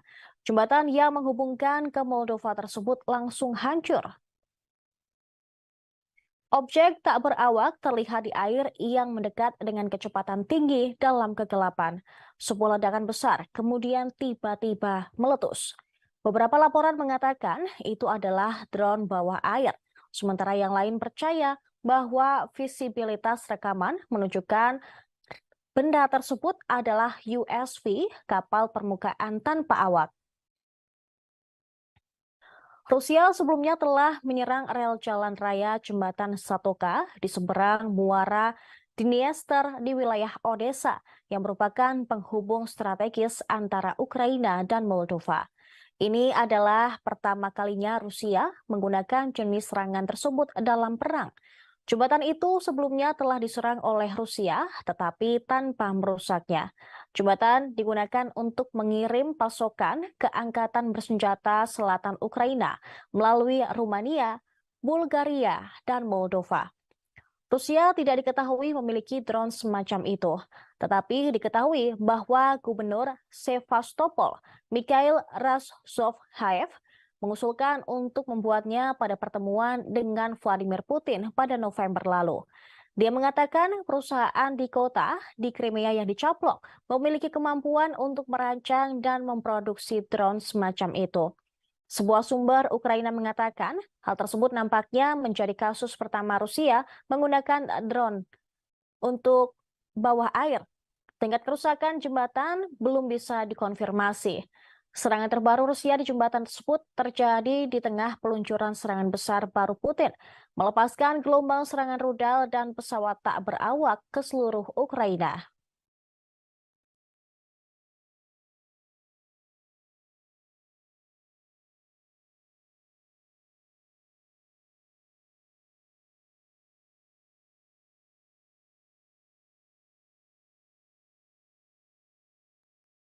Perdana Menteri Moldova Natalia Gavrilita mengundurkan diri pada hari Jumat 10 Februari 2023. Dia mundur sehari setelah Presiden Ukraina Volodymyr Zelensky memperingatkan rencana Rusia untuk menghancurkan negara tersebut. Presiden Moldova Maia Sandu menerima pengunduran diri Natalia Gavrilita. Dia mengakhiri pergolakan kekuasaan selama 18 bulan yang ditandai oleh gejolak ekonomi dan efek limpahan dari invasi Rusia ke tetangga Moldova. Berbicara pada para pemimpin Uni Eropa di Brussel pada hari Kamis, Zelensky menyatakan dia baru-baru ini memberitahu Sandu tentang dugaan skema Rusia untuk menghancurkan Moldova. Dia mengatakan dokumen itu menunjukkan siapa, kapan, dan bagaimana rencana itu akan menghancurkan demokrasi Moldova dan membangun kendali atas negara tersebut. Zelensky mengatakan rencana itu mirip dengan yang dibuat oleh Rusia untuk mengambil alih Ukraina. Tetapi dia tidak tahu apakah Moskow akhirnya akan menjalankan rencana tersebut. Juga pada hari Kamis, Dinas Intelijen Moldova menyatakan bahwa Rusia bertindak untuk membuat negara itu tidak stabil. Tepat setelah Menteri Luar Negeri Rusia, Sergei Lavrov, mengatakan pekan lalu bahwa Barat sedang mempertimbangkan untuk mengubah Moldova menjadi Ukraina yang lain. Lavrov mengatakan Barat mendukung pemilihan Sandu yang pro-Barat pada pemilihan Presiden 2020 lalu. Українці, українки, короткий звіт. Ворог сьогодні запустив щонайменше 70 ракет в черговій масованій атаці. Щонайменше 60 ракет збито. Їхні мішені були цивільні, цивільна інфраструктура, на жаль, були влучання, на жаль, жертви, мої співчуття рідним. Кілька російських ракет пройшли повітряним простором Молдови та Румунії. Черговий доказ того, що терор не знає і ніколи не знатиме жодних меж. Черговий доказ того, що захист України – це захист всієї Європи і світу, кожної країни, яка просто хоче жити. Сьогоднішні ракети – це виклик НАТО, колективній безпеці. Це терор, який можна і треба зупинити. Світ повинен зупинити. Я дякую усім, хто це розуміє. Дякую усім, хто допомагає. І, звичайно, дякую нашим повітряним силам, усім нашим зенітникам, кожному і кожній, хто захищає Україну і наших людей. Зараз ще одна повітряна тривога триває. І, будь ласка, зважайте на тривоги. Будь ласка, слідкуйте за офіційною інформацією. Бережіть себе. Всіх переможемо. Слава Україні! Kementerian Pertahanan Rusia mengatakan pasukannya melakukan serangan besar-besaran pada fasilitas energi yang sangat penting di kompleks industri militer Ukraina.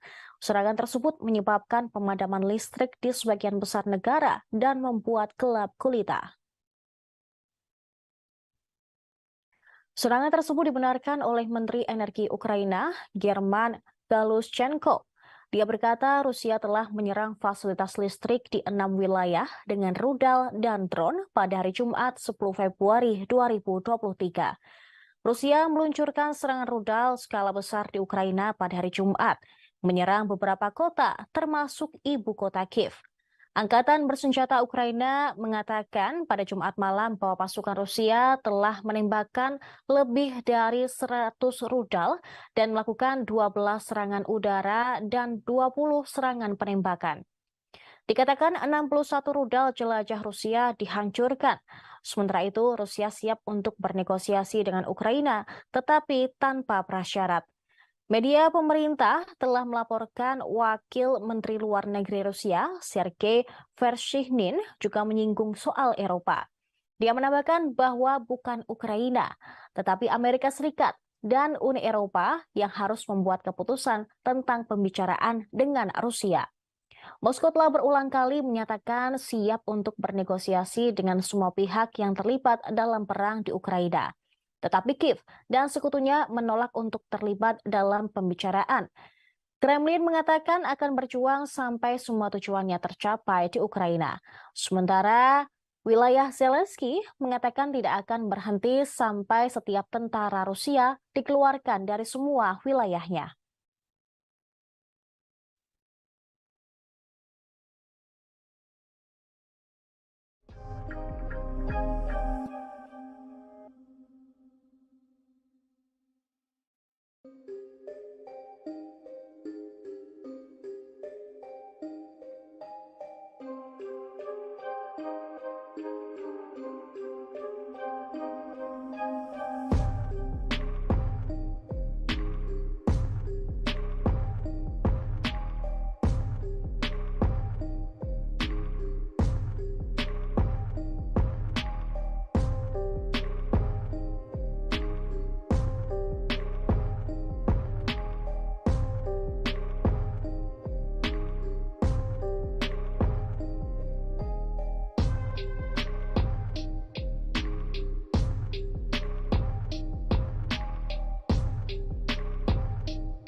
Iran diduga telah memodifikasi drone kamikaze yang dikirim ke Rusia sehingga hulu ledak drone tersebut dapat menimbulkan kerusakan besar pada target di dalam Ukraina.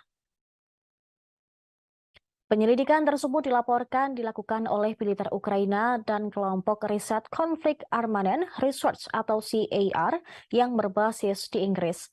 Kedua belah pihak mempelajari hulu ledak yang tidak meledak dari drone Iran Shahid 131 yang ditemukan di dekat kota Odessa, Ukraina Selatan pada Oktober tahun lalu. Menurut laporan tersebut, komposisi hulu ledak menjelaskan mengapa serangan Rusia terhadap infrastruktur energi Ukraina begitu berhasil selama beberapa bulan terakhir. Laporan tersebut menyatakan bahwa hulu ledak secara tergesa-gesa dimodifikasi dengan lapisan partikel logam kecil yang setelah kontak tersebar dalam radius yang luas. Selanjutnya, para peneliti menunjukkan bahwa ada 18 muatan yang lebih kecil di sekitar diameter hulu ledak selain fragmen. Muatan tersebut ketika meleleh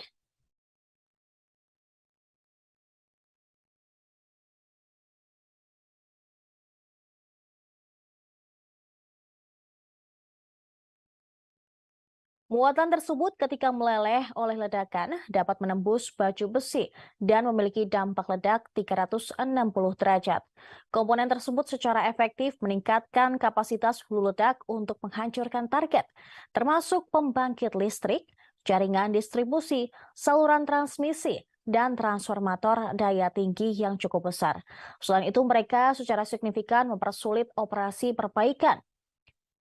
Damien Spilters, salah seorang penyelidik yang memeriksa hulu ledak tersebut, menjelaskan bahwa hulu ledak yang ditunjukkan untuk peralatan militer seperti tank atau unit artileri mungkin dibuat berbeda dan menggunakan muatan berbentuk frontal untuk target yang lebih terspesialisasi. Akan tetapi, hulu ledak yang dievakuasi CAR memiliki efek buatan berbentuk radial yang dapat menyebabkan dampak yang lebih signifikan. Selanjutnya, analisis muncul setelah laporan menunjukkan bahwa pejabat Iran telah mengunjungi sebuah situs di dalam Rusia untuk menyusun rincian pabrik drone yang akan memproduksi 6.000 drone untuk Rusia di tahun-tahun mendatang. Teheran kemudian menolak laporan tersebut. Mereka menyangkal rencana itu dan menuduh Barat mengobarkan masalah di Ukraina. Namun, jika klaim yang dibuat oleh penyelidikan baru-baru itu benar terjadi, itu mungkin menjadi bukti bahwa Iran tidak hanya membantu Rusia dengan senjata yang sangat dibutuhkan, tetapi juga telah berusaha membantu negara menyerang mencapai kehancuran maksimal infrastruktur di Ukraina. Rincian tentang pengembangan drone Shahid 131 dan Shahid 136 masih belum jelas. Tetapi para ahli telah mencatat bahwa Shahid 136 adalah versi skala kecil dari Shahid 131 yang digunakan Iran untuk melakukan serangan terhadap Arab Saudi.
Kita beralih ke informasi seputar gempa di Turki dan Suriah. Gempa Turki pada 6 Februari lalu menyebabkan ribuan kematian dan menimbulkan kehancuran yang tidak terhitung di negara tersebut. Kekuatan gempa yang menghancurkan Turki awal pekan ini setara dengan beberapa ratus bom nuklir. Hal tersebut dikatakan oleh Orhan Tatar, Direktur Jenderal Pengurangan Risiko Gempa di Otoritas Manajemen Bencana dan Darurat Turki atau AFAD. Berbicara kepada wartawan pada hari Sabtu, Tatar mengakui bahwa besarnya bencana telah melampaui harapan rekan-rekannya. Sementara itu, seorang ahli geofisika Turki menyebut gempa pada hari Senin lalu setara dengan ledakan 300 bom atom secara bersamaan. Ahli geofisika Turki bernama Ofgun Ahmet Ercan mengatakan gempa ini daya rusaknya setara dengan ledakan 300 bom atom jika diledakkan secara bersama-sama. Hal itu diketahui usai daya rusak gempa tersebut setidaknya menghancurkan 12 kota yang ada di Turki dan Suriah.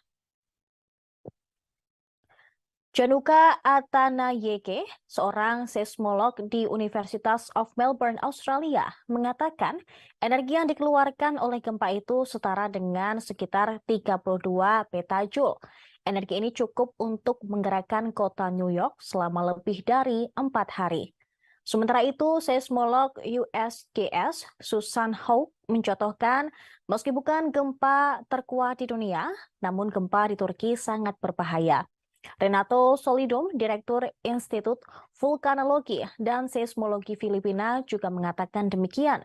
Gempa bumi lebih dari 7 skala Richter digambarkan oleh para ilmuwan sebagai energi yang setara dengan sekitar 32 bom atom yang dijatuhkan di Hiroshima, Jepang pada tahun 1945. Gempa berkekuatan magnitudo 7,8 di Turki dan susulan sebesar 7,5 mengakibatkan lebih dari 25.000 korban meninggal. Banyak bangunan rata dengan tanah. Gempa juga mempengaruhi negara tetangga, yaitu Suriah, di mana sekitar 300.000 orang kehilangan tempat tinggal karena tempat tinggal mereka telah rata dengan tanah akibat peristiwa seismik itu.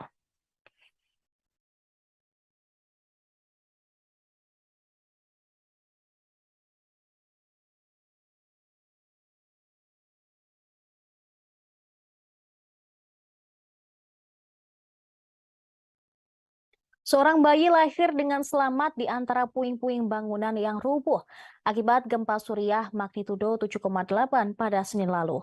Ibu, ayah, serta 4 saudara bayi tersebut tewas akibat gempa. Salah seorang dokter yang menangani bayi tersebut bernama Maruf menjelaskan kondisi bayi tersebut. Awalnya, Maruf yang bertugas di Rumah Sakit Cehan di Afrin di barat laut Suriah tidak yakin bayi tersebut masih hidup.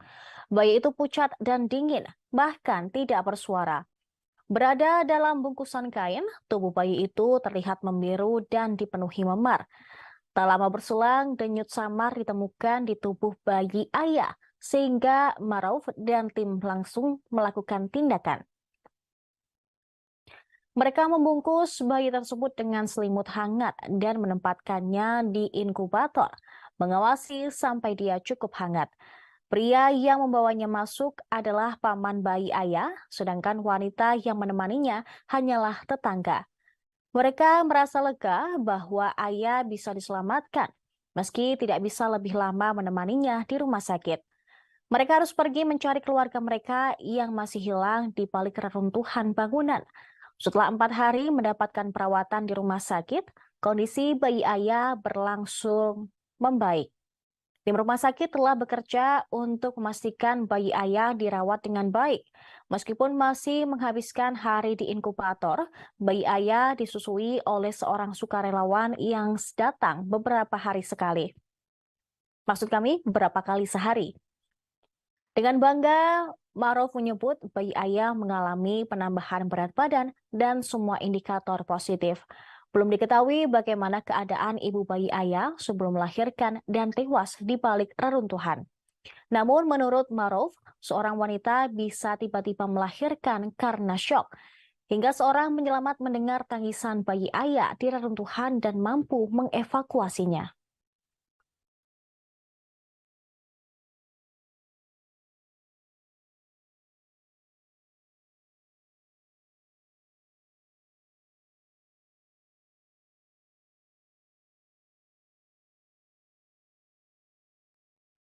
Jumlah korban tewas akibat gempa Turki dan Suriah melampaui 25.000 jiwa pada hari Sabtu malam akibat gempa magnitudo 7,8 yang melanda dua negara tersebut pada Senin lalu. Presiden Turki Tayyip Recep Erdogan mengatakan jumlah korban tewas di negaranya telah meningkat menjadi 21.848 jiwa. Sementara itu, Erdogan juga mengungkapkan jumlah korban terluka mencapai 80.104 orang di negaranya. Kantor berita AFP melaporkan bahwa sekitar 3.553 orang tewas di Suriah. Jumlah itu termasuk 2.166 orang yang jadi korban di daerah yang dikuasai oleh pemberontak di barat laut, menurut informasi dari White Helmets, sebuah organisasi sukarelawan di Suriah. Jumlah orang yang terluka di semua wilayah Suriah mencapai 5.273. Rinciannya 2.326 di daerah yang dikuasai pemerintah dan 2.950 orang di daerah yang dikuasai pemberontak. Ini akan membuat jumlah gabungan mematikan di Turki dan Suriah menjadi 25.401 orang. Koordinator Bantuan Darurat PBB, Martin Griffiths, mengatakan jumlah korban tewas akibat gempa kemungkinan akan lebih banyak 2 kali lipat.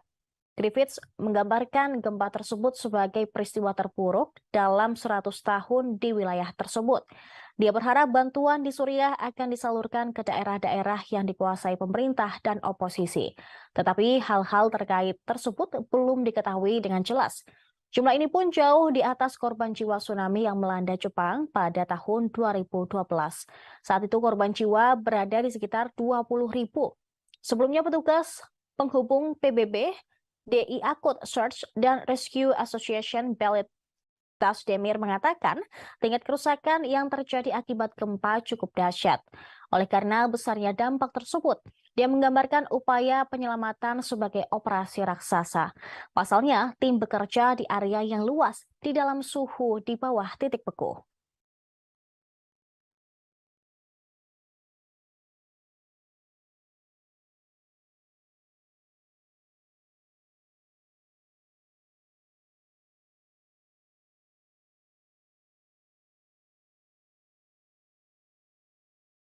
Tribuners, seorang wanita berhasil diselamatkan dalam keadaan hidup-hidup setelah 104 jam terkubur reruntuhan bangunan akibat gempa yang mengguncang Turki dan Suriah. Dia ditarik keluar tim penyelamat dari antara puing-puing bangunan yang runtuh di Turki pada Jumat 10 Februari lalu. Para kru kemudian mengangkat wanita tersebut yang bernama Zeynep Kahraman yang berusia 40 tahun dengan tandu melewati balok beton yang hancur di kota Kikirikan, Turki. Pemimpin tim penyelamat Stephen Bayer menyebut hal ini seperti sebuah keajaiban. Wanita tersebut keluar dalam kondisi sangat bugar. Kahraman berbaring diam, tubuhnya diikat ke tandu dengan tangan di dada dan matanya terlindung dari cahaya karena kacamata hitam yang ia kenakan. Adik perempuannya bernama Zeubeide memandangnya dan terlihat memeluk seorang pekerja dari tim pencarian dan penyelamatan internasional Jerman atau ISAR. Keluarga Kahraman mengatakan mereka telah menunggu 2 hari sampai tim penyelamat tiba setelah gempa bumi mengguncang pada Senin pagi. Pekerja Jerman melakukan kontak dengan Zeynep Kahraman saat dia masih berada jauh di dalam puing-puing dan menjaganya tetap terhidrasi melalui seram. Pada satu titik, mereka membantu Zeubaine menuruni tangga di dekat posisi kakaknya untuk berbicara dengan Kahraman. Hingga Sabtu malam, jumlah korban tewas di Turki dan Suriah mencapai lebih dari 25.000 jiwa. Sedikitnya 670.000 orang sangat membutuhkan makanan di kedua negara setelah gempa. Gempa magnitudo 7,8 yang terjadi pada Senin 6 Februari lalu menyebabkan 5,3 juta orang kehilangan tempat tinggal di Suriah saja. Tim penyelamat masih berusaha untuk mencari dan menyelamatkan para korban gempa dari 2 belah negara tersebut. Diperkirakan jumlah korban tewas maupun korban terluka masih bisa meningkat drastis.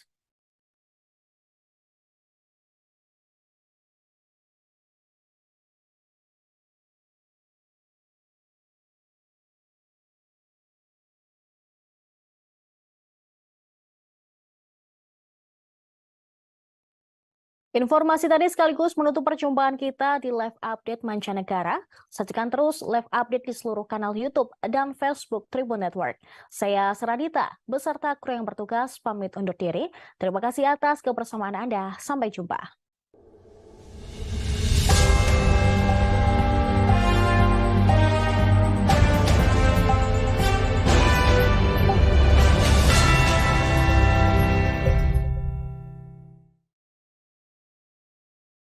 Halo, apa kabar pemirsa? Live Update Mancanegara edisi Minggu 12 Februari 2023 kembali hadir untuk Anda. Siang ini kami akan menyajikan berbagai informasi teraktual dan terkini mengenai peristiwa yang terjadi di mancanegara. Tentunya bersama saya Seradita, selengkapnya di Tribun News. Invasi Rusia ke Ukraina memasuki hari ke-353 pada hari Sabtu, sejak dimulai pada 24 Februari 2022 lalu. Pemimpin grup Wagner, Rusia, mengatakan Moskow membutuhkan waktu 2 tahun untuk menguasai 2 wilayah timur Ukraina sepenuhnya. Yevgeny Prigozhin, kepala kelompok tentara bayaran Wagner, mengatakan perlu waktu 2 tahun bagi Rusia untuk sepenuhnya mengendalikan wilayah Donetsk dan Luhansk di Ukraina Timur. Dua wilayah tersebut merupakan tujuan utama perang. Hal ini dikatakannya dalam sebuah video yang diterbitkan pada hari Jumat dengan blogger militer Rusia, Semyon Pekov. Dia menyatakan bahwa fokus Rusia sekarang adalah merebut sisa wilayah Donbas yang belum ditempati sejak dimulainya perang hampir setahun yang lalu. Namun, jika mereka harus menguasai wilayah hingga Dnipro, maka akan memakan waktu sekitar 3 tahun. Prigozhin mengacu pada area yang lebih luas ke Sungai Dnipro yang mengalir kira-kira dari utara ke selatan membelah Ukraina. Satu skenario sejalan dengan komentar Prigozhin akan melihat pasukan Rusia mencoba mengepung tentara timur Ukraina dari utara dan selatan, yaitu dengan kolom tank melintasi perbatasan internasional ke arah Sumy dan Poltava dan maju secara bersamaan dari wilayah Zaporizhia Selatan yang diduduki. Diketahui rudal-rudal Rusia menghantam fasilitas listrik pada hari Jumat 10 Februari lalu di seluruh Ukraina.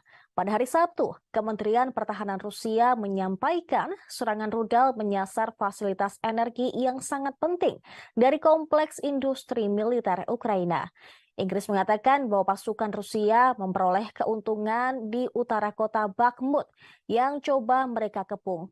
Akan tetapi pasukan Rusia mengalami kesulitan untuk menyerang Vuhledar, di mana mereka meninggalkan lebih dari 30 kendaraan lapis baja karena serangan yang gagal.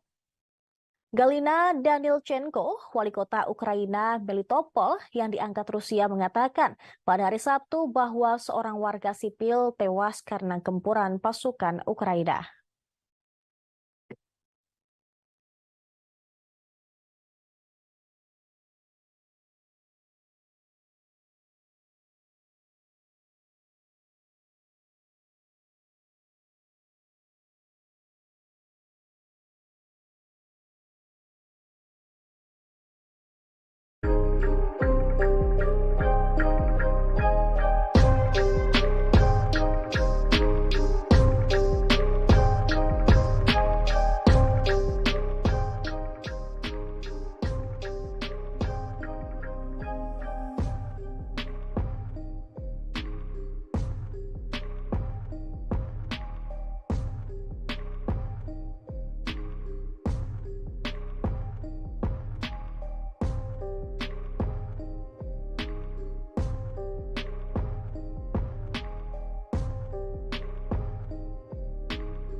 Ukraina mengklaim telah menghancurkan senjata tercanggih milik Putin di wilayah Luhansk. Kendaraan lapis baja BMPT Rusia yang berharga tersebut dijuluki Terminator.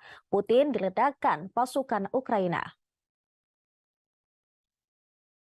Serhiy Haidai, gubernur wilayah Luhansk, membagikan beberapa foto udara yang menunjukkan kendaraan tersebut diledakkan dan dihancurkan.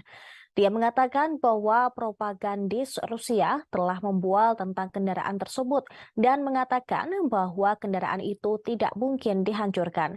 Serhiy Haidai juga membagikan cuplikan tayangan dari TV pemerintah Rusia yang memamerkan kendaraan tersebut di hutan dekat kota Kremina yang diduduki Rusia di Luhansk. Pada tanggal 9 Februari lalu, sebuah video diunggah oleh beberapa akun media sosial yang menggambarkannya sebagai penghancuran Terminator BMPT Rusia pertama yang didokumentasikan secara visual oleh tentara dari Batalion Pengintaian Terpisah ke-140 Angkatan Laut Ukraina. Dalam video tersebut, seorang BMPT terlihat sendirian di jalan yang tampak seperti hutan. Di sekitarnya terlihat area masih tertutup salju. Kamera menangkap dua hantaman dekat pada Terminator, diikuti saat kendaraan tertahan oleh tembakan Ukraina dan segera terbakar. Terlihat Terminator milik Putin tersebut meledak, hangus tak bersisa.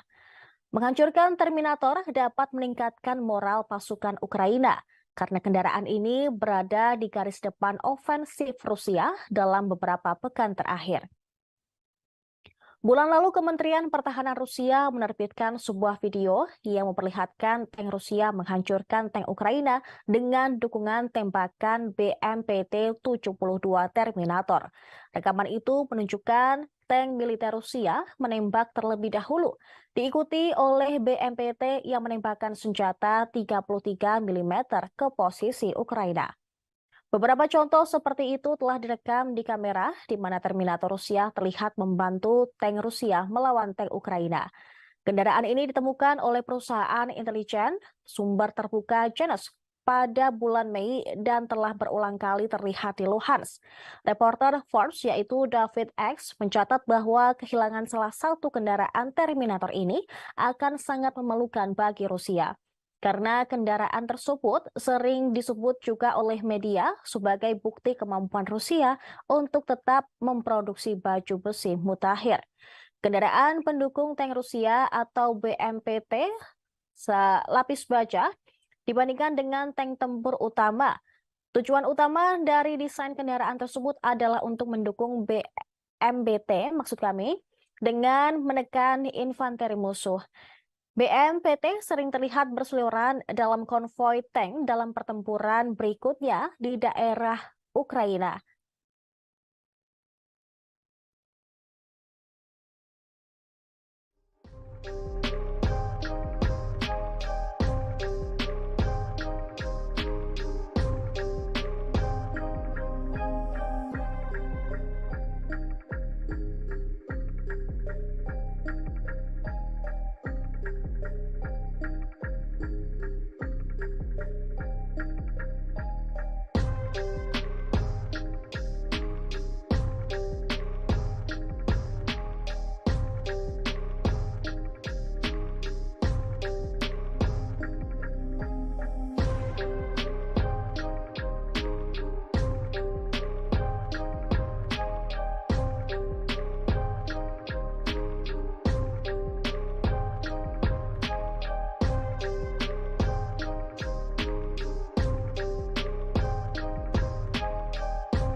Presiden Prancis Emmanuel Macron menyatakan tidak akan mengirim senjata ke Ukraina pada minggu-minggu depan. Pernyataannya pada hari Jumat tersebut menegaskan Prancis tidak akan mengirim jet tempur ke Ukraina dalam beberapa minggu mendatang, seperti yang diminta oleh Volodymyr Zelensky. Hal ini sangat berbeda dengan para sekutu Eropa yang sudah mengirimkan senjata ke Ukraina. Macron pun membeberkan alasannya tidak mengirim senjata ke Kiev. Dia menyebut tidak mengesampingkan apapun, tetapi permintaan senjata itu tidak sesuai dengan persyaratan. Emmanuel Macron menjelaskan bahwa pasukan Ukraina tidak terbiasa dengan pesawat Prancis dan butuh waktu berbulan-bulan untuk melatih mereka. Jadi Prancis memilih untuk fokus pada kebutuhan lain yang lebih mendesak. Pernyataan itu disampaikan ketika Presiden Prancis tersebut menghadiri pertemuan puncak Uni Eropa di Brussel, yang juga dihadiri Presiden Ukraina Volodymyr Zelensky. Diketahui Rusia telah meluncurkan serangan baru di timur Ukraina. Akibatnya, Zelensky memilih untuk datang langsung ke London, Paris, dan Brussel untuk mencari senjata yang lebih canggih untuk pasukannya. Ukraina juga telah memiliki daftar belanja jet tempur barat, rudal jarak jauh, dan tank dari barat. Namun, mereka juga menghadapi kekurangan pasokan yang lebih mendasar seperti peluru artileri. Selain Prancis, Inggris telah menawarkan untuk melatih pilot Ukraina dengan jet barat. Sementara negara lainnya, yakni Polandia dan Slovakia, sedang mempertimbangkan untuk mengirim lebih banyak pesawat tempur. Tetapi sekutu Ukraina khawatir bahwa pengerahan jet tempur canggih barat akan memicu eskalasi lebih lanjut oleh Moskow, sehingga berisiko membuka konflik antara NATO dan juga Rusia. Dalam pidatonya di Parlemen Eropa hari Kamis, Zelensky berterima kasih kepada semua negara yang telah memberikan senjata dan bantuan militer ke Ukraina, sambil menekankan bahwa negaranya masih membutuhkan tank modern, rudal jarak jauh, dan jet tempur modern untuk melindungi keamanannya dari Rusia. Рік тому, день у день, ми були у Києві, і ми докладали всі зусилля для того, щоб перешкодити Росії розпочати війну проти України. У червні, минулому червні в Києві, канцлер і я, ми запевняли тебе, що ми поруч з тобою, поруч з твоєю країною, задля оборони України, задля миру і безпеки в Європі. Ми дуже вдячні тобі, що ти сьогодні у Парижі. Це висловлює довіру, яка зв'язує нас, і ця довіра, вона назавжди зв'язує наші країни. Вже рік Україна, її народ, її президент з величезною сміливістю чинять опір Росії. Злочин агресії не можна сприймати за жодних обставин, але ще менше, коли це йде від такої держави, як Росія. Саме тому ми пліч-опліч з Україною. Rusia diprediksi sudah menyiapkan sebanyak 1.800 tank dan 400 jet tempur untuk menyerang Ukraina dalam beberapa hari mendatang. Hal itu dikatakan oleh seorang pejabat militer Ukraina. Ukraina bersiap untuk menggunakan rudal jarak jauh Inggris untuk menyerang semenanjung Crimea menjelang gelombang serangan baru. Pejabat tersebut memperkirakan Rusia telah memiliki ribuan tank. Kemudian 3.950 kendaraan lapis baja, 810 sistem peluncuran multi-roket era Soviet, dan 400 jet tempur yang siap untuk gelombang serangan baru dalam beberapa hari mendatang. Pejabat tersebut berbicara kepada Foreign Policy, juga memperkirakan bahwa Rusia telah menyiapkan 300 helikopter dan 2.700 sistem artileri. Selain itu, dia juga memprediksi dalam 10 hari ke depan akan ada invasi baru yang lebih besar. Ukraina sedang mempersiapkan diri untuk serangan Rusia di Donbas. Sumber pertahanan Ukraina mengatakan kepada surat kabar bahwa Kiev siap menggunakan rudal untuk menyerang Crimea.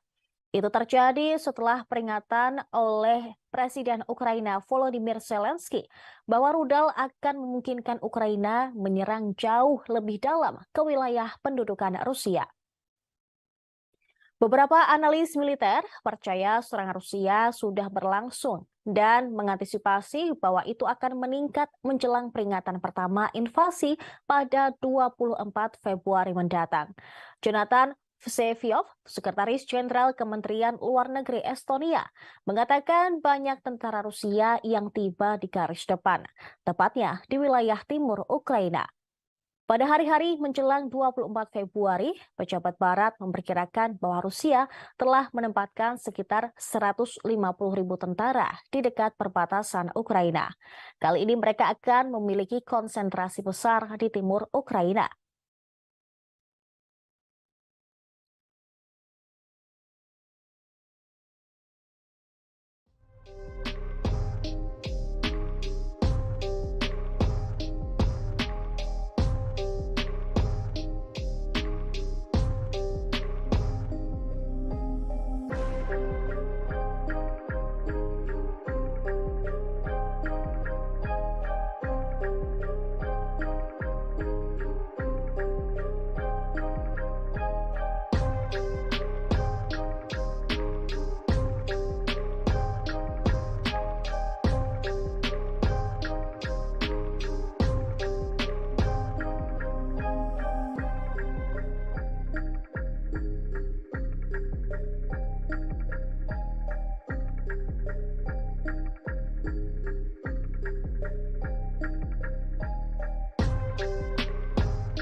Kita beralih ke informasi selanjutnya, Tribuners. Sebuah video dramatis menunjukkan saat drone maritim Rusia menghancurkan jembatan utama Ukraina.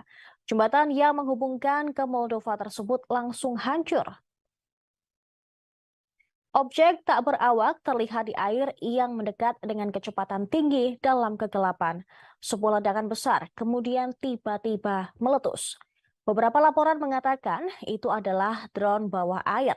Sementara yang lain percaya bahwa visibilitas rekaman menunjukkan benda tersebut adalah USV, kapal permukaan tanpa awak. Rusia sebelumnya telah menyerang rel jalan raya jembatan Satoka di seberang muara Dniester di wilayah Odessa yang merupakan penghubung strategis antara Ukraina dan Moldova. Ini adalah pertama kalinya Rusia menggunakan jenis serangan tersebut dalam perang. Jembatan itu sebelumnya telah diserang oleh Rusia, tetapi tanpa merusaknya. Jembatan digunakan untuk mengirim pasokan ke angkatan bersenjata selatan Ukraina melalui Rumania, Bulgaria, dan Moldova.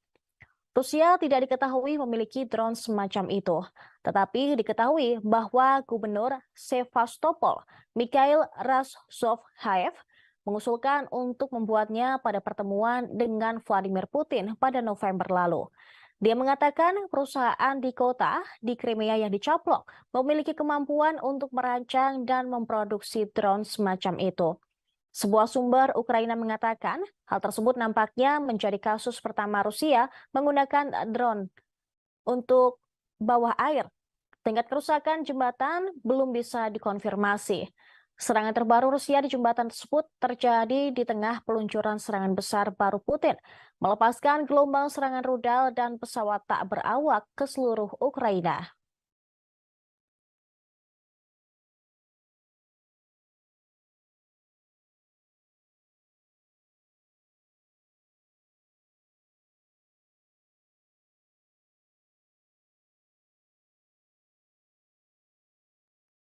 Perdana Menteri Moldova Natalia Gavrilita mengundurkan diri pada hari Jumat 10 Februari 2023. Dia mundur sehari setelah Presiden Ukraina Volodymyr Zelensky memperingatkan rencana Rusia untuk menghancurkan negara tersebut. Presiden Moldova Maia Sandu menerima pengunduran diri Natalia Gavrilita. Ini mengakhiri pergolakan kekuasaan selama 18 bulan yang ditandai oleh gejolak ekonomi dan efek limpahan dari invasi Rusia ke tetangga Moldova. Berbicara pada para pemimpin Uni Eropa di Brussel pada hari Kamis, Zelensky menyatakan dia baru-baru ini memberitahu Sandu tentang dugaan skema Rusia untuk menghancurkan Moldova. Dia mengatakan dokumen itu menunjukkan siapa, kapan, dan bagaimana rencana itu akan menghancurkan demokrasi Moldova dan membangun kendali atas negara tersebut. Zelensky mengatakan rencana itu mirip dengan yang dibuat oleh Rusia untuk mengambil alih Ukraina. Tetapi dia tidak tahu apakah Moskow akhirnya akan menjalankan rencana tersebut. Juga pada hari Kamis, Dinas Intelijen Moldova menyatakan bahwa Rusia bertindak untuk membuat negara itu tidak stabil. Tepat setelah Menteri Luar Negeri Rusia, Sergei Lavrov, mengatakan pekan lalu bahwa Barat sedang mempertimbangkan untuk mengubah Moldova menjadi Ukraina yang lain.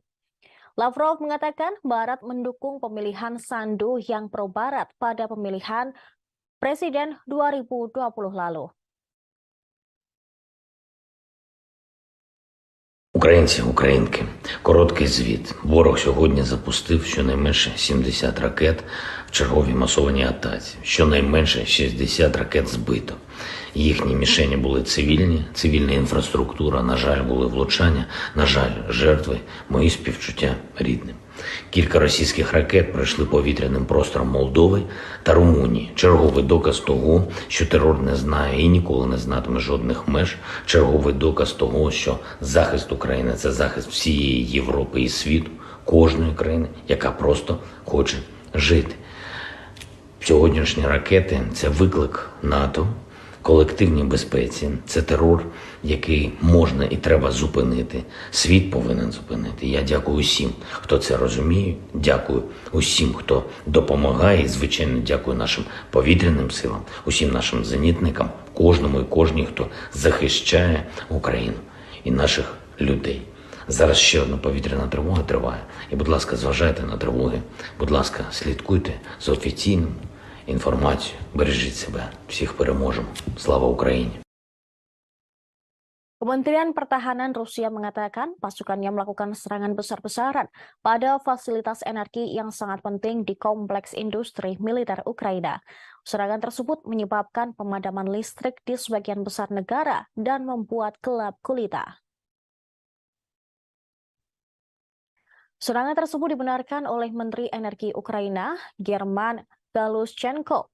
Dia berkata Rusia telah menyerang fasilitas listrik di 6 wilayah dengan rudal dan drone pada hari Jumat 10 Februari 2023. Rusia meluncurkan serangan rudal skala besar di Ukraina pada hari Jumat, menyerang beberapa kota termasuk ibu kota Kiev. Angkatan bersenjata Ukraina mengatakan pada Jumat malam bahwa pasukan Rusia telah menembakkan lebih dari 100 rudal dan melakukan 12 serangan udara dan 20 serangan penembakan. Dikatakan 61 rudal jelajah Rusia dihancurkan. Sementara itu, Rusia siap untuk bernegosiasi dengan Ukraina, tetapi tanpa prasyarat. Media pemerintah telah melaporkan Wakil Menteri Luar Negeri Rusia, Sergei Vershinin, juga menyinggung soal Eropa. Dia menambahkan bahwa bukan Ukraina, tetapi Amerika Serikat dan Uni Eropa yang harus membuat keputusan tentang pembicaraan dengan Rusia. Moskow telah berulang kali menyatakan siap untuk bernegosiasi dengan semua pihak yang terlibat dalam perang di Ukraina. Tetapi Kiev dan sekutunya menolak untuk terlibat dalam pembicaraan. Kremlin mengatakan akan berjuang sampai semua tujuannya tercapai di Ukraina. Sementara wilayah Zelensky mengatakan tidak akan berhenti sampai setiap tentara Rusia dikeluarkan dari semua wilayahnya.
Iran diduga telah memodifikasi drone kamikaze yang dikirim ke Rusia sehingga hulu ledak drone tersebut dapat menimbulkan kerusakan besar pada target di dalam Ukraina. Penyelidikan tersebut dilakukan oleh militer Ukraina dan kelompok riset konflik Armanen Research atau CAR yang berbasis di Inggris. Kedua belah pihak mempelajari hulu ledak yang tidak meledak dari drone Iran Shahid 131 yang ditemukan di dekat kota Odessa, Ukraina Selatan pada Oktober tahun lalu. Menurut laporan tersebut, komposisi hulu ledak menjelaskan mengapa serangan Rusia terhadap infrastruktur energi Ukraina begitu berhasil selama beberapa bulan terakhir. Laporan tersebut menyatakan bahwa hulu ledak secara tergesa-gesa dimodifikasi dengan lapisan partikel logam kecil yang setelah kontak tersebar dalam radius yang luas. Selanjutnya, para peneliti menunjukkan bahwa ada 18 muatan yang lebih kecil di sekitar diameter hulu ledak selain fragmen. Muatan tersebut ketika meleleh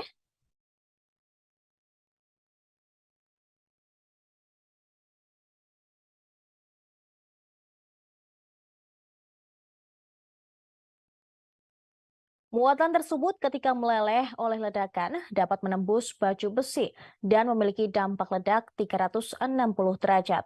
Komponen tersebut secara efektif meningkatkan kapasitas hulu ledak untuk menghancurkan target, termasuk pembangkit listrik, jaringan distribusi, saluran transmisi, dan transformator daya tinggi yang cukup besar. Selain itu, mereka secara signifikan mempersulit operasi perbaikan. Damien Spilters, salah seorang penyelidik yang memeriksa hulu ledak tersebut, menjelaskan bahwa hulu ledak yang ditunjukkan untuk peralatan militer seperti tank atau unit artileri mungkin dibuat berbeda dan menggunakan muatan berbentuk frontal untuk target yang lebih terspesialisasi. Akan tetapi, hulu ledak yang dievakuasi CAR memiliki efek buatan berbentuk radial yang dapat menyebabkan dampak yang lebih signifikan. Selanjutnya, analisis muncul setelah laporan menunjukkan bahwa pejabat Iran telah mengunjungi sebuah situs di dalam Rusia untuk menyusun rincian pabrik drone yang akan memproduksi 6.000 drone untuk Rusia di tahun-tahun mendatang. Teheran kemudian menolak laporan tersebut. Mereka menyangkal rencana itu dan menuduh Barat mengobarkan masalah di Ukraina. Namun, jika klaim yang dibuat oleh penyelidikan baru-baru itu benar terjadi, itu mungkin menjadi bukti bahwa Iran tidak hanya membantu Rusia dengan senjata yang sangat dibutuhkan, tetapi juga telah berusaha membantu negara menyerang mencapai kehancuran maksimal infrastruktur di Ukraina. Rincian tentang pengembangan drone Shahid 131 dan Shahid 136 masih belum jelas. Tetapi para ahli telah mencatat bahwa Shahid 136 adalah versi skala kecil dari Shahid 131 yang digunakan Iran untuk melakukan serangan terhadap Arab Saudi.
Kita beralih ke informasi seputar gempa di Turki dan Suriah.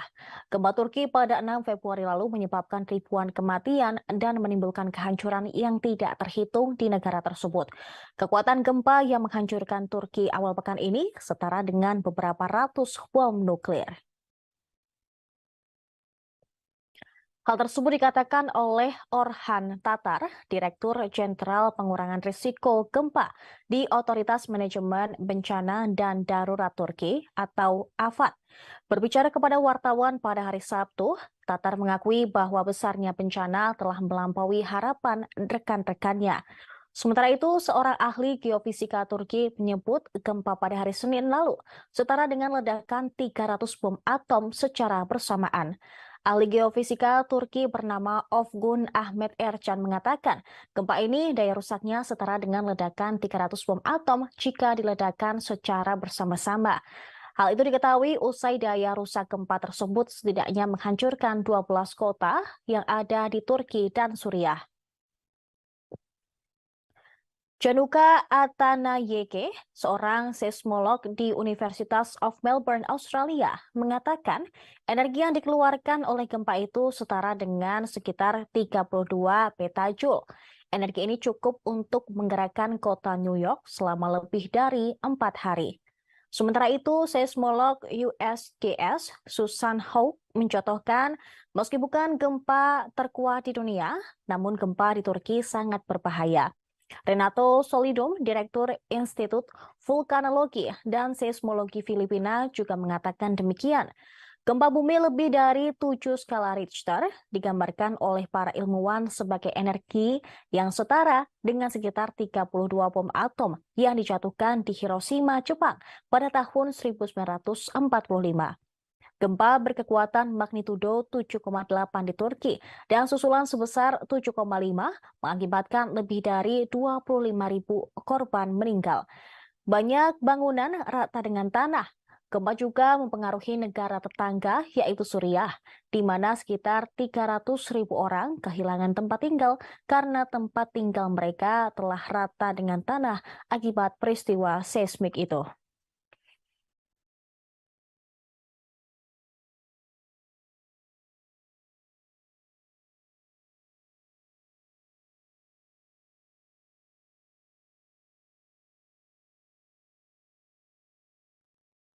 Seorang bayi lahir dengan selamat di antara puing-puing bangunan yang rubuh akibat gempa Suriah magnitudo 7,8 pada Senin lalu. Ibu, ayah, serta 4 saudara bayi tersebut tewas akibat gempa.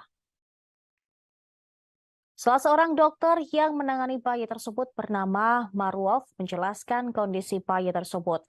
Awalnya, Maruf yang bertugas di Rumah Sakit Cehan di Afrin di barat laut Suriah tidak yakin bayi tersebut masih hidup. Bayi itu pucat dan dingin, bahkan tidak bersuara. Berada dalam bungkusan kain, tubuh bayi itu terlihat membiru dan dipenuhi memar. Tak lama berselang, denyut samar ditemukan di tubuh bayi ayah, sehingga Maruf dan tim langsung melakukan tindakan. Mereka membungkus bayi tersebut dengan selimut hangat dan menempatkannya di inkubator, mengawasi sampai dia cukup hangat. Pria yang membawanya masuk adalah paman bayi ayah, sedangkan wanita yang menemaninya hanyalah tetangga. Mereka merasa lega bahwa ayah bisa diselamatkan, meski tidak bisa lebih lama menemaninya di rumah sakit. Mereka harus pergi mencari keluarga mereka yang masih hilang di balik reruntuhan bangunan. Setelah 4 hari mendapatkan perawatan di rumah sakit, kondisi bayi ayah berlangsung membaik. Tim rumah sakit telah bekerja untuk memastikan bayi ayah dirawat dengan baik. Meskipun masih menghabiskan hari di inkubator, bayi ayah disusui oleh seorang sukarelawan yang datang beberapa hari sekali. Maksud kami, beberapa kali sehari. Dengan bangga, Maruf menyebut bayi ayah mengalami penambahan berat badan dan semua indikator positif. Belum diketahui bagaimana keadaan ibu bayi ayah sebelum melahirkan dan tewas di balik reruntuhan. Namun menurut Maruf, seorang wanita bisa tiba-tiba melahirkan karena syok. Hingga seorang penyelamat mendengar tangisan bayi ayah di reruntuhan dan mampu mengevakuasinya.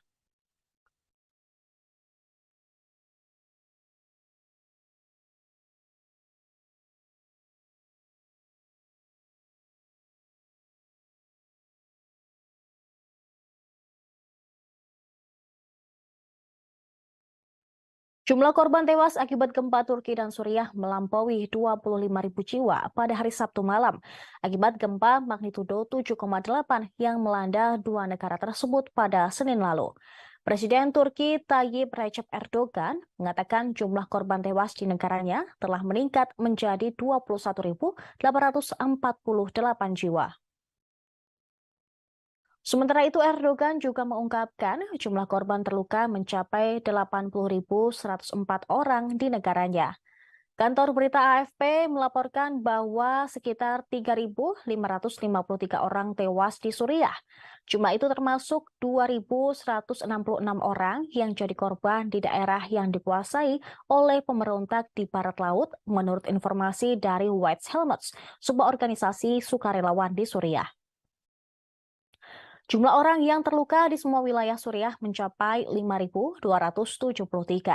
Rinciannya 2.326 di daerah yang dikuasai pemerintah dan 2.950 orang di daerah yang dikuasai pemberontak.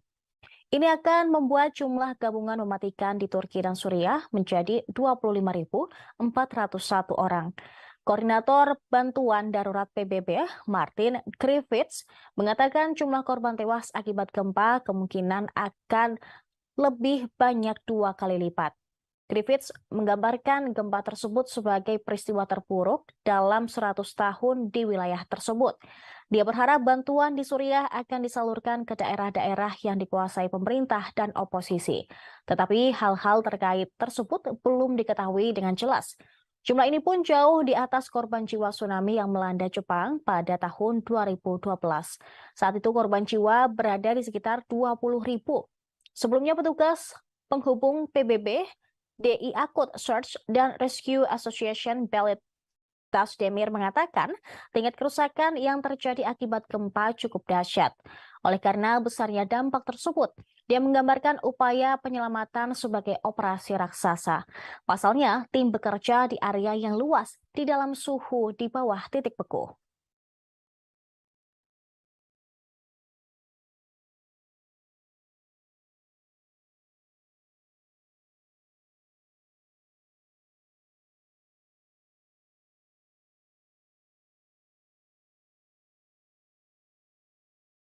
Tribuners, seorang wanita berhasil diselamatkan dalam keadaan hidup-hidup setelah 104 jam terkubur reruntuhan bangunan akibat gempa yang mengguncang Turki dan Suriah. Dia ditarik keluar tim penyelamat dari antara puing-puing bangunan yang runtuh di Turki pada Jumat 10 Februari lalu. Para kru kemudian mengangkat wanita tersebut yang bernama Zeynep Kahraman yang berusia 40 tahun dengan tandu melewati balok beton yang hancur di kota Kikirikan, Turki. Pemimpin tim penyelamat Stephen Bayer menyebut hal ini seperti sebuah keajaiban. Wanita tersebut keluar dalam kondisi sangat bugar. Kahraman berbaring diam, tubuhnya diikat ke tandu dengan tangan di dada dan matanya terlindung dari cahaya karena kacamata hitam yang ia kenakan. Adik perempuannya bernama Zeubeide memandangnya dan terlihat memeluk seorang pekerja dari tim pencarian dan penyelamatan internasional Jerman atau ISAR. Keluarga Kahraman mengatakan mereka telah menunggu 2 hari sampai tim penyelamat tiba setelah gempa bumi mengguncang pada Senin pagi. Pekerja Jerman melakukan kontak dengan Zeynep Kahraman saat dia masih berada jauh di dalam puing-puing dan menjaganya tetap terhidrasi melalui seram. Pada satu titik mereka membantu Zeubaine menuruni tangga di dekat posisi kakaknya untuk berbicara dengan Kahraman. Hingga Sabtu malam, jumlah korban tewas di Turki dan Suriah mencapai lebih dari 25.000 jiwa. Sedikitnya 870.000 orang sangat membutuhkan makanan di kedua negara setelah gempa. Gempa magnitudo 7,8 yang terjadi pada Senin 6 Februari lalu menyebabkan 5,3 juta orang kehilangan tempat tinggal di Suriah saja. Tim penyelamat masih berusaha untuk mencari dan menyelamatkan para korban gempa dari 2 belah negara tersebut. Diperkirakan jumlah korban tewas maupun korban terluka masih bisa meningkat drastis.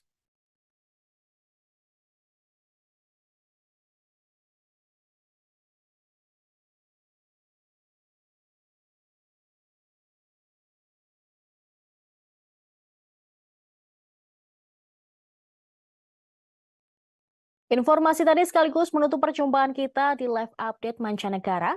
Saksikan terus live update di seluruh kanal YouTube dan Facebook Tribun Network. Saya Seradita, beserta kru yang bertugas pamit undur diri. Terima kasih atas kebersamaan Anda. Sampai jumpa.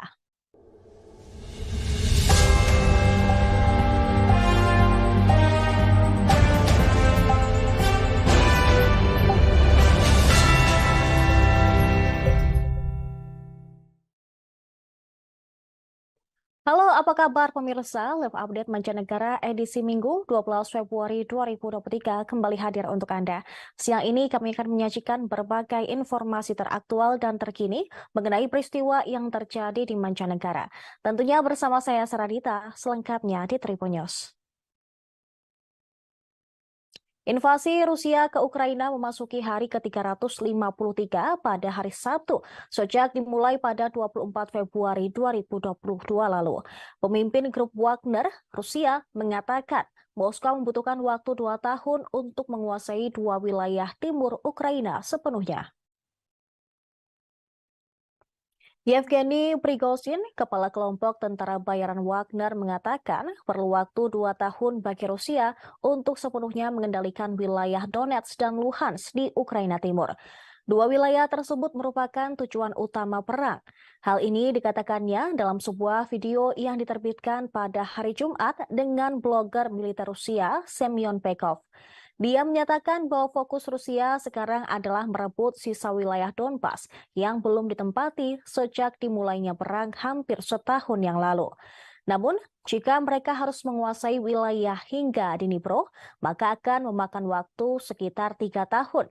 Prigozhin mengacu pada area yang lebih luas ke Sungai Dnipro yang mengalir kira-kira dari utara ke selatan membelah Ukraina. Satu skenario sejalan dengan komentar Prigozhin akan melihat pasukan Rusia mencoba mengepung tentara timur Ukraina dari utara dan selatan, yaitu dengan kolom tank melintasi perbatasan internasional ke arah Sumy dan Poltava dan maju secara bersamaan dari wilayah Zaporizhia Selatan yang diduduki.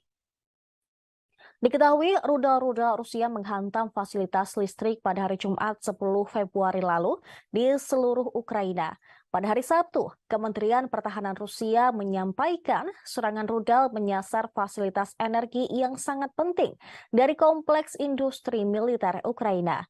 Inggris mengatakan bahwa pasukan Rusia memperoleh keuntungan di utara kota Bakhmut yang coba mereka kepung. Akan tetapi pasukan Rusia mengalami kesulitan untuk menyerang Vuhledar, di mana mereka meninggalkan lebih dari 30 kendaraan lapis baja karena serangan yang gagal. Galina Danilchenko, wali kota Ukraina Melitopol yang diangkat Rusia, mengatakan pada hari Sabtu bahwa seorang warga sipil tewas karena gempuran pasukan Ukraina.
Ukraina mengklaim telah menghancurkan senjata tercanggih milik Putin di wilayah Luhansk.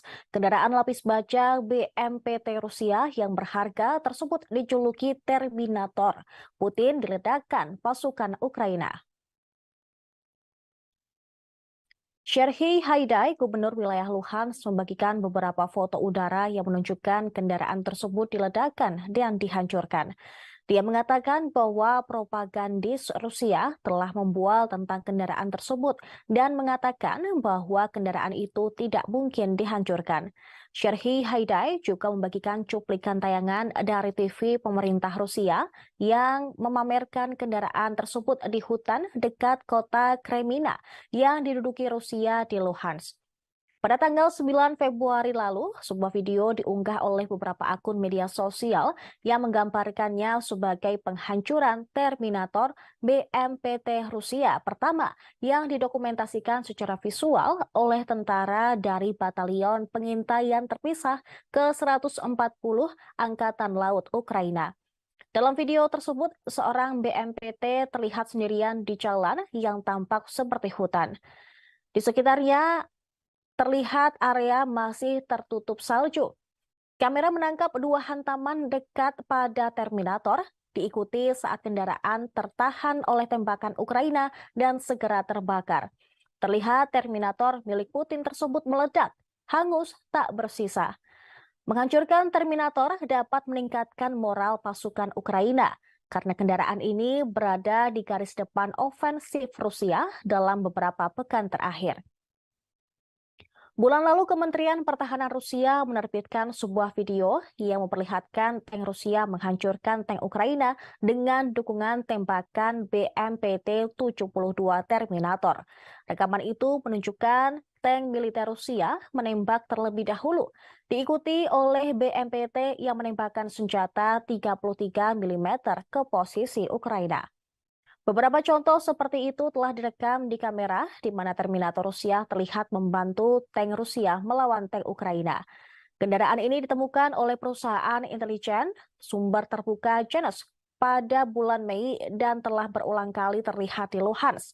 Reporter Forbes yaitu David X mencatat bahwa kehilangan salah satu kendaraan Terminator ini akan sangat memalukan bagi Rusia. Karena kendaraan tersebut sering disebut juga oleh media sebagai bukti kemampuan Rusia untuk tetap memproduksi baju besi mutakhir.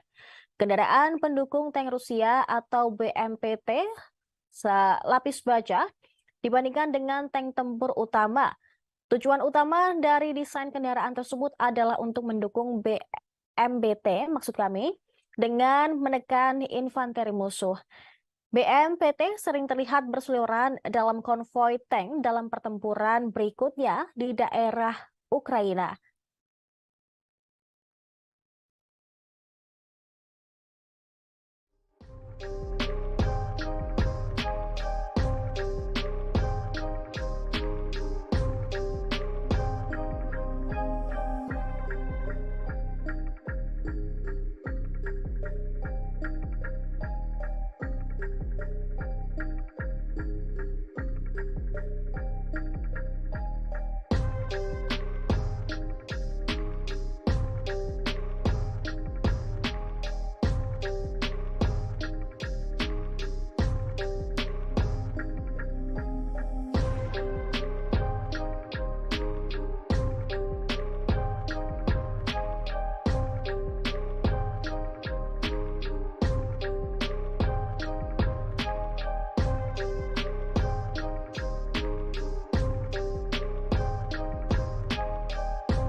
Presiden Prancis Emmanuel Macron menyatakan tidak akan mengirim senjata ke Ukraina pada minggu-minggu depan. Pernyataannya pada hari Jumat tersebut menegaskan Prancis tidak akan mengirim jet tempur ke Ukraina dalam beberapa minggu mendatang, seperti yang diminta oleh Volodymyr Zelensky. Hal ini sangat berbeda dengan para sekutu Eropa yang sudah mengirimkan senjata ke Ukraina. Macron pun membeberkan alasannya tidak mengirim senjata ke Kiev. Dia menyebut tidak mengesampingkan apapun, tetapi permintaan senjata itu tidak sesuai dengan persyaratan. Emmanuel Macron menjelaskan bahwa pasukan Ukraina tidak terbiasa dengan pesawat Prancis dan butuh waktu berbulan-bulan untuk melatih mereka. Jadi, Prancis memilih untuk fokus pada kebutuhan lain yang lebih mendesak. Pernyataan itu disampaikan ketika Presiden Prancis tersebut menghadiri pertemuan puncak Uni Eropa di Brussel, yang juga dihadiri Presiden Ukraina Volodymyr Zelensky. Diketahui Rusia telah meluncurkan serangan baru di timur Ukraina. Akibatnya, Zelensky memilih untuk datang langsung ke London, Paris, dan Brussel untuk mencari senjata yang lebih canggih untuk pasukannya. Ukraina juga telah memiliki daftar belanja jet tempur barat, rudal jarak jauh, dan tank dari barat. Namun, mereka juga menghadapi kekurangan pasokan yang lebih mendasar seperti peluru artileri. Selain Prancis, Inggris telah menawarkan untuk melatih pilot Ukraina dengan jet barat. Sementara negara lainnya, yakni Polandia dan Slovakia, sedang mempertimbangkan untuk mengirim lebih banyak pesawat tempur. Tetapi sekutu Ukraina khawatir bahwa pengerahan jet tempur canggih barat akan memicu eskalasi lebih lanjut oleh Moskow, sehingga berisiko membuka konflik antara NATO dan juga Rusia. Dalam pidatonya di Parlemen Eropa hari Kamis, Zelensky berterima kasih kepada semua negara yang telah memberikan senjata dan bantuan militer ke Ukraina, sambil menekankan bahwa negaranya masih membutuhkan tank modern, rudal jarak jauh, dan jet tempur modern untuk melindungi keamanannya dari Rusia. Рік тому, день у день, ми були у Києві, і ми докладали всі зусилля для того, щоб перешкодити Росії розпочати війну проти України. Минулому червні в Києві канцлер і я, ми запевняли тебе, що ми поруч з тобою, поруч з твоєю країною, задля оборони України, задля миру і безпеки в Європі. Ми дуже вдячні тобі, що ти сьогодні у Парижі. Це висловлює довіру, яка зв'язує нас, і ця довіра, вона назавжди зв'язує наші країни. Вже рік Україна, її народ, її президент з величезною сміливістю чинять опір Росії. Злочин агресії не можна сприймати за жодних обставин, але ще менше, коли це йде від такої держави, як Росія. Саме тому ми пліч-опліч з Україною. Rusia diprediksi sudah menyiapkan sebanyak 1.800 tank dan 400 jet tempur untuk menyerang Ukraina dalam beberapa hari mendatang. Hal itu dikatakan oleh seorang pejabat militer Ukraina. Ukraina bersiap untuk menggunakan rudal jarak jauh Inggris untuk menyerang semenanjung Crimea menjelang gelombang serangan baru. Pejabat tersebut memperkirakan Rusia telah memiliki ribuan tank. Kemudian 3.950 kendaraan lapis baja, 810 sistem peluncuran multiroket era Soviet, dan 400 jet tempur yang siap untuk gelombang serangan baru dalam beberapa hari mendatang. Pejabat tersebut berbicara kepada Foreign Policy, juga memperkirakan bahwa Rusia telah menyiapkan 300 helikopter dan 2.700 sistem artileri. Selain itu, dia juga memprediksi dalam 10 hari ke depan akan ada invasi baru yang lebih besar. Ukraina sedang mempersiapkan diri untuk serangan Rusia di Donbas. Sumber pertahanan Ukraina mengatakan kepada surat kabar bahwa Kiev siap menggunakan rudal untuk menyerang Crimea. Itu terjadi setelah peringatan oleh Presiden Ukraina Volodymyr Zelensky bahwa rudal akan memungkinkan Ukraina menyerang jauh lebih dalam ke wilayah pendudukan Rusia. Beberapa analis militer percaya serangan Rusia sudah berlangsung dan mengantisipasi bahwa itu akan meningkat menjelang peringatan pertama invasi pada 24 Februari mendatang. Jonathan Vseviov, Sekretaris Jenderal Kementerian Luar Negeri Estonia, mengatakan banyak tentara Rusia yang tiba di garis depan, tepatnya di wilayah timur Ukraina. Pada hari-hari menjelang 24 Februari, pejabat Barat memperkirakan bahwa Rusia telah menempatkan sekitar 150.000 tentara di dekat perbatasan Ukraina. Kali ini mereka akan memiliki konsentrasi besar di timur Ukraina.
Kita beralih ke informasi selanjutnya, Tribuners. Sebuah video dramatis menunjukkan saat drone maritim Rusia menghancurkan jembatan utama Ukraina. Jembatan yang menghubungkan ke Moldova tersebut langsung hancur. Objek tak berawak terlihat di air yang mendekat dengan kecepatan tinggi dalam kegelapan. Sebuah ledakan besar kemudian tiba-tiba meletus. Beberapa laporan mengatakan itu adalah drone bawah air. Sementara yang lain percaya bahwa visibilitas rekaman menunjukkan benda tersebut adalah USV, kapal permukaan tanpa awak. Rusia sebelumnya telah menyerang rel jalan raya jembatan Satoka di seberang muara Dniester di wilayah Odessa yang merupakan penghubung strategis antara Ukraina dan Moldova. Ini adalah pertama kalinya Rusia menggunakan jenis serangan tersebut dalam perang. Jembatan itu sebelumnya telah diserang oleh Rusia, tetapi tanpa merusaknya. Jembatan digunakan untuk mengirim pasokan ke Angkatan Bersenjata Selatan Ukraina melalui Rumania, Bulgaria, dan Moldova.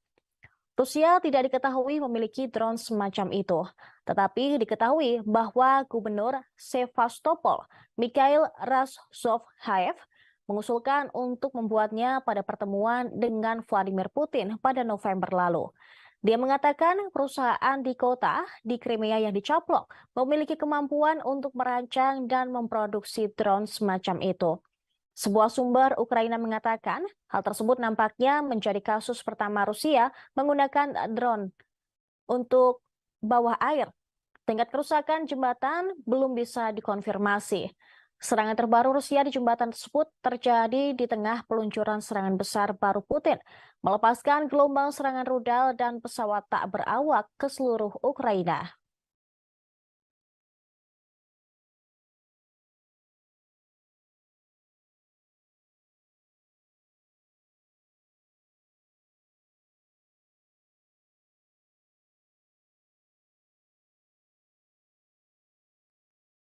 Perdana Menteri Moldova Natalia Gavrilita mengundurkan diri pada hari Jumat 10 Februari 2023. Dia mundur sehari setelah Presiden Ukraina Volodymyr Zelensky memperingatkan rencana Rusia untuk menghancurkan negara tersebut.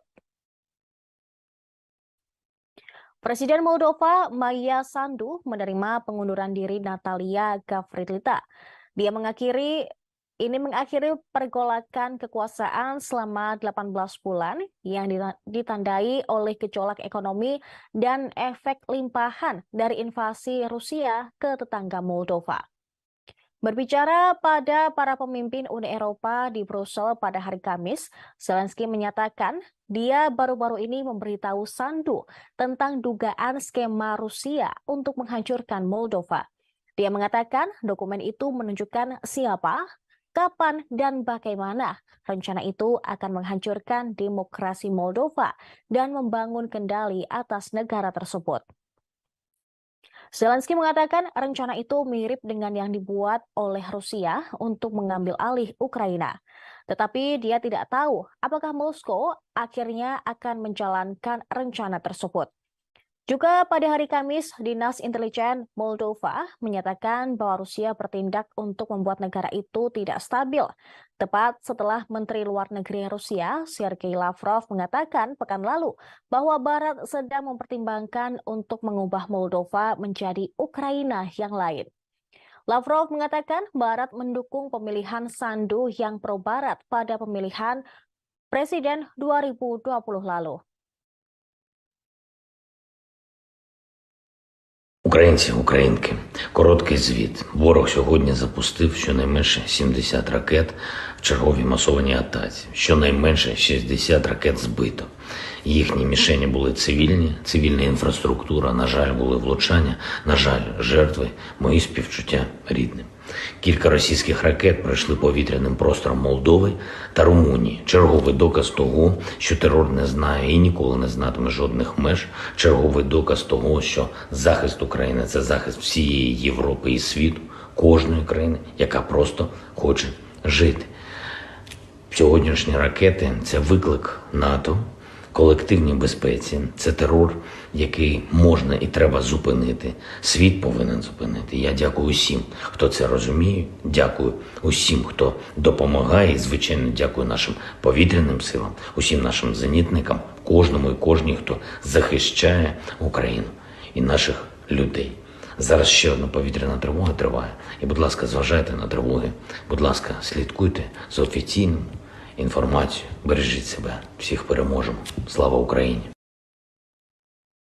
Kementerian Pertahanan Rusia mengatakan pasukannya melakukan serangan besar-besaran pada fasilitas energi yang sangat penting di kompleks industri militer Ukraina. Serangan tersebut menyebabkan pemadaman listrik di sebagian besar negara dan membuat gelap gulita. Serangan tersebut dibenarkan oleh Menteri Energi Ukraina, German Galushchenko. Dia berkata Rusia telah menyerang fasilitas listrik di 6 wilayah dengan rudal dan drone pada hari Jumat 10 Februari 2023. Rusia meluncurkan serangan rudal skala besar di Ukraina pada hari Jumat, menyerang beberapa kota termasuk ibu kota Kiev. Angkatan bersenjata Ukraina mengatakan pada Jumat malam bahwa pasukan Rusia telah menembakkan lebih dari 100 rudal dan melakukan 12 serangan udara dan 20 serangan penembakan. Dikatakan 61 rudal jelajah Rusia dihancurkan. Sementara itu, Rusia siap untuk bernegosiasi dengan Ukraina, tetapi tanpa prasyarat. Media pemerintah telah melaporkan Wakil Menteri Luar Negeri Rusia, Sergei Vershinin, juga menyinggung soal Eropa. Dia menambahkan bahwa bukan Ukraina, tetapi Amerika Serikat dan Uni Eropa yang harus membuat keputusan tentang pembicaraan dengan Rusia. Moskow telah berulang kali menyatakan siap untuk bernegosiasi dengan semua pihak yang terlibat dalam perang di Ukraina. Tetapi Kiev dan sekutunya menolak untuk terlibat dalam pembicaraan. Kremlin mengatakan akan berjuang sampai semua tujuannya tercapai di Ukraina. Sementara wilayah Zelensky mengatakan tidak akan berhenti sampai setiap tentara Rusia dikeluarkan dari semua wilayahnya.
Iran diduga telah memodifikasi drone kamikaze yang dikirim ke Rusia sehingga hulu ledak drone tersebut dapat menimbulkan kerusakan besar pada target di dalam Ukraina. Penyelidikan tersebut dilakukan oleh militer Ukraina dan kelompok riset konflik Armament Research atau CAR yang berbasis di Inggris. Kedua belah pihak mempelajari hulu ledak yang tidak meledak dari drone Iran Shahid 131 yang ditemukan di dekat kota Odessa, Ukraina Selatan pada Oktober tahun lalu.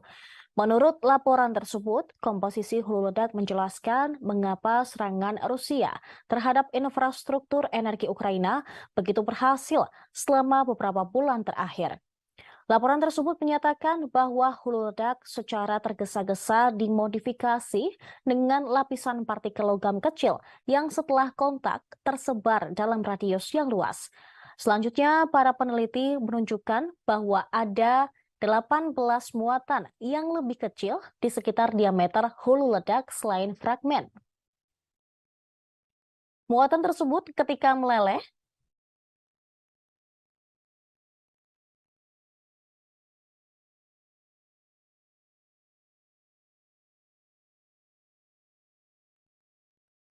Muatan tersebut ketika meleleh oleh ledakan dapat menembus baju besi dan memiliki dampak ledak 360 derajat.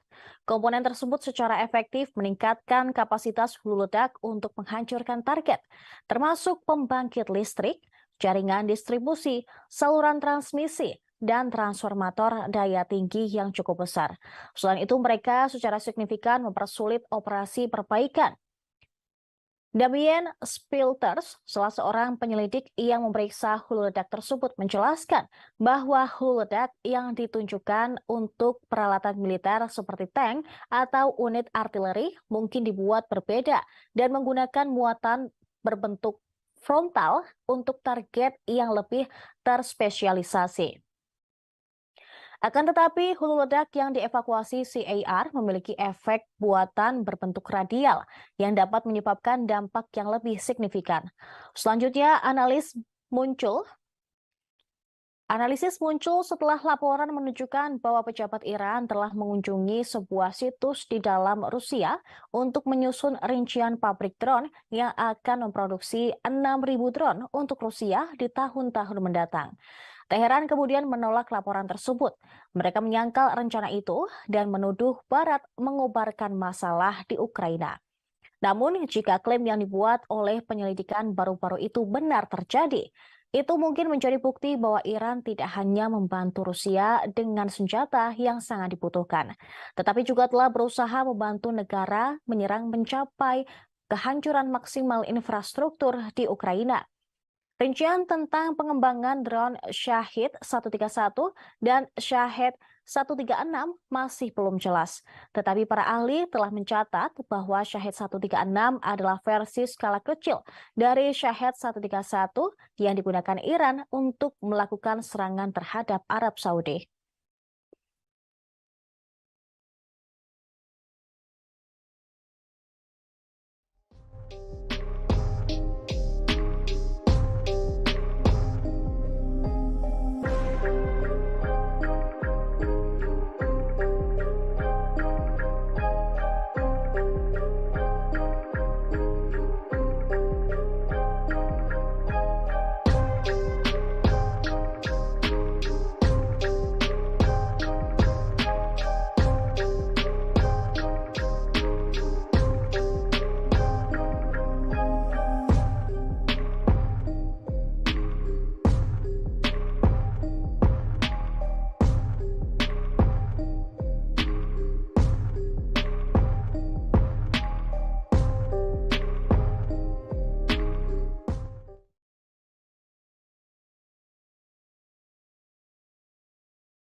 Kita beralih ke informasi seputar gempa di Turki dan Suriah.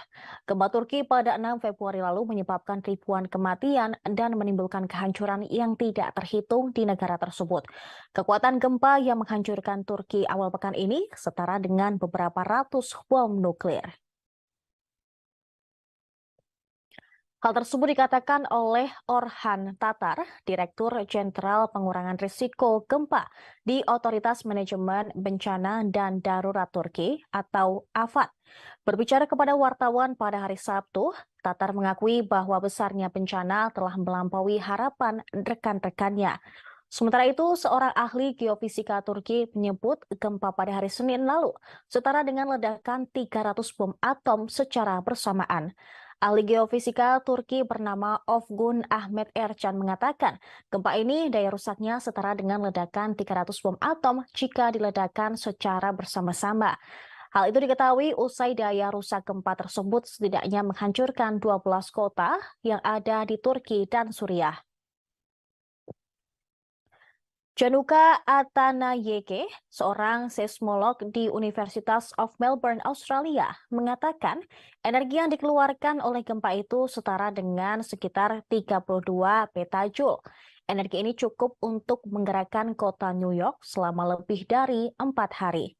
Sementara itu, seismolog USGS Susan Hawke mencontohkan, meski bukan gempa terkuat di dunia, namun gempa di Turki sangat berbahaya.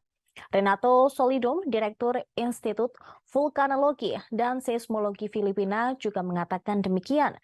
Gempa bumi lebih dari 7 skala Richter digambarkan oleh para ilmuwan sebagai energi yang setara dengan sekitar 32 bom atom yang dijatuhkan di Hiroshima, Jepang pada tahun 1945. Gempa berkekuatan magnitudo 7,8 di Turki dan susulan sebesar 7,5 mengakibatkan lebih dari 25.000 korban meninggal. Banyak bangunan rata dengan tanah. Gempa juga mempengaruhi negara tetangga yaitu Suriah, di mana sekitar 300.000 orang kehilangan tempat tinggal karena tempat tinggal mereka telah rata dengan tanah akibat peristiwa seismik itu.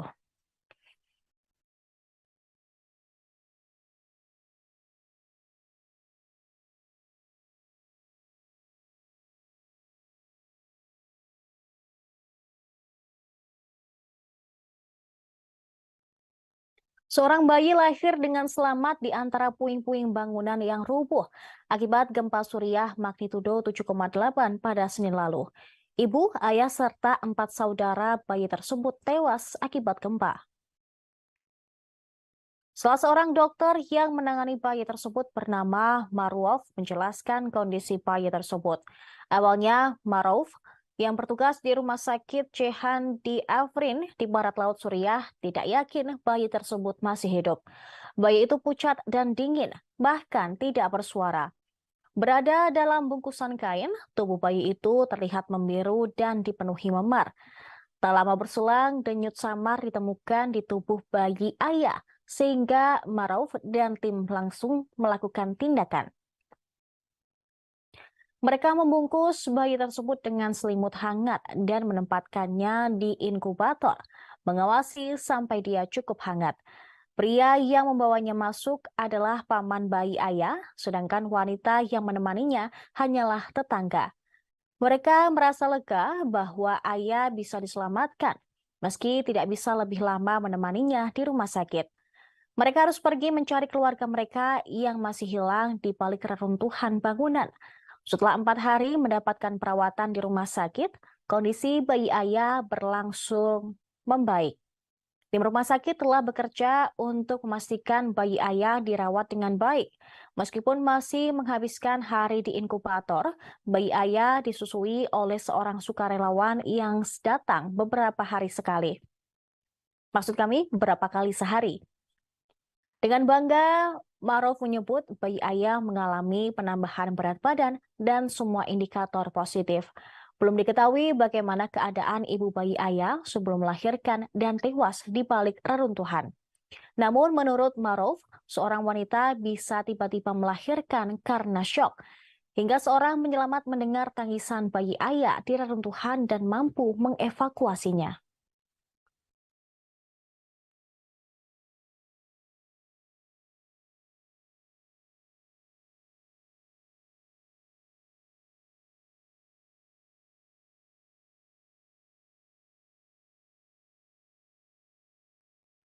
Jumlah korban tewas akibat gempa Turki dan Suriah melampaui 25.000 jiwa pada hari Sabtu malam akibat gempa magnitudo 7,8 yang melanda dua negara tersebut pada Senin lalu.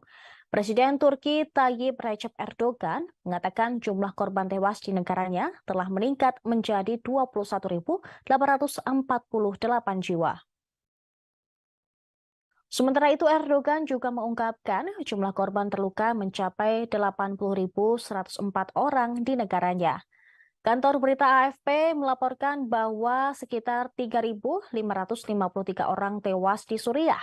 Jumlah itu termasuk 2.166 orang yang jadi korban di daerah yang dikuasai oleh pemberontak di Barat Laut, menurut informasi dari White Helmets, sebuah organisasi sukarelawan di Suriah. Jumlah orang yang terluka di semua wilayah Suriah mencapai 5.273. Rinciannya 2.326 di daerah yang dikuasai pemerintah dan 2.950 orang di daerah yang dikuasai pemberontak. Ini akan membuat jumlah gabungan mematikan di Turki dan Suriah menjadi 25.401 orang. Koordinator Bantuan Darurat PBB, Martin Griffiths, mengatakan jumlah korban tewas akibat gempa kemungkinan akan lebih banyak 2 kali lipat. Griffiths menggambarkan gempa tersebut sebagai peristiwa terburuk dalam 100 tahun di wilayah tersebut. Dia berharap bantuan di Suriah akan disalurkan ke daerah-daerah yang dikuasai pemerintah dan oposisi. Tetapi hal-hal terkait tersebut belum diketahui dengan jelas. Jumlah ini pun jauh di atas korban jiwa tsunami yang melanda Jepang pada tahun 2012. Saat itu korban jiwa berada di sekitar 20.000. Sebelumnya petugas penghubung PBB, DI Akut Search dan Rescue Association Belit Tasdemir mengatakan tingkat kerusakan yang terjadi akibat gempa cukup dahsyat. Oleh karena besarnya dampak tersebut, dia menggambarkan upaya penyelamatan sebagai operasi raksasa. Pasalnya, tim bekerja di area yang luas di dalam suhu di bawah titik beku.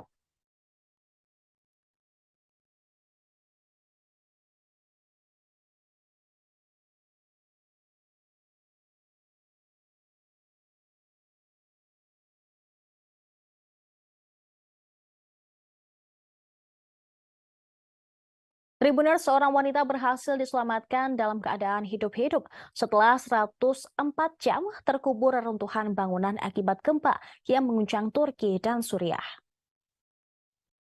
Dia ditarik keluar tim penyelamat dari antara puing-puing bangunan yang runtuh di Turki pada Jumat 10 Februari lalu. Para kru kemudian mengangkat wanita tersebut yang bernama Zeynep Kahraman yang berusia 40 tahun dengan tandu melewati balok beton yang hancur di kota Kikirikan, Turki. Pemimpin tim penyelamat Stephen Bayer menyebut hal ini seperti sebuah keajaiban. Wanita tersebut keluar dalam kondisi sangat bugar. Kahraman berbaring diam, tubuhnya diikat ke tandu dengan tangan di dada dan matanya terlindung dari cahaya karena kacamata hitam yang ia kenakan. Adik perempuannya bernama Zeubeide memandangnya dan terlihat memeluk seorang pekerja dari tim pencarian dan penyelamatan internasional Jerman atau ISAR. Keluarga Kahraman mengatakan mereka telah menunggu 2 hari sampai tim penyelamat tiba setelah gempa bumi mengguncang pada Senin pagi. Pekerja Jerman melakukan kontak dengan Zeynep Kahraman saat dia masih berada jauh di dalam puing-puing dan menjaganya tetap terhidrasi melalui seram. Pada satu titik, mereka membantu Zeubeide menuruni tangga di dekat posisi kakaknya untuk berbicara dengan Kahraman. Hingga Sabtu malam, jumlah korban tewas di Turki dan Suriah mencapai lebih dari 25.000 jiwa. Sedikitnya 870.000 orang sangat membutuhkan makanan di kedua negara setelah gempa. Gempa magnitudo 7,8 yang terjadi pada Senin 6 Februari lalu menyebabkan 5,3 juta orang kehilangan tempat tinggal di Suriah saja. Tim penyelamat masih berusaha untuk mencari dan menyelamatkan para korban gempa dari 2 belah negara tersebut. Diperkirakan jumlah korban tewas maupun korban terluka masih bisa meningkat drastis.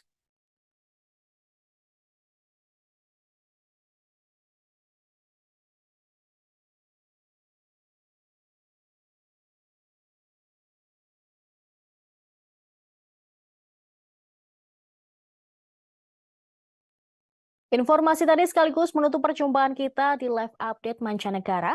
Saksikan terus live update di seluruh kanal YouTube dan Facebook Tribun Network. Saya Seradita, beserta kru yang bertugas pamit undur diri. Terima kasih atas kebersamaan Anda. Sampai jumpa.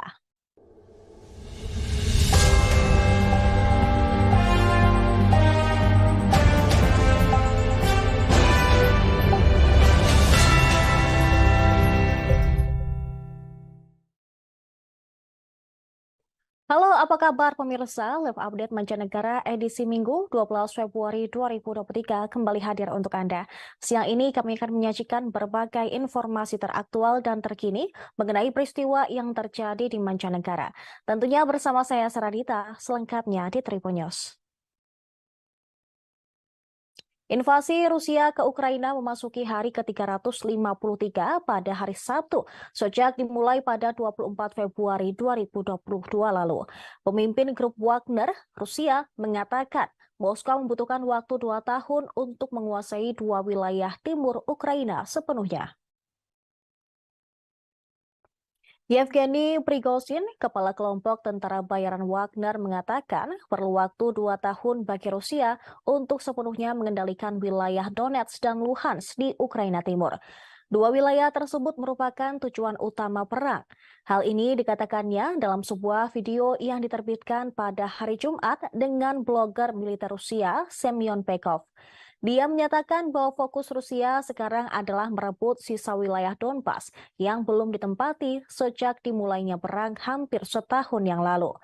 Namun, jika mereka harus menguasai wilayah hingga Dnipro, maka akan memakan waktu sekitar 3 tahun. Prigozhin mengacu pada area yang lebih luas ke Sungai Dnipro yang mengalir kira-kira dari utara ke selatan membelah Ukraina. Satu skenario sejalan dengan komentar Prigozhin akan melihat pasukan Rusia mencoba mengepung tentara timur Ukraina dari utara dan selatan, yaitu dengan kolom tank melintasi perbatasan internasional ke arah Sumy dan Poltava dan maju secara bersamaan dari wilayah Zaporizhia Selatan yang diduduki. Diketahui rudal-rudal Rusia menghantam fasilitas listrik pada hari Jumat 10 Februari lalu di seluruh Ukraina. Pada hari Sabtu, Kementerian Pertahanan Rusia menyampaikan serangan rudal menyasar fasilitas energi yang sangat penting dari kompleks industri militer Ukraina. Inggris mengatakan bahwa pasukan Rusia memperoleh keuntungan di utara kota Bakhmut yang coba mereka kepung. Akan tetapi pasukan Rusia mengalami kesulitan untuk menyerang Vuhledar, di mana mereka meninggalkan lebih dari 30 kendaraan lapis baja karena serangan yang gagal.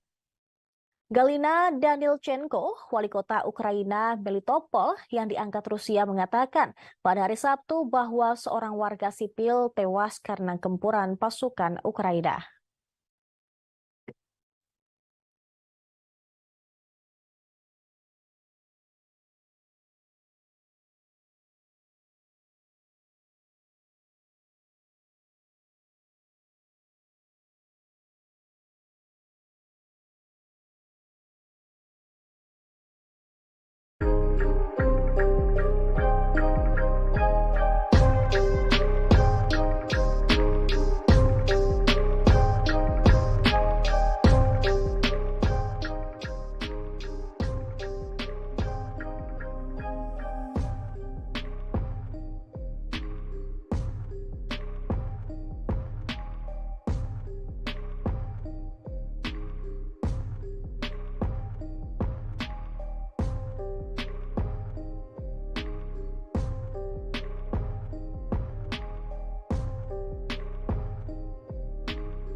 Ukraina mengklaim telah menghancurkan senjata tercanggih milik Putin di wilayah Luhansk. Kendaraan lapis baja BMPT Rusia yang berharga tersebut dijuluki Terminator.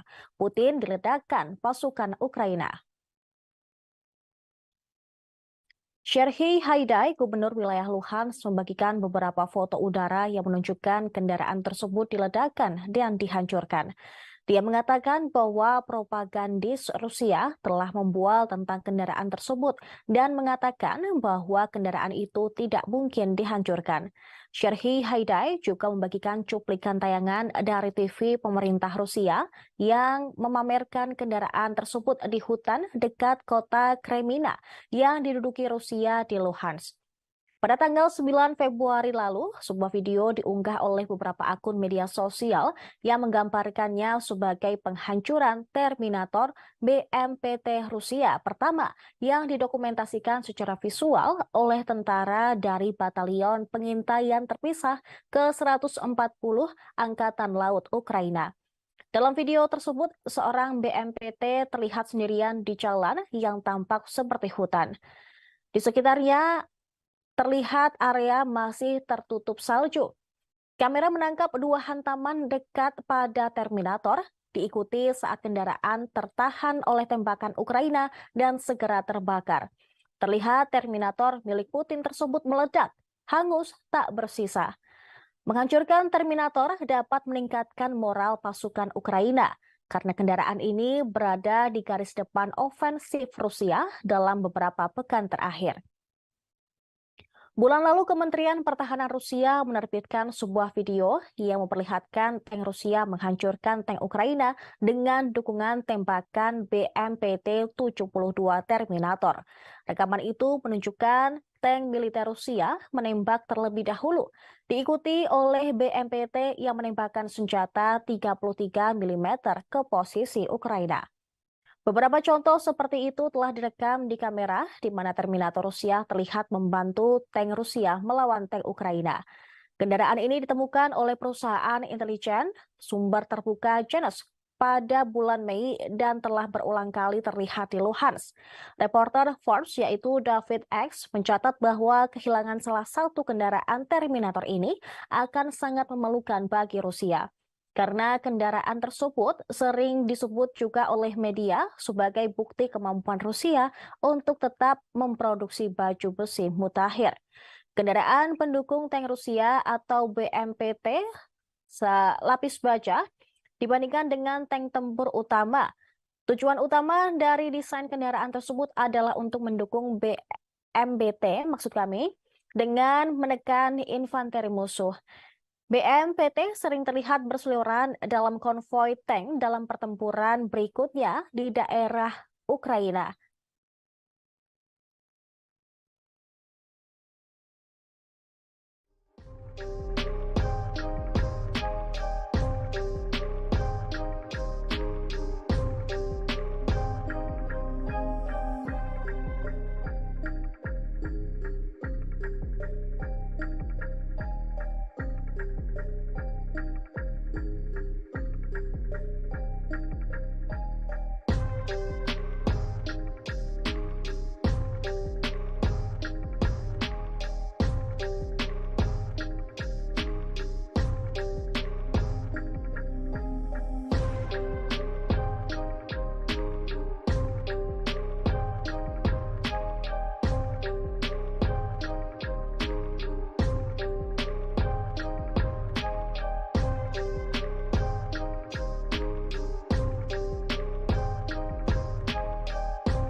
Presiden Prancis Emmanuel Macron menyatakan tidak akan mengirim senjata ke Ukraina pada minggu-minggu depan. Pernyataannya pada hari Jumat tersebut menegaskan Prancis tidak akan mengirim jet tempur ke Ukraina dalam beberapa minggu mendatang, seperti yang diminta oleh Volodymyr Zelensky. Hal ini sangat berbeda dengan para sekutu Eropa yang sudah mengirimkan senjata ke Ukraina. Macron pun membeberkan alasannya tidak mengirim senjata ke Kiev. Dia menyebut tidak mengesampingkan apapun, tetapi permintaan senjata itu tidak sesuai dengan persyaratan. Emmanuel Macron menjelaskan bahwa pasukan Ukraina tidak terbiasa dengan pesawat Prancis dan butuh waktu berbulan-bulan untuk melatih mereka. Jadi, Prancis memilih untuk fokus pada kebutuhan lain yang lebih mendesak. Pernyataan itu disampaikan ketika Presiden Prancis tersebut menghadiri pertemuan puncak Uni Eropa di Brussel, yang juga dihadiri Presiden Ukraina Volodymyr Zelensky. Diketahui Rusia telah meluncurkan serangan baru di timur Ukraina. Akibatnya, Zelensky memilih untuk datang langsung ke London, Paris, dan Brussel untuk mencari senjata yang lebih canggih untuk pasukannya. Ukraina juga telah memiliki daftar belanja jet tempur barat, rudal jarak jauh, dan tank dari barat. Namun, mereka juga menghadapi kekurangan pasokan yang lebih mendasar seperti peluru artileri. Selain Prancis, Inggris telah menawarkan untuk melatih pilot Ukraina dengan jet barat. Sementara negara lainnya, yakni Polandia dan Slovakia, sedang mempertimbangkan untuk mengirim lebih banyak pesawat tempur.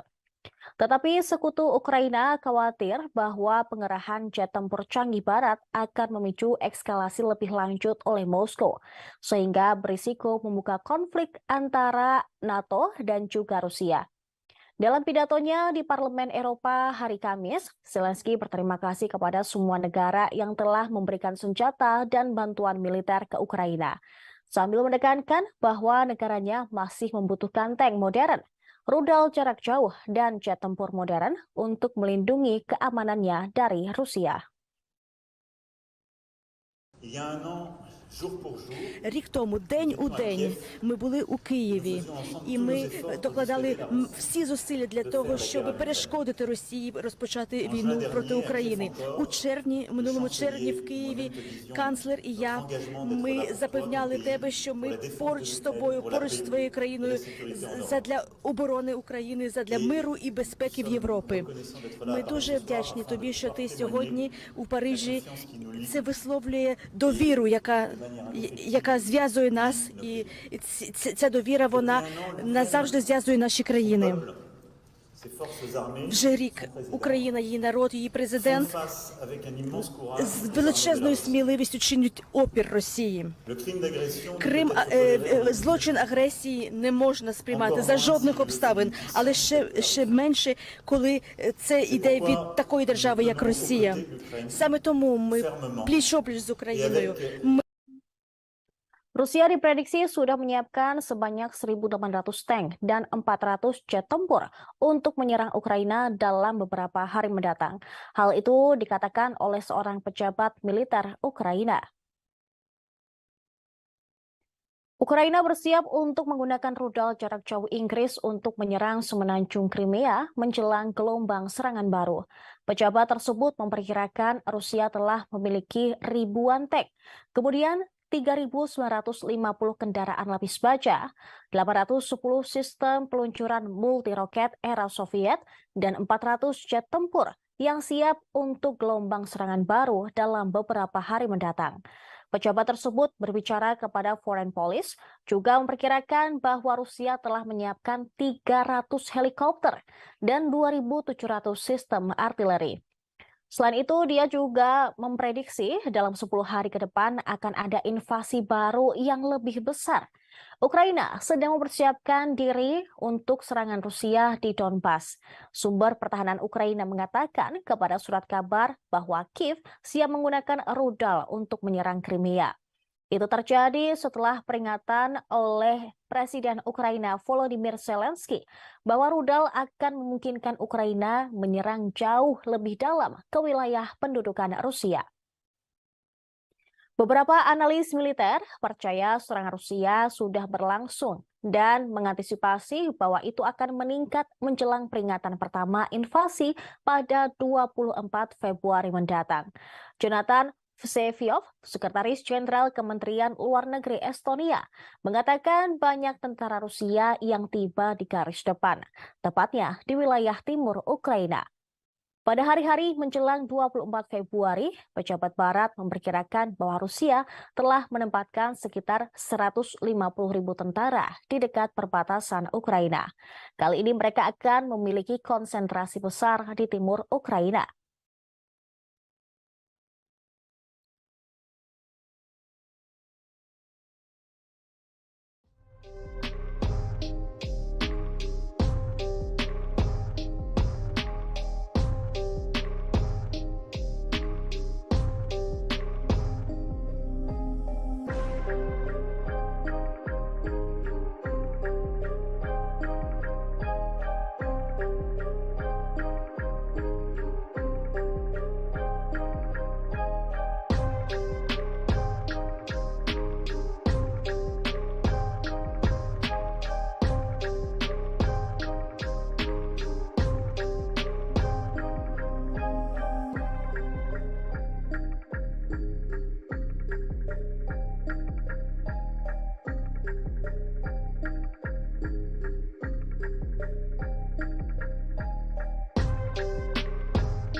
Kita beralih ke informasi selanjutnya, Tribuners. Sebuah video dramatis menunjukkan saat drone maritim Rusia menghancurkan jembatan utama Ukraina. Jembatan yang menghubungkan ke Moldova tersebut langsung hancur.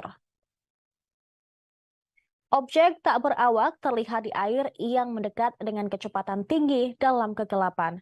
Sebuah ledakan besar kemudian tiba-tiba meletus. Beberapa laporan mengatakan itu adalah drone bawah air. Sementara yang lain percaya bahwa visibilitas rekaman menunjukkan benda tersebut adalah USV, kapal permukaan tanpa awak. Rusia sebelumnya telah menyerang rel jalan raya jembatan Satoka di seberang muara Dniester di wilayah Odessa yang merupakan penghubung strategis antara Ukraina dan Moldova. Ini adalah pertama kalinya Rusia menggunakan jenis serangan tersebut dalam perang. Jembatan itu sebelumnya telah diserang oleh Rusia, tetapi tanpa merusaknya. Jembatan digunakan untuk mengirim pasokan ke Angkatan Bersenjata Selatan Ukraina melalui Rumania, Bulgaria, dan Moldova. Rusia tidak diketahui memiliki drone semacam itu, tetapi diketahui bahwa Gubernur Sevastopol, Mikhail Razovhaev, mengusulkan untuk membuatnya pada pertemuan dengan Vladimir Putin pada November lalu. Dia mengatakan perusahaan di kota di Crimea yang dicaplok memiliki kemampuan untuk merancang dan memproduksi drone semacam itu. Sebuah sumber Ukraina mengatakan hal tersebut nampaknya menjadi kasus pertama Rusia menggunakan drone untuk bawah air.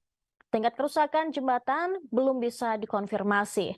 Serangan terbaru Rusia di jembatan tersebut terjadi di tengah peluncuran serangan besar baru Putin, melepaskan gelombang serangan rudal dan pesawat tak berawak ke seluruh Ukraina.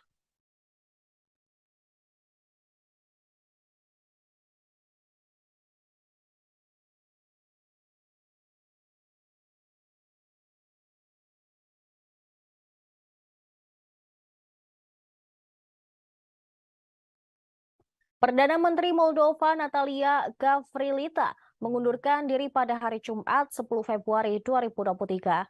Dia mundur sehari setelah Presiden Ukraina Volodymyr Zelensky memperingatkan rencana Rusia untuk menghancurkan negara tersebut. Presiden Moldova Maia Sandu menerima pengunduran diri Natalia Gavrilita. Dia mengakhiri pergolakan kekuasaan selama 18 bulan yang ditandai oleh gejolak ekonomi dan efek limpahan dari invasi Rusia ke tetangga Moldova.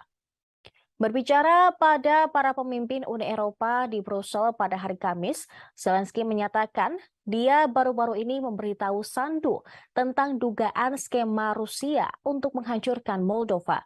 Dia mengatakan dokumen itu menunjukkan siapa, kapan, dan bagaimana rencana itu akan menghancurkan demokrasi Moldova dan membangun kendali atas negara tersebut.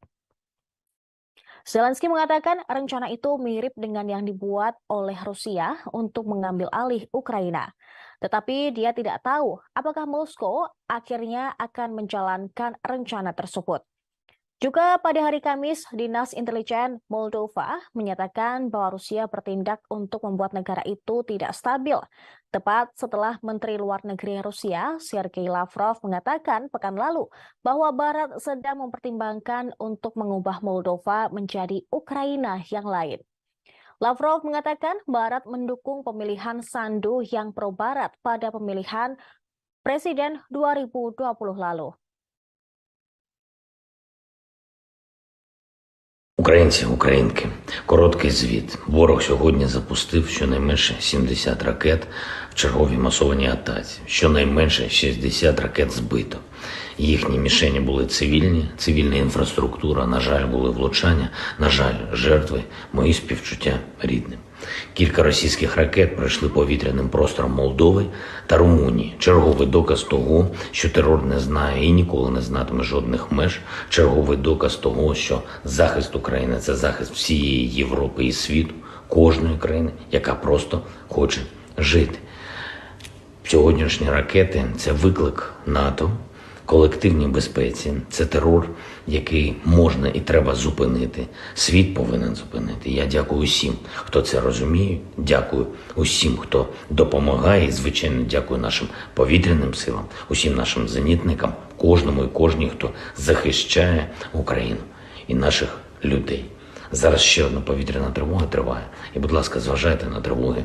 Будь ласка, слідкуйте за офіційним інформацію. Бережіть себе. Всіх переможемо. Слава Україні!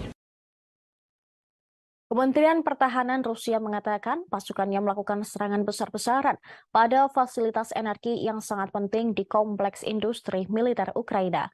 Serangan tersebut menyebabkan pemadaman listrik di sebagian besar negara dan membuat gelap gulita. Serangan tersebut dibenarkan oleh Menteri Energi Ukraina, German Galushchenko.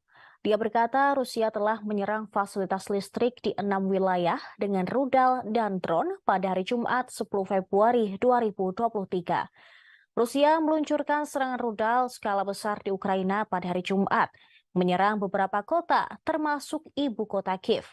Angkatan bersenjata Ukraina mengatakan pada Jumat malam bahwa pasukan Rusia telah menembakkan lebih dari 100 rudal dan melakukan 12 serangan udara dan 20 serangan penembakan. Dikatakan 61 rudal jelajah Rusia dihancurkan. Sementara itu, Rusia siap untuk bernegosiasi dengan Ukraina, tetapi tanpa prasyarat. Media pemerintah telah melaporkan Wakil Menteri Luar Negeri Rusia, Sergei Vershinin, juga menyinggung soal Eropa. Dia menambahkan bahwa bukan Ukraina, tetapi Amerika Serikat dan Uni Eropa yang harus membuat keputusan tentang pembicaraan dengan Rusia.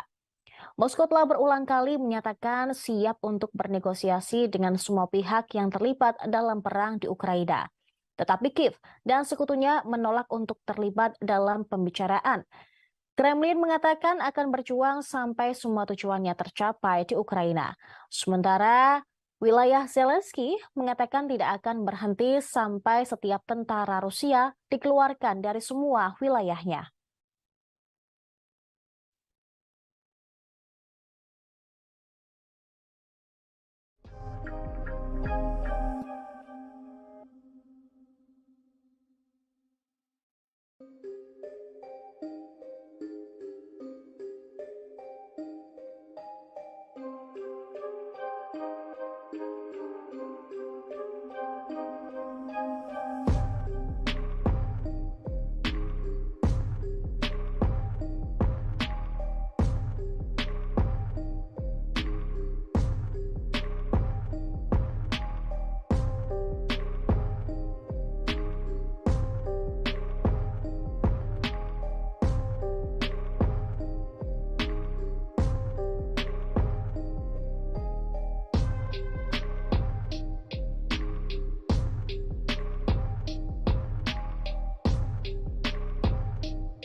Iran diduga telah memodifikasi drone kamikaze yang dikirim ke Rusia sehingga hulu ledak drone tersebut dapat menimbulkan kerusakan besar pada target di dalam Ukraina.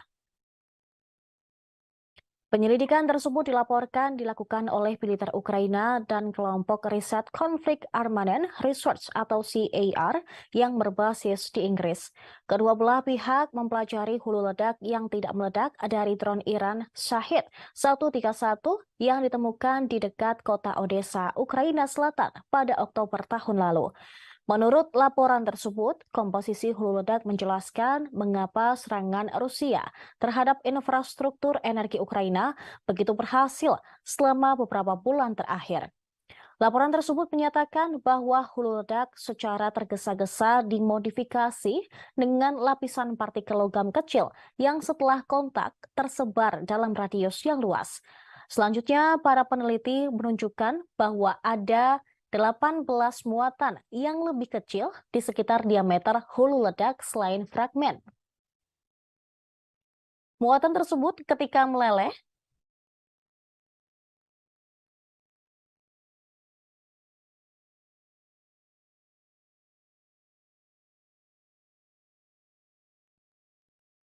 Muatan tersebut ketika meleleh oleh ledakan dapat menembus baju besi dan memiliki dampak ledak 360 derajat. Komponen tersebut secara efektif meningkatkan kapasitas hulu ledak untuk menghancurkan target, termasuk pembangkit listrik, jaringan distribusi, saluran transmisi, dan transformator daya tinggi yang cukup besar. Selain itu, mereka secara signifikan mempersulit operasi perbaikan. Damien Spilters, salah seorang penyelidik yang memeriksa hulu ledak tersebut, menjelaskan bahwa hulu ledak yang ditunjukkan untuk peralatan militer seperti tank atau unit artileri mungkin dibuat berbeda dan menggunakan muatan berbentuk frontal untuk target yang lebih terspesialisasi. Akan tetapi, hulu ledak yang dievakuasi CAR memiliki efek buatan berbentuk radial yang dapat menyebabkan dampak yang lebih signifikan. Selanjutnya, analisis muncul setelah laporan menunjukkan bahwa pejabat Iran telah mengunjungi sebuah situs di dalam Rusia untuk menyusun rincian pabrik drone yang akan memproduksi 6.000 drone untuk Rusia di tahun-tahun mendatang. Teheran kemudian menolak laporan tersebut. Mereka menyangkal rencana itu dan menuduh Barat mengobarkan masalah di Ukraina. Namun, jika klaim yang dibuat oleh penyelidikan baru-baru itu benar terjadi, itu mungkin menjadi bukti bahwa Iran tidak hanya membantu Rusia dengan senjata yang sangat dibutuhkan, tetapi juga telah berusaha membantu negara menyerang mencapai kehancuran maksimal infrastruktur di Ukraina. Rincian tentang pengembangan drone Shahid 131 dan Shahid 136 masih belum jelas. Tetapi para ahli telah mencatat bahwa Shahid 136 adalah versi skala kecil dari Shahid 131 yang digunakan Iran untuk melakukan serangan terhadap Arab Saudi.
Kita beralih ke informasi seputar gempa di Turki dan Suriah. Gempa Turki pada 6 Februari lalu menyebabkan ribuan kematian dan menimbulkan kehancuran yang tidak terhitung di negara tersebut. Kekuatan gempa yang menghancurkan Turki awal pekan ini setara dengan beberapa ratus bom nuklir. Hal tersebut dikatakan oleh Orhan Tatar, Direktur Jenderal Pengurangan Risiko Gempa di Otoritas Manajemen Bencana dan Darurat Turki atau AFAD. Berbicara kepada wartawan pada hari Sabtu, Tatar mengakui bahwa besarnya bencana telah melampaui harapan rekan-rekannya. Sementara itu, seorang ahli geofisika Turki menyebut gempa pada hari Senin lalu setara dengan ledakan 300 bom atom secara bersamaan. Ahli geofisika Turki bernama Ofgun Ahmet Ercan mengatakan, gempa ini daya rusaknya setara dengan ledakan 300 bom atom jika diledakkan secara bersama-sama. Hal itu diketahui usai daya rusak gempa tersebut setidaknya menghancurkan 12 kota yang ada di Turki dan Suriah. Januka Atanayeke, seorang seismolog di Universitas of Melbourne, Australia, mengatakan energi yang dikeluarkan oleh gempa itu setara dengan sekitar 32 petajoule. Energi ini cukup untuk menggerakkan kota New York selama lebih dari 4 hari. Sementara itu, seismolog USGS Susan Hawke mencontohkan, meski bukan gempa terkuat di dunia, namun gempa di Turki sangat berbahaya. Renato Solidum, Direktur Institut Vulkanologi dan Seismologi Filipina juga mengatakan demikian. Gempa bumi lebih dari 7 skala Richter digambarkan oleh para ilmuwan sebagai energi yang setara dengan sekitar 32 bom atom yang dijatuhkan di Hiroshima, Jepang pada tahun 1945. Gempa berkekuatan magnitudo 7,8 di Turki dan susulan sebesar 7,5 mengakibatkan lebih dari 25.000 korban meninggal. Banyak bangunan rata dengan tanah. Gempa juga mempengaruhi negara tetangga yaitu Suriah, di mana sekitar 300.000 orang kehilangan tempat tinggal karena tempat tinggal mereka telah rata dengan tanah akibat peristiwa seismik itu.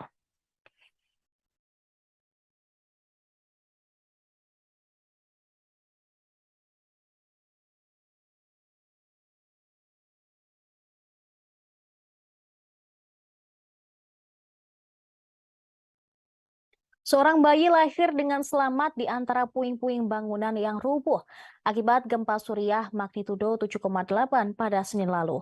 Ibu, ayah, serta 4 saudara bayi tersebut tewas akibat gempa. Salah seorang dokter yang menangani bayi tersebut bernama Maruf menjelaskan kondisi bayi tersebut. Awalnya, Maruf yang bertugas di Rumah Sakit Cehan di Afrin di barat laut Suriah tidak yakin bayi tersebut masih hidup. Bayi itu pucat dan dingin, bahkan tidak bersuara. Berada dalam bungkusan kain, tubuh bayi itu terlihat membiru dan dipenuhi memar. Tak lama berselang, denyut samar ditemukan di tubuh bayi ayah, sehingga Maruf dan tim langsung melakukan tindakan. Mereka membungkus bayi tersebut dengan selimut hangat dan menempatkannya di inkubator, mengawasi sampai dia cukup hangat. Pria yang membawanya masuk adalah paman bayi ayah, sedangkan wanita yang menemaninya hanyalah tetangga. Mereka merasa lega bahwa ayah bisa diselamatkan, meski tidak bisa lebih lama menemaninya di rumah sakit. Mereka harus pergi mencari keluarga mereka yang masih hilang di balik reruntuhan bangunan. Setelah 4 hari mendapatkan perawatan di rumah sakit, kondisi bayi ayah berlangsung membaik. Tim rumah sakit telah bekerja untuk memastikan bayi ayah dirawat dengan baik. Meskipun masih menghabiskan hari di inkubator, bayi ayah disusui oleh seorang sukarelawan yang datang beberapa hari sekali. Maksud kami, beberapa kali sehari. Dengan bangga, Maruf menyebut bayi ayah mengalami penambahan berat badan dan semua indikator positif. Belum diketahui bagaimana keadaan ibu bayi ayah sebelum melahirkan dan tewas di balik reruntuhan.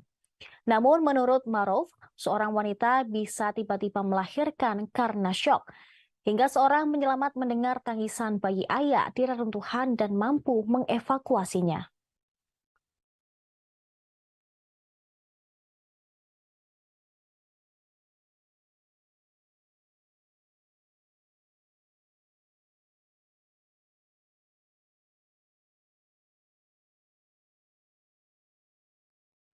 Jumlah korban tewas akibat gempa Turki dan Suriah melampaui 25.000 jiwa pada hari Sabtu malam akibat gempa magnitudo 7,8 yang melanda dua negara tersebut pada Senin lalu. Presiden Turki Tayyip Recep Erdogan mengatakan jumlah korban tewas di negaranya telah meningkat menjadi 21.848 jiwa. Sementara itu, Erdogan juga mengungkapkan jumlah korban terluka mencapai 80.104 orang di negaranya. Kantor berita AFP melaporkan bahwa sekitar 3.553 orang tewas di Suriah. Jumlah itu termasuk 2.166 orang yang jadi korban di daerah yang dikuasai oleh pemberontak di Barat Laut, menurut informasi dari White Helmets, sebuah organisasi sukarelawan di Suriah. Jumlah orang yang terluka di semua wilayah Suriah mencapai 5.273. Rinciannya 2.326 di daerah yang dikuasai pemerintah dan 2.950 orang di daerah yang dikuasai pemberontak. Ini akan membuat jumlah gabungan mematikan di Turki dan Suriah menjadi 25.401 orang. Koordinator Bantuan Darurat PBB, Martin Griffiths, mengatakan jumlah korban tewas akibat gempa kemungkinan akan lebih banyak 2 kali lipat. Griffiths menggambarkan gempa tersebut sebagai peristiwa terburuk dalam 100 tahun di wilayah tersebut. Dia berharap bantuan di Suriah akan disalurkan ke daerah-daerah yang dikuasai pemerintah dan oposisi. Tetapi hal-hal terkait tersebut belum diketahui dengan jelas. Jumlah ini pun jauh di atas korban jiwa tsunami yang melanda Jepang pada tahun 2012. Saat itu korban jiwa berada di sekitar 20.000. Sebelumnya petugas penghubung PBB, DI Akut Search dan Rescue Association Belit Tasdemir mengatakan tingkat kerusakan yang terjadi akibat gempa cukup dahsyat. Oleh karena besarnya dampak tersebut, dia menggambarkan upaya penyelamatan sebagai operasi raksasa. Pasalnya, tim bekerja di area yang luas di dalam suhu di bawah titik beku.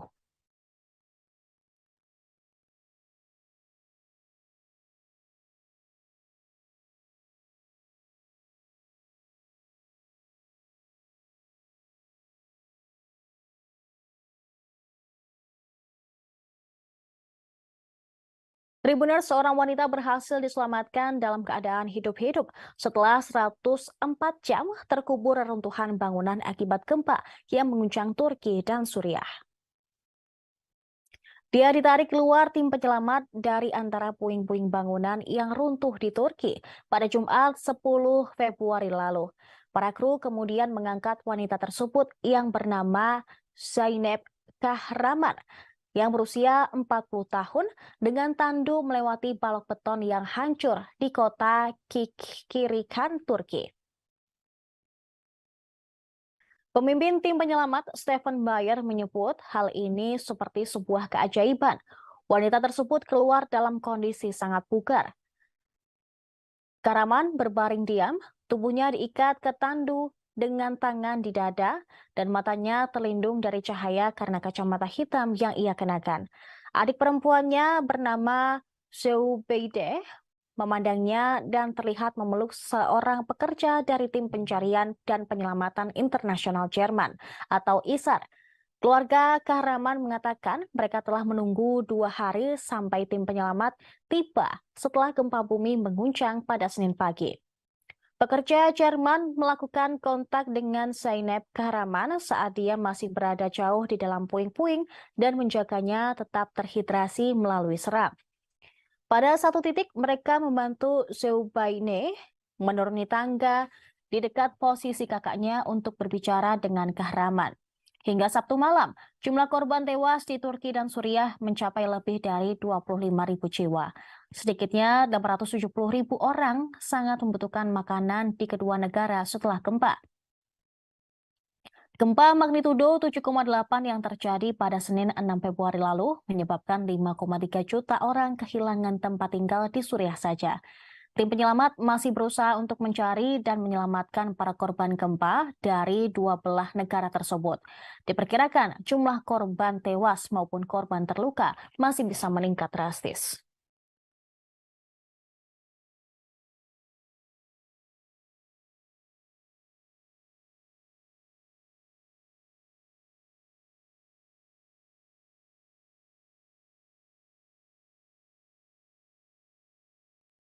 Informasi tadi sekaligus menutup perjumpaan kita di live update mancanegara. Saksikan terus live update di seluruh kanal YouTube dan Facebook Tribun Network. Saya Seradita, beserta kru yang bertugas pamit undur diri. Terima kasih atas kebersamaan Anda. Sampai jumpa.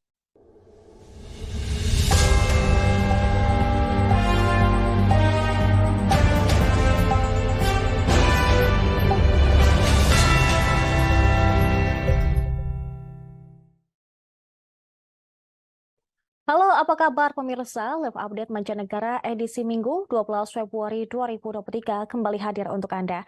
Siang ini kami akan menyajikan berbagai informasi teraktual dan terkini mengenai peristiwa yang terjadi di mancanegara. Tentunya bersama saya Saradita, selengkapnya di Tribun News. Invasi Rusia ke Ukraina memasuki hari ke-353 pada hari Sabtu, sejak dimulai pada 24 Februari 2022 lalu. Pemimpin grup Wagner, Rusia, mengatakan Moskow membutuhkan waktu 2 tahun untuk menguasai 2 wilayah timur Ukraina sepenuhnya. Yevgeny Prigozhin, kepala kelompok tentara bayaran Wagner, mengatakan perlu waktu 2 tahun bagi Rusia untuk sepenuhnya mengendalikan wilayah Donetsk dan Luhansk di Ukraina Timur. 2 wilayah tersebut merupakan tujuan utama perang. Hal ini dikatakannya dalam sebuah video yang diterbitkan pada hari Jumat dengan blogger militer Rusia, Semyon Pekov. Dia menyatakan bahwa fokus Rusia sekarang adalah merebut sisa wilayah Donbas yang belum ditempati sejak dimulainya perang hampir setahun yang lalu. Namun, jika mereka harus menguasai wilayah hingga Dnipro, maka akan memakan waktu sekitar 3 tahun. Prigozhin mengacu pada area yang lebih luas ke sungai Dnipro yang mengalir kira-kira dari utara ke selatan membelah Ukraina. Satu skenario, sejalan dengan komentar Prigozhin, akan melihat pasukan Rusia mencoba mengepung tentara timur Ukraina dari utara dan selatan, yaitu dengan kolom tank melintasi perbatasan internasional ke arah Sumy dan Poltava, dan maju secara bersamaan dari wilayah Zaporizhia Selatan yang diduduki. Diketahui rudal-rudal Rusia menghantam fasilitas listrik pada hari Jumat 10 Februari lalu di seluruh Ukraina. Pada hari Sabtu, Kementerian Pertahanan Rusia menyampaikan serangan rudal menyasar fasilitas energi yang sangat penting dari kompleks industri militer Ukraina. Inggris mengatakan bahwa pasukan Rusia memperoleh keuntungan di utara kota Bakhmut yang coba mereka kepung. Akan tetapi pasukan Rusia mengalami kesulitan untuk menyerang Vuhledar, di mana mereka meninggalkan lebih dari 30 kendaraan lapis baja karena serangan yang gagal. Galina Danilchenko, wali kota Ukraina Melitopol yang diangkat Rusia, mengatakan pada hari Sabtu bahwa seorang warga sipil tewas karena gempuran pasukan Ukraina.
Ukraina mengklaim telah menghancurkan senjata tercanggih milik Putin di wilayah Luhansk. Kendaraan lapis baja BMPT Rusia yang berharga tersebut dijuluki Terminator. Putin diledakkan pasukan Ukraina. Serhiy Haidai, gubernur wilayah Luhansk, membagikan beberapa foto udara yang menunjukkan kendaraan tersebut diledakkan dan dihancurkan. Dia mengatakan bahwa propagandis Rusia telah membual tentang kendaraan tersebut dan mengatakan bahwa kendaraan itu tidak mungkin dihancurkan. Serhiy Haidai juga membagikan cuplikan tayangan dari TV pemerintah Rusia yang memamerkan kendaraan tersebut di hutan dekat kota Kremina yang diduduki Rusia di Luhansk. Pada tanggal 9 Februari lalu, sebuah video diunggah oleh beberapa akun media sosial yang menggambarkannya sebagai penghancuran Terminator BMPT Rusia pertama yang didokumentasikan secara visual oleh tentara dari Batalion Pengintaian Terpisah ke-140 Angkatan Laut Ukraina. Dalam video tersebut, seorang BMPT terlihat sendirian di jalan yang tampak seperti hutan. Di sekitarnya terlihat area masih tertutup salju. Kamera menangkap dua hantaman dekat pada Terminator, diikuti saat kendaraan tertahan oleh tembakan Ukraina dan segera terbakar. Terlihat Terminator milik Putin tersebut meledak, hangus tak bersisa. Menghancurkan Terminator dapat meningkatkan moral pasukan Ukraina, karena kendaraan ini berada di garis depan ofensif Rusia dalam beberapa pekan terakhir. Bulan lalu, Kementerian Pertahanan Rusia menerbitkan sebuah video yang memperlihatkan tank Rusia menghancurkan tank Ukraina dengan dukungan tembakan BMPT-72 Terminator. Rekaman itu menunjukkan tank militer Rusia menembak terlebih dahulu, diikuti oleh BMPT yang menembakkan senjata 33 mm ke posisi Ukraina. Beberapa contoh seperti itu telah direkam di kamera di mana Terminator Rusia terlihat membantu tank Rusia melawan tank Ukraina. Kendaraan ini ditemukan oleh perusahaan intelijen sumber terbuka Janus pada bulan Mei dan telah berulang kali terlihat di Luhansk. Reporter Forbes yaitu David X mencatat bahwa kehilangan salah satu kendaraan Terminator ini akan sangat memalukan bagi Rusia. Karena kendaraan tersebut sering disebut juga oleh media sebagai bukti kemampuan Rusia untuk tetap memproduksi baju besi mutakhir. Kendaraan pendukung tank Rusia atau BMPT lapis baja dibandingkan dengan tank tempur utama. Tujuan utama dari desain kendaraan tersebut adalah untuk mendukung BMPT, maksud kami, dengan menekan infanteri musuh. BMPT sering terlihat berseliweran dalam konvoi tank dalam pertempuran berikutnya di daerah Ukraina.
Presiden Prancis Emmanuel Macron menyatakan tidak akan mengirim senjata ke Ukraina pada minggu-minggu depan. Pernyataannya pada hari Jumat tersebut menegaskan Prancis tidak akan mengirim jet tempur ke Ukraina dalam beberapa minggu mendatang, seperti yang diminta oleh Volodymyr Zelensky. Hal ini sangat berbeda dengan para sekutu Eropa yang sudah mengirimkan senjata ke Ukraina. Macron pun membeberkan alasannya tidak mengirim senjata ke Kiev. Dia menyebut tidak mengesampingkan apapun, tetapi permintaan senjata itu tidak sesuai dengan persyaratan. Emmanuel Macron menjelaskan bahwa pasukan Ukraina tidak terbiasa dengan pesawat Prancis dan butuh waktu berbulan-bulan untuk melatih mereka. Jadi Prancis memilih untuk fokus pada kebutuhan lain yang lebih mendesak. Pernyataan itu disampaikan ketika Presiden Prancis tersebut menghadiri pertemuan puncak Uni Eropa di Brussel yang juga dihadiri Presiden Ukraina Volodymyr Zelensky. Diketahui Rusia telah meluncurkan serangan baru di timur Ukraina. Akibatnya, Zelensky memilih untuk datang langsung ke London, Paris, dan Brussel untuk mencari senjata yang lebih canggih untuk pasukannya. Ukraina juga telah memiliki daftar belanja jet tempur barat, rudal jarak jauh, dan tank dari barat. Namun, mereka juga menghadapi kekurangan pasokan yang lebih mendasar seperti peluru artileri. Selain Prancis, Inggris telah menawarkan untuk melatih pilot Ukraina dengan jet barat. Sementara negara lainnya, yakni Polandia dan Slovakia, sedang mempertimbangkan untuk mengirim lebih banyak pesawat tempur. Tetapi sekutu Ukraina khawatir bahwa pengerahan jet tempur canggih barat akan memicu eskalasi lebih lanjut oleh Moskow, sehingga berisiko membuka konflik antara NATO dan juga Rusia. Dalam pidatonya di Parlemen Eropa hari Kamis, Zelensky berterima kasih kepada semua negara yang telah memberikan senjata dan bantuan militer ke Ukraina, sambil menekankan bahwa negaranya masih membutuhkan tank modern, rudal jarak jauh, dan jet tempur modern untuk melindungi keamanannya dari Rusia. Рік тому, день у день, ми були у Києві, і ми докладали всі зусилля для того, щоб перешкодити Росії розпочати війну проти України. У червні, минулому червні в Києві, канцлер і я, ми запевняли тебе, що ми поруч з тобою, поруч з твоєю країною, задля оборони України, задля миру і безпеки в Європі. Ми дуже вдячні тобі, що ти сьогодні у Парижі це висловлює довіру, яка зв'язує нас, і ця довіра, вона назавжди зв'язує наші країни. Вже рік Україна, її народ, її президент з величезною сміливістю чинять опір Росії. Злочин агресії не можна сприймати за жодних обставин, але ще менше, коли це йде від такої держави, як Росія. Саме тому ми пліч-опліч з Україною. Rusia diprediksi sudah menyiapkan sebanyak 1.800 tank dan 400 jet tempur untuk menyerang Ukraina dalam beberapa hari mendatang. Hal itu dikatakan oleh seorang pejabat militer Ukraina. Ukraina bersiap untuk menggunakan rudal jarak jauh Inggris untuk menyerang semenanjung Crimea menjelang gelombang serangan baru. Pejabat tersebut memperkirakan Rusia telah memiliki ribuan tank.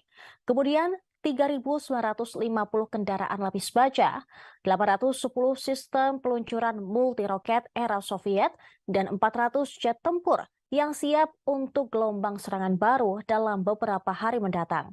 Pejabat tersebut berbicara kepada Foreign Policy, juga memperkirakan bahwa Rusia telah menyiapkan 300 helikopter dan 2.700 sistem artileri.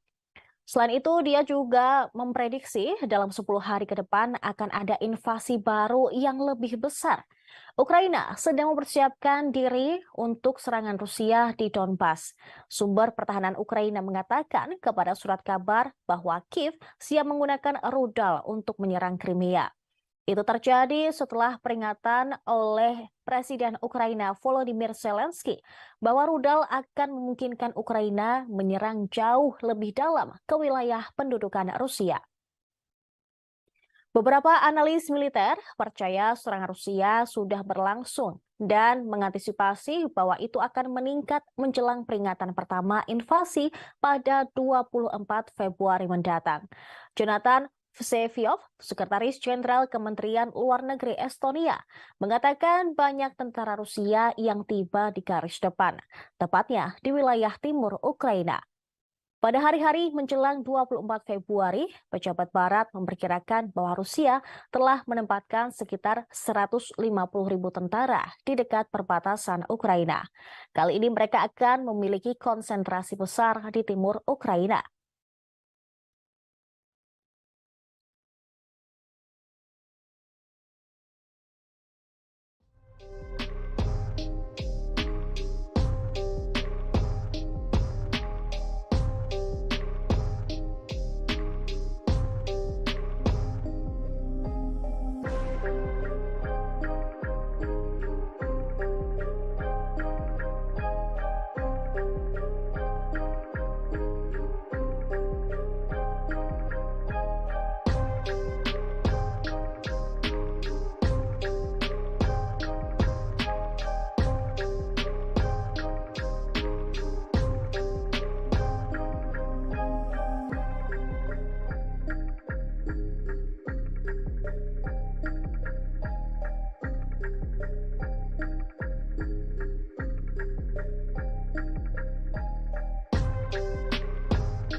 Kita beralih ke informasi selanjutnya, Tribuners. Sebuah video dramatis menunjukkan saat drone maritim Rusia menghancurkan jembatan utama Ukraina.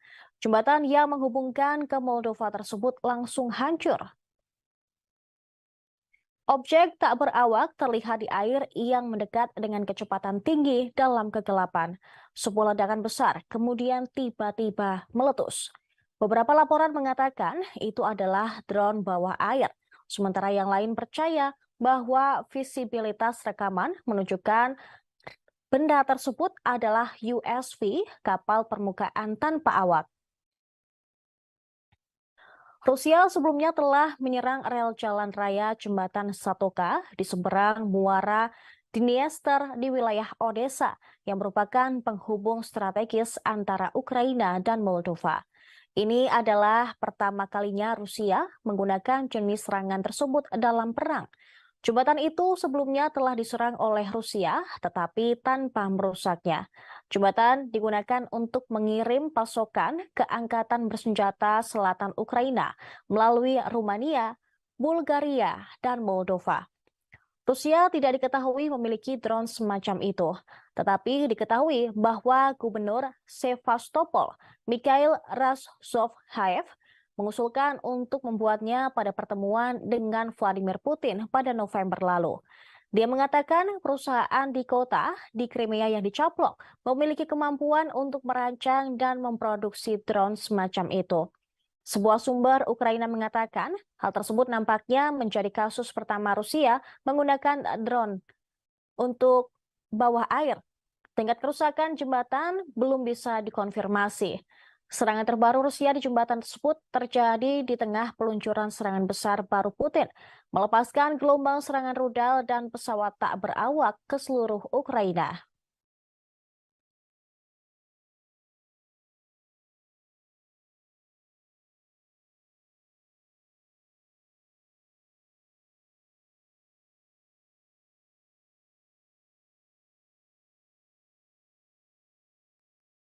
Perdana Menteri Moldova Natalia Gavrilita mengundurkan diri pada hari Jumat 10 Februari 2023. Dia mundur sehari setelah Presiden Ukraina Volodymyr Zelensky memperingatkan rencana Rusia untuk menghancurkan negara tersebut. Presiden Moldova Maia Sandu menerima pengunduran diri Natalia Gavrilita. Ini mengakhiri pergolakan kekuasaan selama 18 bulan yang ditandai oleh gejolak ekonomi dan efek limpahan dari invasi Rusia ke tetangga Moldova. Berbicara pada para pemimpin Uni Eropa di Brussel pada hari Kamis, Zelensky menyatakan dia baru-baru ini memberitahu Sandu tentang dugaan skema Rusia untuk menghancurkan Moldova. Dia mengatakan dokumen itu menunjukkan siapa, kapan, dan bagaimana rencana itu akan menghancurkan demokrasi Moldova dan membangun kendali atas negara tersebut. Zelensky mengatakan rencana itu mirip dengan yang dibuat oleh Rusia untuk mengambil alih Ukraina. Tetapi dia tidak tahu apakah Moskow akhirnya akan menjalankan rencana tersebut. Juga pada hari Kamis, Dinas Intelijen Moldova menyatakan bahwa Rusia bertindak untuk membuat negara itu tidak stabil. Tepat setelah Menteri Luar Negeri Rusia, Sergei Lavrov, mengatakan pekan lalu bahwa Barat sedang mempertimbangkan untuk mengubah Moldova menjadi Ukraina yang lain. Lavrov mengatakan Barat mendukung pemilihan Sandu yang pro-Barat pada pemilihan Presiden 2020 lalu. Українці, українки, короткий звіт. Ворог сьогодні запустив щонайменше 70 ракет в черговій масованій атаці. Щонайменше 60 ракет збито. Їхні мішені були цивільні, цивільна інфраструктура, на жаль, були влучання, на жаль, жертви, мої співчуття рідним. Кілька російських ракет пройшли повітряним простором Молдови та Румунії. Черговий доказ того, що терор не знає і ніколи не знатиме жодних меж. Черговий доказ того, що захист України – це захист всієї Європи і світу, кожної країни, яка просто хоче жити. Сьогоднішні ракети – це виклик НАТО, колективній безпеці. Це терор, який можна і треба зупинити. Світ повинен зупинити. Я дякую усім, хто це розуміє. Дякую усім, хто допомагає. І, звичайно, дякую нашим повітряним силам, усім нашим зенітникам, кожному і кожній, хто захищає Україну і наших людей. Зараз ще одна повітряна тривога триває. І, будь ласка, зважайте на тривоги. Будь ласка, слідкуйте за офіційним інформацію. Бережіть себе. Всіх переможемо. Слава Україні!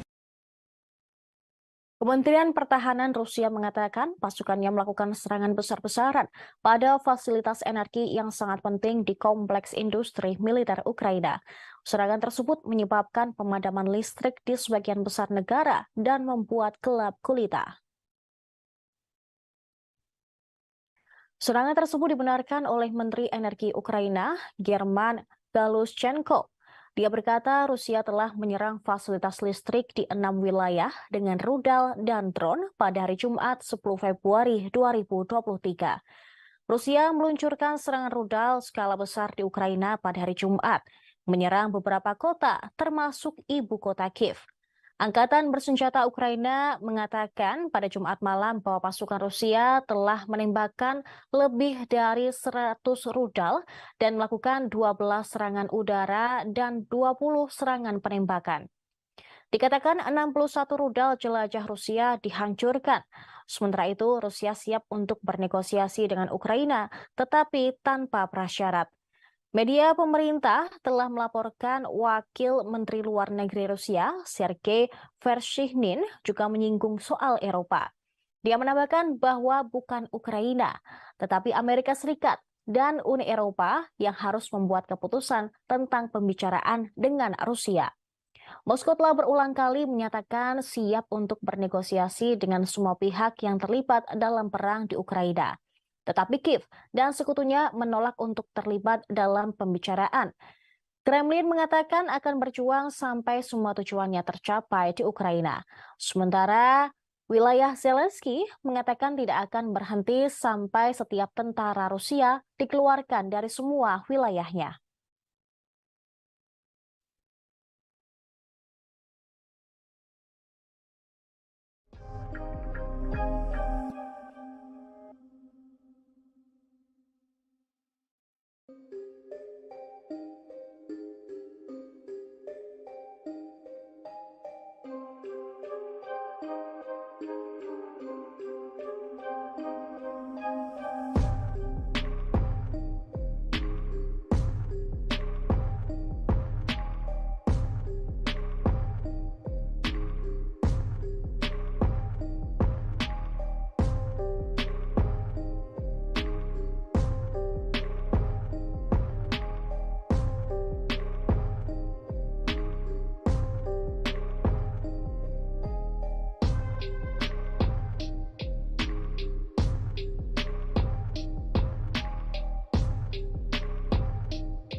Iran diduga telah memodifikasi drone kamikaze yang dikirim ke Rusia sehingga hulu ledak drone tersebut dapat menimbulkan kerusakan besar pada target di dalam Ukraina.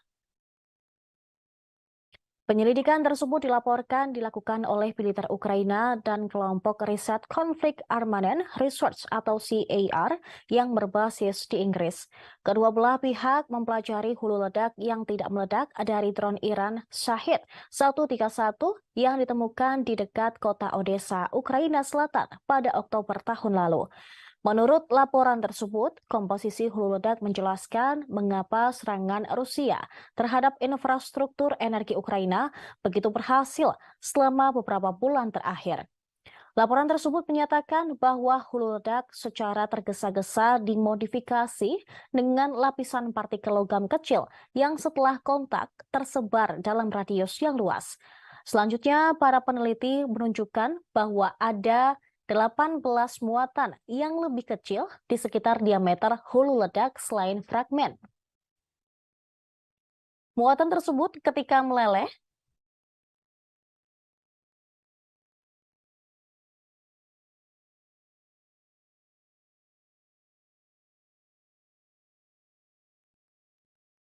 Muatan tersebut ketika meleleh oleh ledakan dapat menembus baju besi dan memiliki dampak ledak 360 derajat.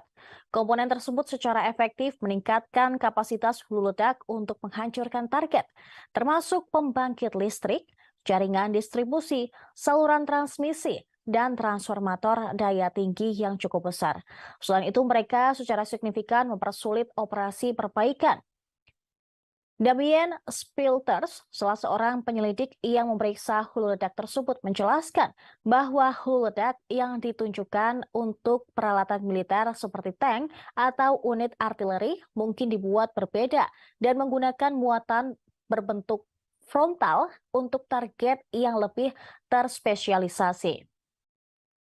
Akan tetapi, hulu ledak yang dievakuasi CAR memiliki efek buatan berbentuk radial yang dapat menyebabkan dampak yang lebih signifikan. Selanjutnya, analisis muncul setelah laporan menunjukkan bahwa pejabat Iran telah mengunjungi sebuah situs di dalam Rusia untuk menyusun rincian pabrik drone yang akan memproduksi 6.000 drone untuk Rusia di tahun-tahun mendatang. Teheran kemudian menolak laporan tersebut. Mereka menyangkal rencana itu dan menuduh Barat mengobarkan masalah di Ukraina. Namun, jika klaim yang dibuat oleh penyelidikan baru-baru itu benar terjadi, itu mungkin menjadi bukti bahwa Iran tidak hanya membantu Rusia dengan senjata yang sangat dibutuhkan, tetapi juga telah berusaha membantu negara menyerang mencapai kehancuran maksimal infrastruktur di Ukraina. Rincian tentang pengembangan drone Shahid 131 dan Shahid 136 masih belum jelas. Tetapi para ahli telah mencatat bahwa Shahid 136 adalah versi skala kecil dari Shahid 131 yang digunakan Iran untuk melakukan serangan terhadap Arab Saudi.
Kita beralih ke informasi seputar gempa di Turki dan Suriah.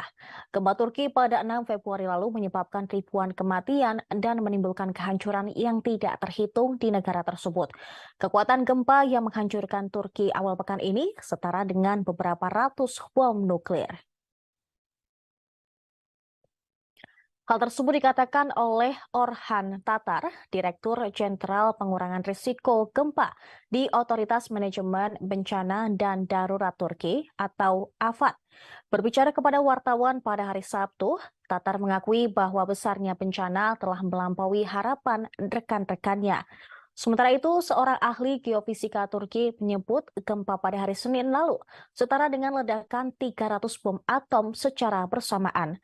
Ahli geofisika Turki bernama Ofgun Ahmet Ercan mengatakan, gempa ini daya rusaknya setara dengan ledakan 300 bom atom jika diledakkan secara bersama-sama. Hal itu diketahui usai daya rusak gempa tersebut setidaknya menghancurkan 12 kota yang ada di Turki dan Suriah. Januka Atanayeke, seorang seismolog di Universitas of Melbourne, Australia, mengatakan energi yang dikeluarkan oleh gempa itu setara dengan sekitar 32 petajoule. Energi ini cukup untuk menggerakkan kota New York selama lebih dari 4 hari. Sementara itu, seismolog USGS Susan Hawke mencontohkan, meski bukan gempa terkuat di dunia, namun gempa di Turki sangat berbahaya. Renato Solidum, Direktur Institut Vulkanologi dan Seismologi Filipina juga mengatakan demikian. Gempa bumi lebih dari 7 skala Richter digambarkan oleh para ilmuwan sebagai energi yang setara dengan sekitar 32 bom atom yang dijatuhkan di Hiroshima, Jepang pada tahun 1945. Gempa berkekuatan magnitudo 7,8 di Turki dan susulan sebesar 7,5 mengakibatkan lebih dari 25.000 korban meninggal. Banyak bangunan rata dengan tanah. Gempa juga mempengaruhi negara tetangga yaitu Suriah, di mana sekitar 300.000 orang kehilangan tempat tinggal karena tempat tinggal mereka telah rata dengan tanah akibat peristiwa seismik itu.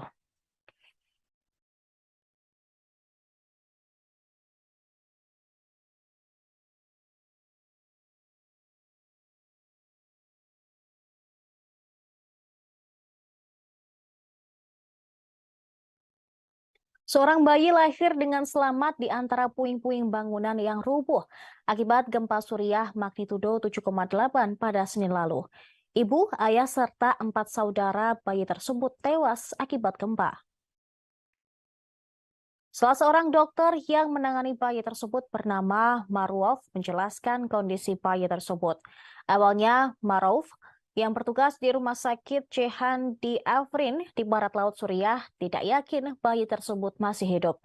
Bayi itu pucat dan dingin, bahkan tidak bersuara.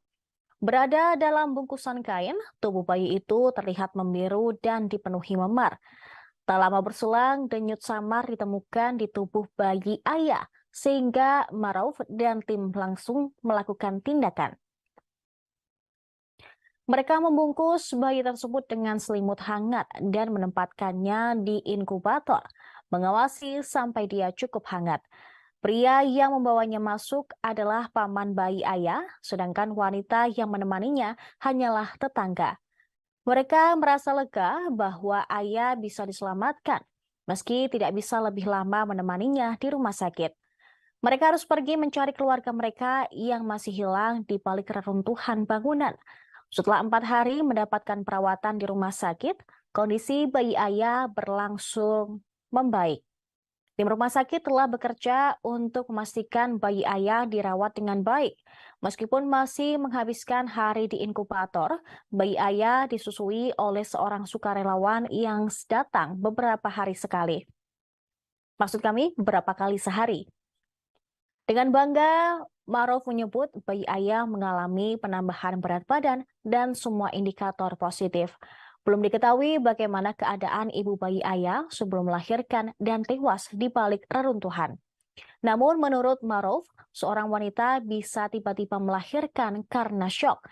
Hingga seorang penyelamat mendengar tangisan bayi ayah di reruntuhan dan mampu mengevakuasinya.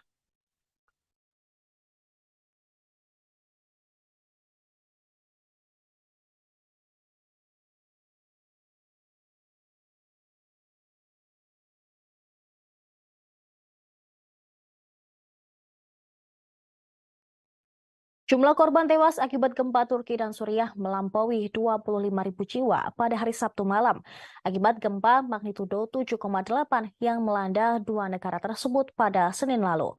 Presiden Turki Tayyip Recep Erdogan mengatakan jumlah korban tewas di negaranya telah meningkat menjadi 21.848 jiwa. Sementara itu, Erdogan juga mengungkapkan jumlah korban terluka mencapai 80.104 orang di negaranya. Kantor berita AFP melaporkan bahwa sekitar 3.553 orang tewas di Suriah. Jumlah itu termasuk 2.166 orang yang jadi korban di daerah yang dikuasai oleh pemberontak di Barat Laut, menurut informasi dari White Helmets, sebuah organisasi sukarelawan di Suriah. Jumlah orang yang terluka di semua wilayah Suriah mencapai 5.273. Rinciannya 2.326 di daerah yang dikuasai pemerintah dan 2.950 orang di daerah yang dikuasai pemberontak. Ini akan membuat jumlah gabungan mematikan di Turki dan Suriah menjadi 25.401 orang. Koordinator Bantuan Darurat PBB, Martin Griffiths, mengatakan jumlah korban tewas akibat gempa kemungkinan akan lebih banyak 2 kali lipat. Griffiths menggambarkan gempa tersebut sebagai peristiwa terburuk dalam 100 tahun di wilayah tersebut. Dia berharap bantuan di Suriah akan disalurkan ke daerah-daerah yang dikuasai pemerintah dan oposisi. Tetapi hal-hal terkait tersebut belum diketahui dengan jelas. Jumlah ini pun jauh di atas korban jiwa tsunami yang melanda Jepang pada tahun 2012. Saat itu korban jiwa berada di sekitar 20.000. Sebelumnya petugas penghubung PBB, DI Akut Search dan Rescue Association Belit Tasdemir mengatakan tingkat kerusakan yang terjadi akibat gempa cukup dahsyat. Oleh karena besarnya dampak tersebut, dia menggambarkan upaya penyelamatan sebagai operasi raksasa. Pasalnya, tim bekerja di area yang luas di dalam suhu di bawah titik beku.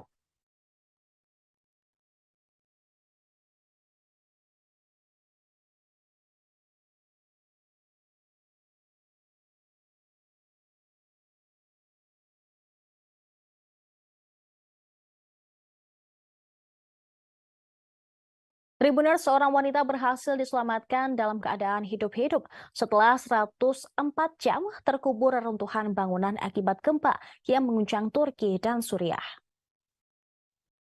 Dia ditarik keluar tim penyelamat dari antara puing-puing bangunan yang runtuh di Turki pada Jumat 10 Februari lalu. Para kru kemudian mengangkat wanita tersebut yang bernama Zainab Kahraman yang berusia 40 tahun dengan tandu melewati balok beton yang hancur di kota Kikirikan, Turki. Pemimpin tim penyelamat Stephen Bayer menyebut hal ini seperti sebuah keajaiban. Wanita tersebut keluar dalam kondisi sangat bugar. Kahraman berbaring diam, tubuhnya diikat ke tandu dengan tangan di dada dan matanya terlindung dari cahaya karena kacamata hitam yang ia kenakan. Adik perempuannya bernama Zeubeide memandangnya dan terlihat memeluk seorang pekerja dari tim pencarian dan penyelamatan internasional Jerman atau ISAR. Keluarga